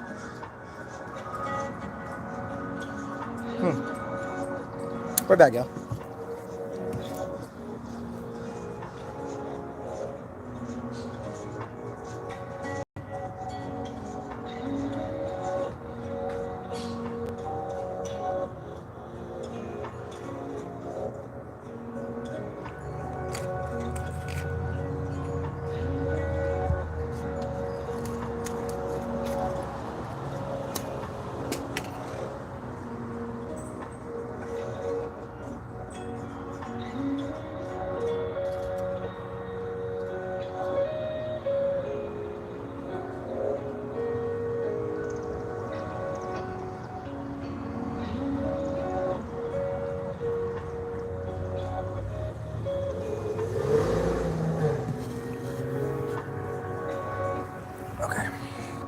We back. We're back, and oh, what's up, birdies? Oh, that's the little green guys. Come back over here. Come sit over here. They always fly by and say shit to me. They always do. They never stop and hang out. Sometimes they'll hang out over there. The crows I always hang out with, but those little guys, they fly from here to there, and they'll always say something to me when they go by. I've seen them pretty close in their trees. Little parakeets. I think there's like 5 or 6 or 7 of them. I don't know. Non-meton. What's going on? Thank you, man. I don't know who you are, but thanks for tuning in. I've done quite a bit of study on these things. Many lifetimes, I would say.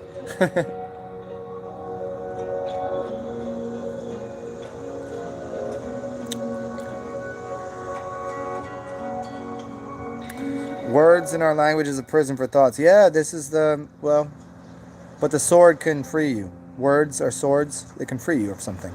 But the origination of words and language, the way that we perceive it for the majority of people, it's even said that people that could not read were more free than people that could.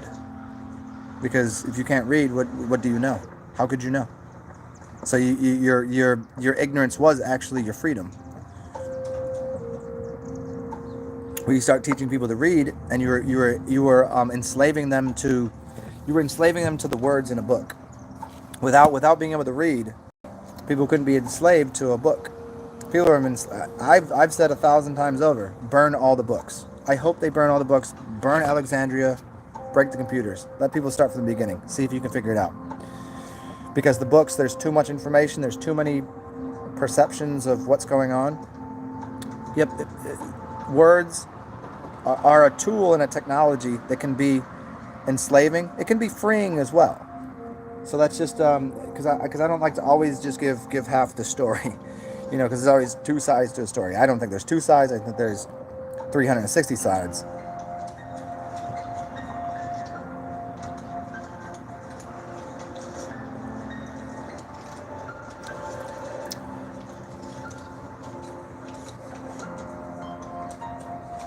Faizo, man, thank you. I just talk, man. I don't fucking know. North Pole, a hole that connects to the other planes. Yeah.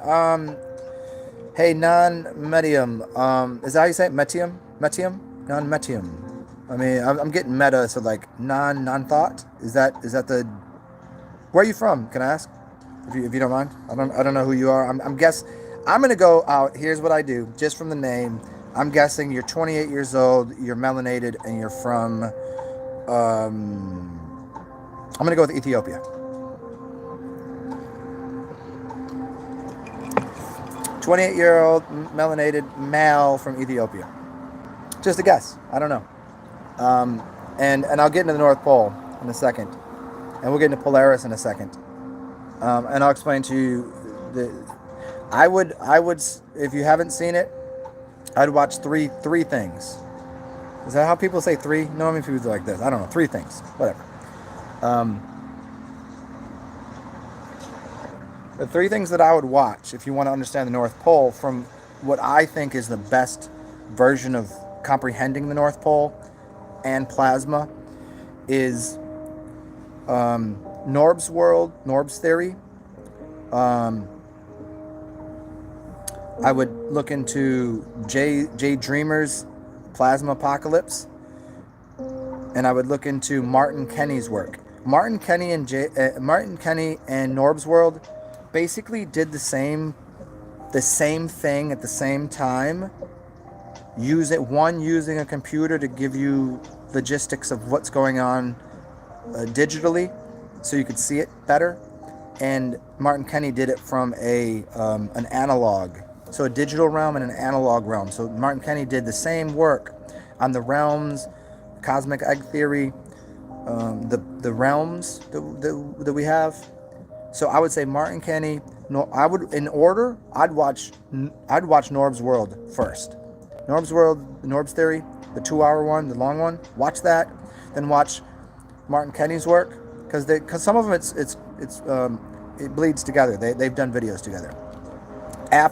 Because at first Martin Kenny was like, "Where did you get all this information?" He's like, "Dude, I've been studying this shit," and they just happened to come out with the shit just around the same time. Don't know how it happens. Maybe syncs, whatever. And then Jay Dreamers, because if you want to get into what might be going on with the larger time frames, the larger things that are going on on the realm and the other realms, and how things line up with the planets and the stars and the moons collide, raise your truth figures, that kind of shit.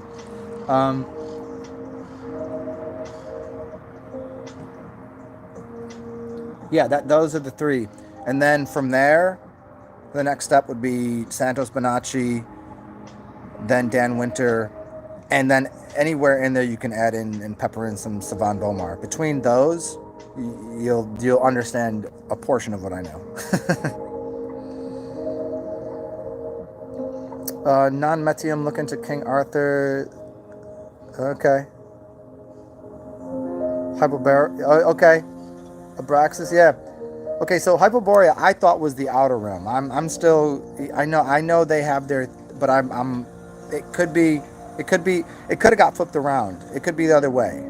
but I think that the way that I said it was probably right. They could be right. I don't know what they said on the Hyperborean things. Uh,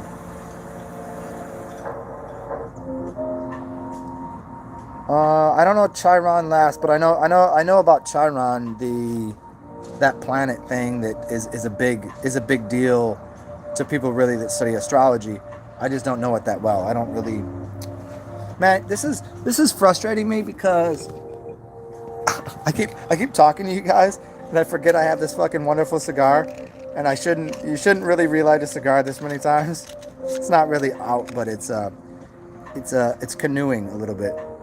I mean, that's not really a thing that happens with cigars too often. Usually with a blunt that's not rolled well.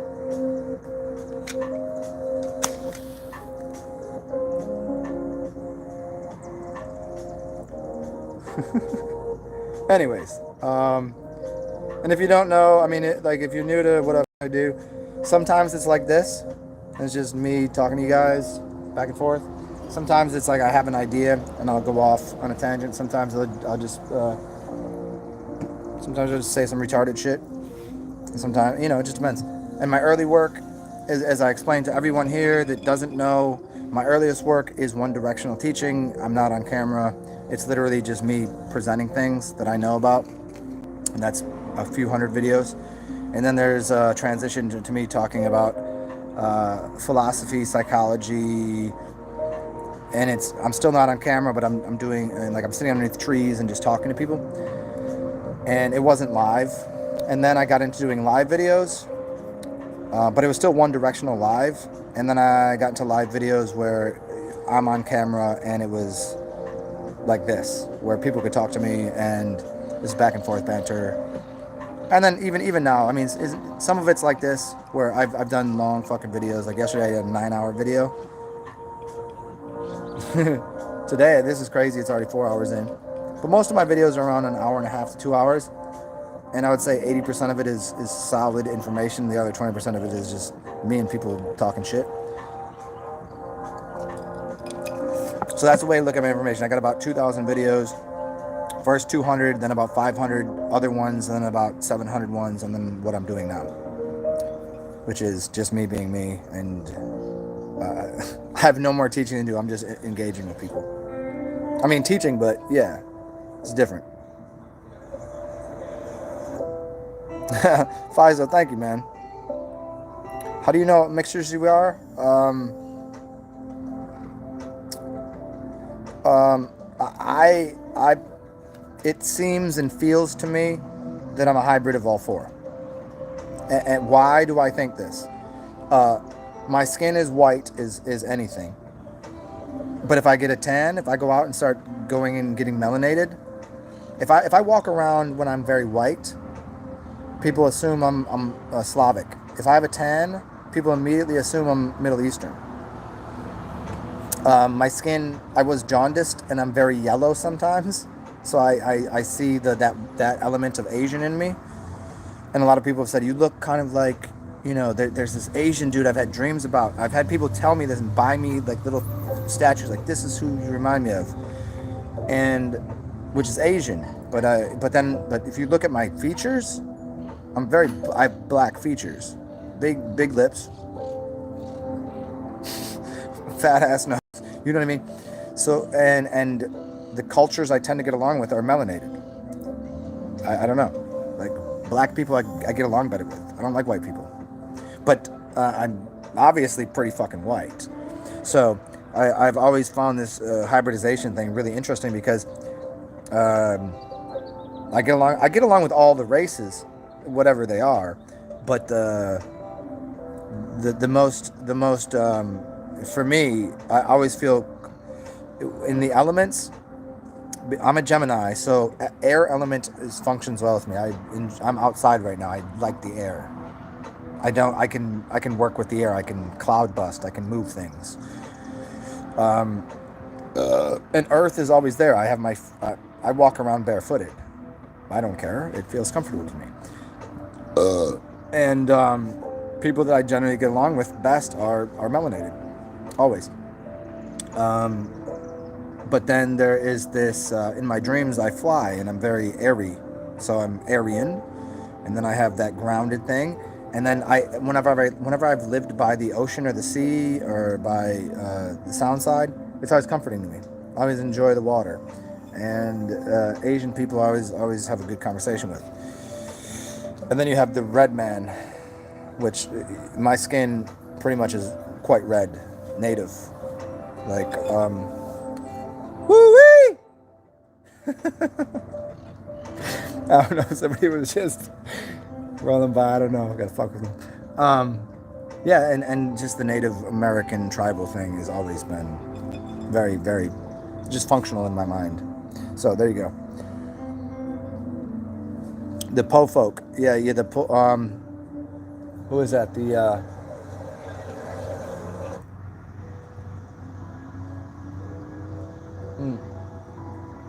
there's a couple really good groups I'm gonna think about for a second. Give me a second. I'll get you a couple. And there's something about like hip hop and lyricism and certain and the sound of the djembe, the sound of drums, really speaks to me. So there's a big connection to me, and I think that sounds and smells are very important, way more than your eyes. Your eyes deceive you. Your nose does not ever. Your ears kind of a little bit, but no, your nose does not deceive you.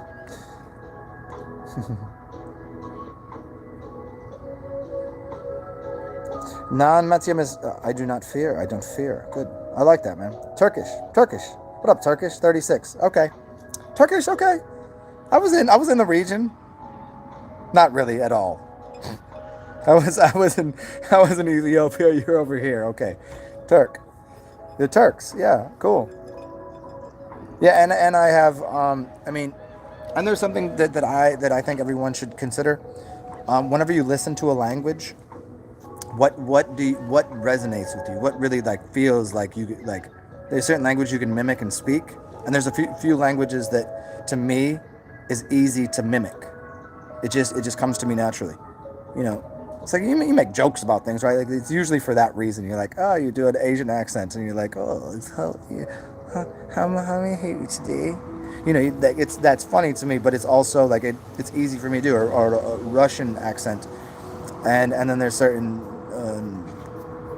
you know certain languages that really resonate with the way that in my body. So that's always interesting to me.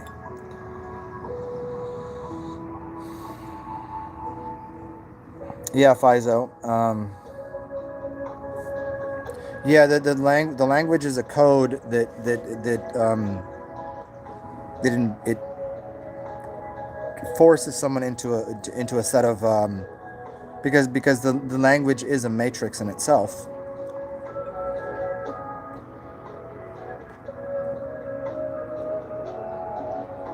That you become sort of subject to the sounds and the way the language is. It's why people that are Cajun, which are Indian people, Cajuns are Indians, and people that speak, why is Ebonics a thing? Nobody said that was a 90s thing to say Ebonics, but like people speak different, and they leave out letters and they add things and they put inflection on things because it's a different code. It's called code switching, and if you can code switch and understand languages, because you leave out letters and things on purpose because you're not trying to talk to certain people. You're not trying to have people understand what you're saying. You don't want to communicate with them because they don't need to know. But if you resonate with it, you'll figure it out really quickly. There's people that I'll talk to, they have no fucking clue what I'm saying. I'm speaking perfectly proper King's English, but I also have a little bit of whatever the way I speak, but I can understand most people. I don't care what language they're speaking or whatever their accent is.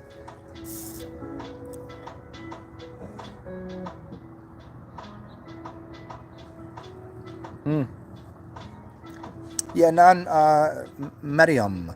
Yeah, so you got Martin Kenny. Martin Kenny is really good shit, man. But if like you say, you'll check out Jay Dreamers. Have you seen Norb's World's whole presentation? I really, really, truly, that is one of the when I watched it the first time, it really gave me like a little bit of like goosebumps and shit. I was like, oh man, the dude's really putting it out there. He's a Canadian dude, makes music, raps a little bit.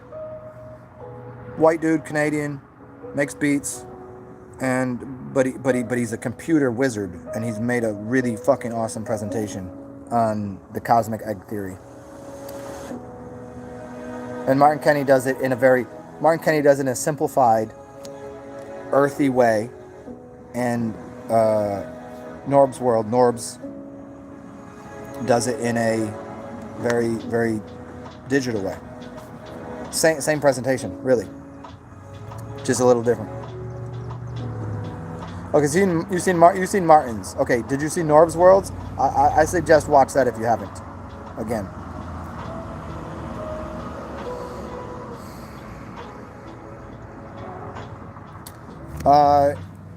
Now, Tim, you watched my first two videos, like the first two that I ever made. That's really crazy. Is that what you're saying? You watched the first two videos I ever made?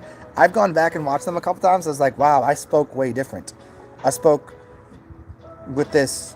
It was very like no one's around me. Let me just say this as proper and engaging as possible. And I was actually reading off of something, which I don't like doing. I hate doing it. I don't like reading off of things. I'm terrible at telling jokes, except I'm very funny, in case you haven't noticed that. But I can't tell a joke. It ruins it. I can't read from a paper. I can read from someone else's book, but I can't read from my own. The only thing I read from my own is maybe some poems I've written, some, Chime on last. Okay. Yeah. Yeah, there's some new shit that I don't agree with Martin on at all, which is the vegan thing. And everybody here knows this, and I'll just say it just for anybody that's new here. Fuck veganism. It's a new age movement, propaganda, death cult. Don't do it. Don't be a vegan. I'm not suggesting. And when I say that, immediately anybody that's vegan gets mad. They're pissed at me. I piss everyone off. That's my goal in life. Piss everyone off. But they think that I'm saying go and kill animals, murder them, and eat them. No, I'm saying eat local, what's available, and try to be vegetarian. Consume some honey, some well cared for cows or goats. Consume their milk, because those are mothers. Consume the bee honey, because they're not harming anything. Consume the milk. We're a land of milk and honey, the pineal and the pituitary, and those things do a lot to. And consume the eggs of chickens, because you don't need fucking 10 million chickens running around. So if they lay 20 eggs, maybe you eat 18 of them and leave two to be.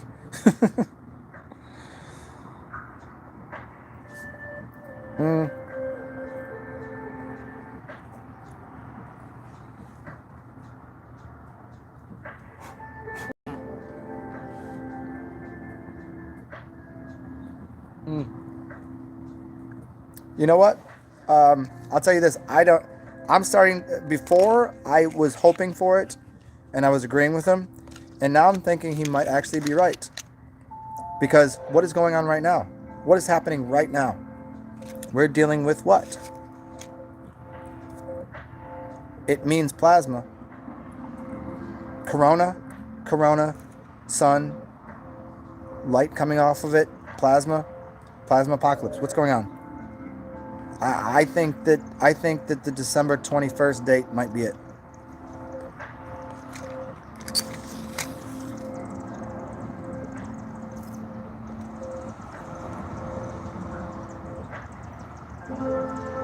In one way, I hope so, because this is fucking ridiculous. Anybody that doesn't know, this is a fucking giant. The whole thing that's going on with the 5G. I've already discussed this. I'm not gonna do it again today, but just for the sake of the cast here. It's all bullshit of how they're presenting it. I think it has more to do with the planetary shit that's going on and not to do with those fucking 5G things. I've already explained that in my last two shows.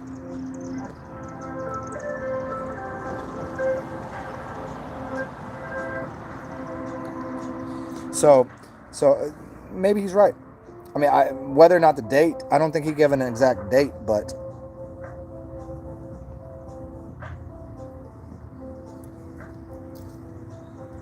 Well, just look up Norb's theory, N-O-R-B-Z, N-O-R-B-Z theory, but his channel is Norb's World. Did you get that? It just fucking lost connection. Norb's theory, N-O-R-B-Z theory. That's what the video you're looking for. Yeah, got it.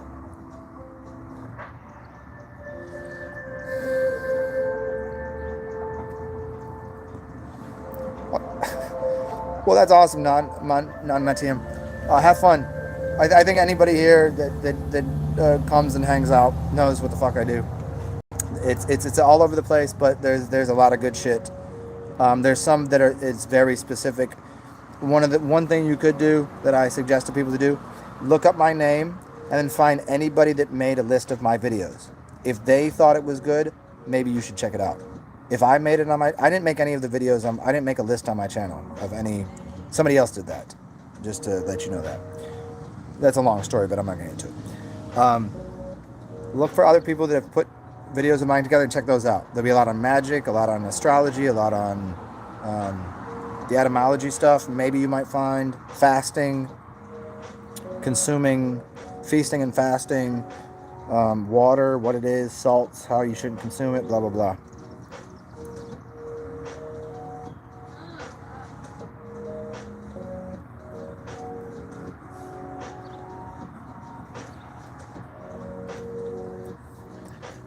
Yeah, FISO. The interesting thing about smoking weed is some people, if they don't smoke weed, smoking weed will get them lucid. Other people that smoke weed every day, they won't become lucid. Same thing with drinking. Sometimes I can drink myself into oblivion, and I will have some of the most crazy, absurdly awesome, vivid dreams, and I can get out of body and do things, and sometimes I can't. And sometimes when I fast for a long time, I can't. But then I fast for a long time and I can. It's just a weird thing. It has to do with where the moon is. It has to do with just general attitude. It just has to do with a lot of things.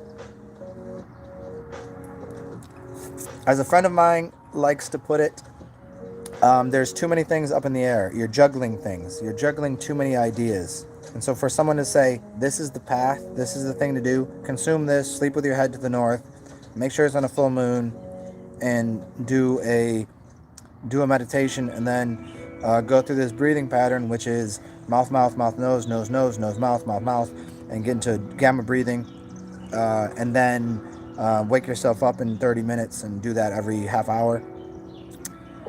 That might be good, but it might not work. There's just too many things going on. So it's really hard to give a perfect, it's like when people ask me like, hey, I've got this health problem. I'm like, dude, I don't know you. I don't know what you eat. I don't know where you came from. I don't know where you live. I don't know anything. So it's hard to isolate what I can tell someone to do to fix their liver, their gallbladder. I mean, I can tell you specifically what to do to fix your liver, your gallbladder, your kidneys, your thyroids, your pineal, your pituitary. I can tell you what to do for that, but I can't tell you that that's what actually is the problem if I don't know some aspect of you, if I don't look at you, if I don't catch your energy.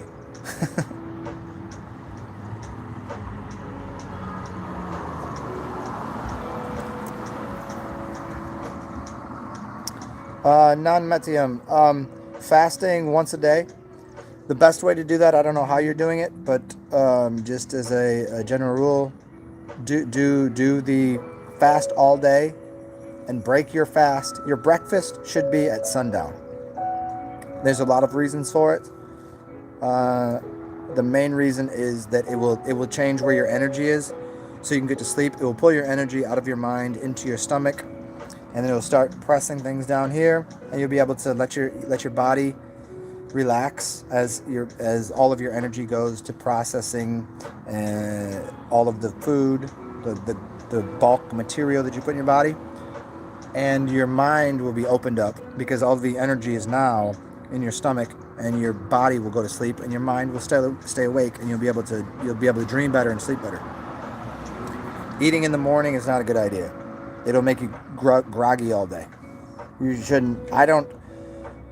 Whenever I'm really on my game, I don't eat ever anything at all until sundown. That's everyday thing. But lately, I eat different. I eat like what I want when I want. But there was a long time, I would one meal a day at sundown, and then I would fast sometimes for like multiple days. I fasted many times. I don't know if you know of my fasting, but I've fasted on water, juices, lemonade cleanse, and urine. Shivambu. I fasted on water for 43 days. I fasted on piss for 7 days. I fasted on juices. It all does something different, but certainly, yeah. Certainly you should be eating after you should earn your food. You know what I'm saying? You wake up, you already have energy. You don't need anything. You just need to put something in your body. Water, maybe some juice, but you don't want to eat something. You don't need a heavy, dense, solid food. Faisal, thanks, man. Yeah, I mean, if just before the sun goes down, right around sundown, yeah, that's a good idea. But don't do it early. Earth, this. You're the second person that asked me about this, and I heard north was the best because you have this spiral on top of your head, which is one of your portals. So you have one in your taint and one here, and one is to pull energy out of you, to pull your spirit out of you, and north is the good idea. And I heard that through Ayurveda. But then I've heard someone ask me yesterday, and they said west, and now you're saying east. I'm saying I don't fucking know. I used to think it was north, but then I realized that I could get out of body no matter what position my body was in. I could be sleeping with my head on the floor and my feet on the couch, and my head to the northwest. I don't know. It just there might be a better way, but I've not readily found it. It just don't eat in the morning. Do not eat anything solid. Solids are for the end of the day. Liquids. So in the morning, it should be breath work.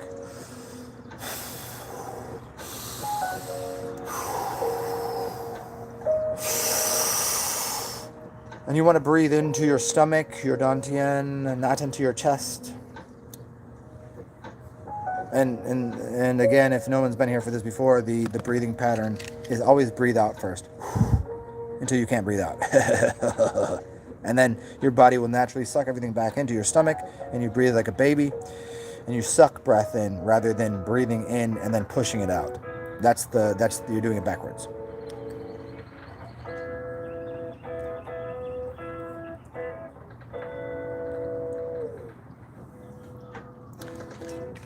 And then do the breath is the mouth, nose, mouth, which is the 4 fingers, the 4 elements, the air, fire, earth, water. The way you'd remember it is beta, alpha, theta, delta, or delta. So it's BAT D, beta, alpha, theta, delta, or D tab, delta, theta, alpha, beta. So that's whether you're circling breath this way or circling it this way. Mouth is mouth breather. It brings things this way. Nose breathing brings things into your consciousness. So if you need to think more. People that are mouth breathers, it brings everything lower and keeps them in low form and puts it in their body. Nothing wrong with it, but that's the initial breath you start with and then circle it.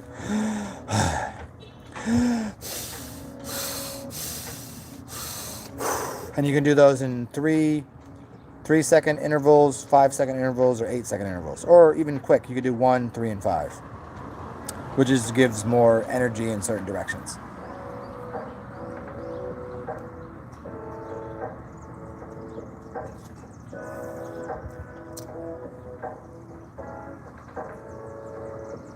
Peace out, non-Mateum.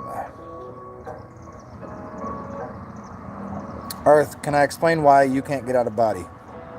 You got to give me See, this is what I was saying earlier. You got to give me a shit ton of more information to tell you why exactly you can't. There's many methods to get out of body, but there's many reasons why you can't.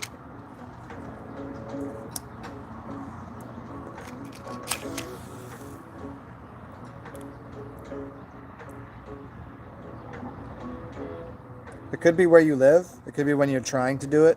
It could be how much physical exercise you're doing. It could be your eating habits. It could be when you sleep. It could be could be fear. It could be anxiousness. It could be trying too hard. It could be, you know what I'm saying? There's so many reasons you can't. But there's one reason you can. Just don't worry about it so much. And then do simple, tiny practices to fix it. Tends to me to be wake up in the middle of the night, do wake back to bed, WBTB. That seems to be the best method because it keeps your consciousness awake and lets your body get tired. Do exercise before going to bed. Get your body fucking tired and keep your mind relentlessly awake.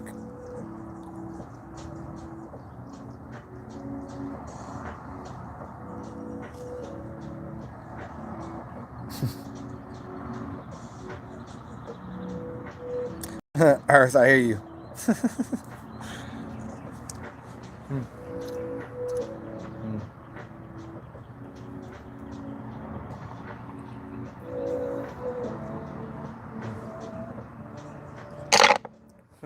Whoops. What time are we looking at, guys? Oh, it's 7:30. Okay, so check it out. As usual, I'll leave it up to you guys. Do you want me to leave this on? You guys can chat amongst yourselves. I got to take my dog out. I didn't realize it was 7:30. I'm going to take my puppy outside. I can leave this on. I can start a new broadcast. Either way, it doesn't matter to me. If you guys want to kick it on here and chat with each other, feel free. I'll turn the music up a little bit. If you want, I'll start a new broadcast and then maybe some other people will show up. Do you want me to do that? Let me stop this and I'll be back in 30 minutes. You guys come back in 30 minutes and then maybe some other people show up and we have a fresh audience. You guys want to try that?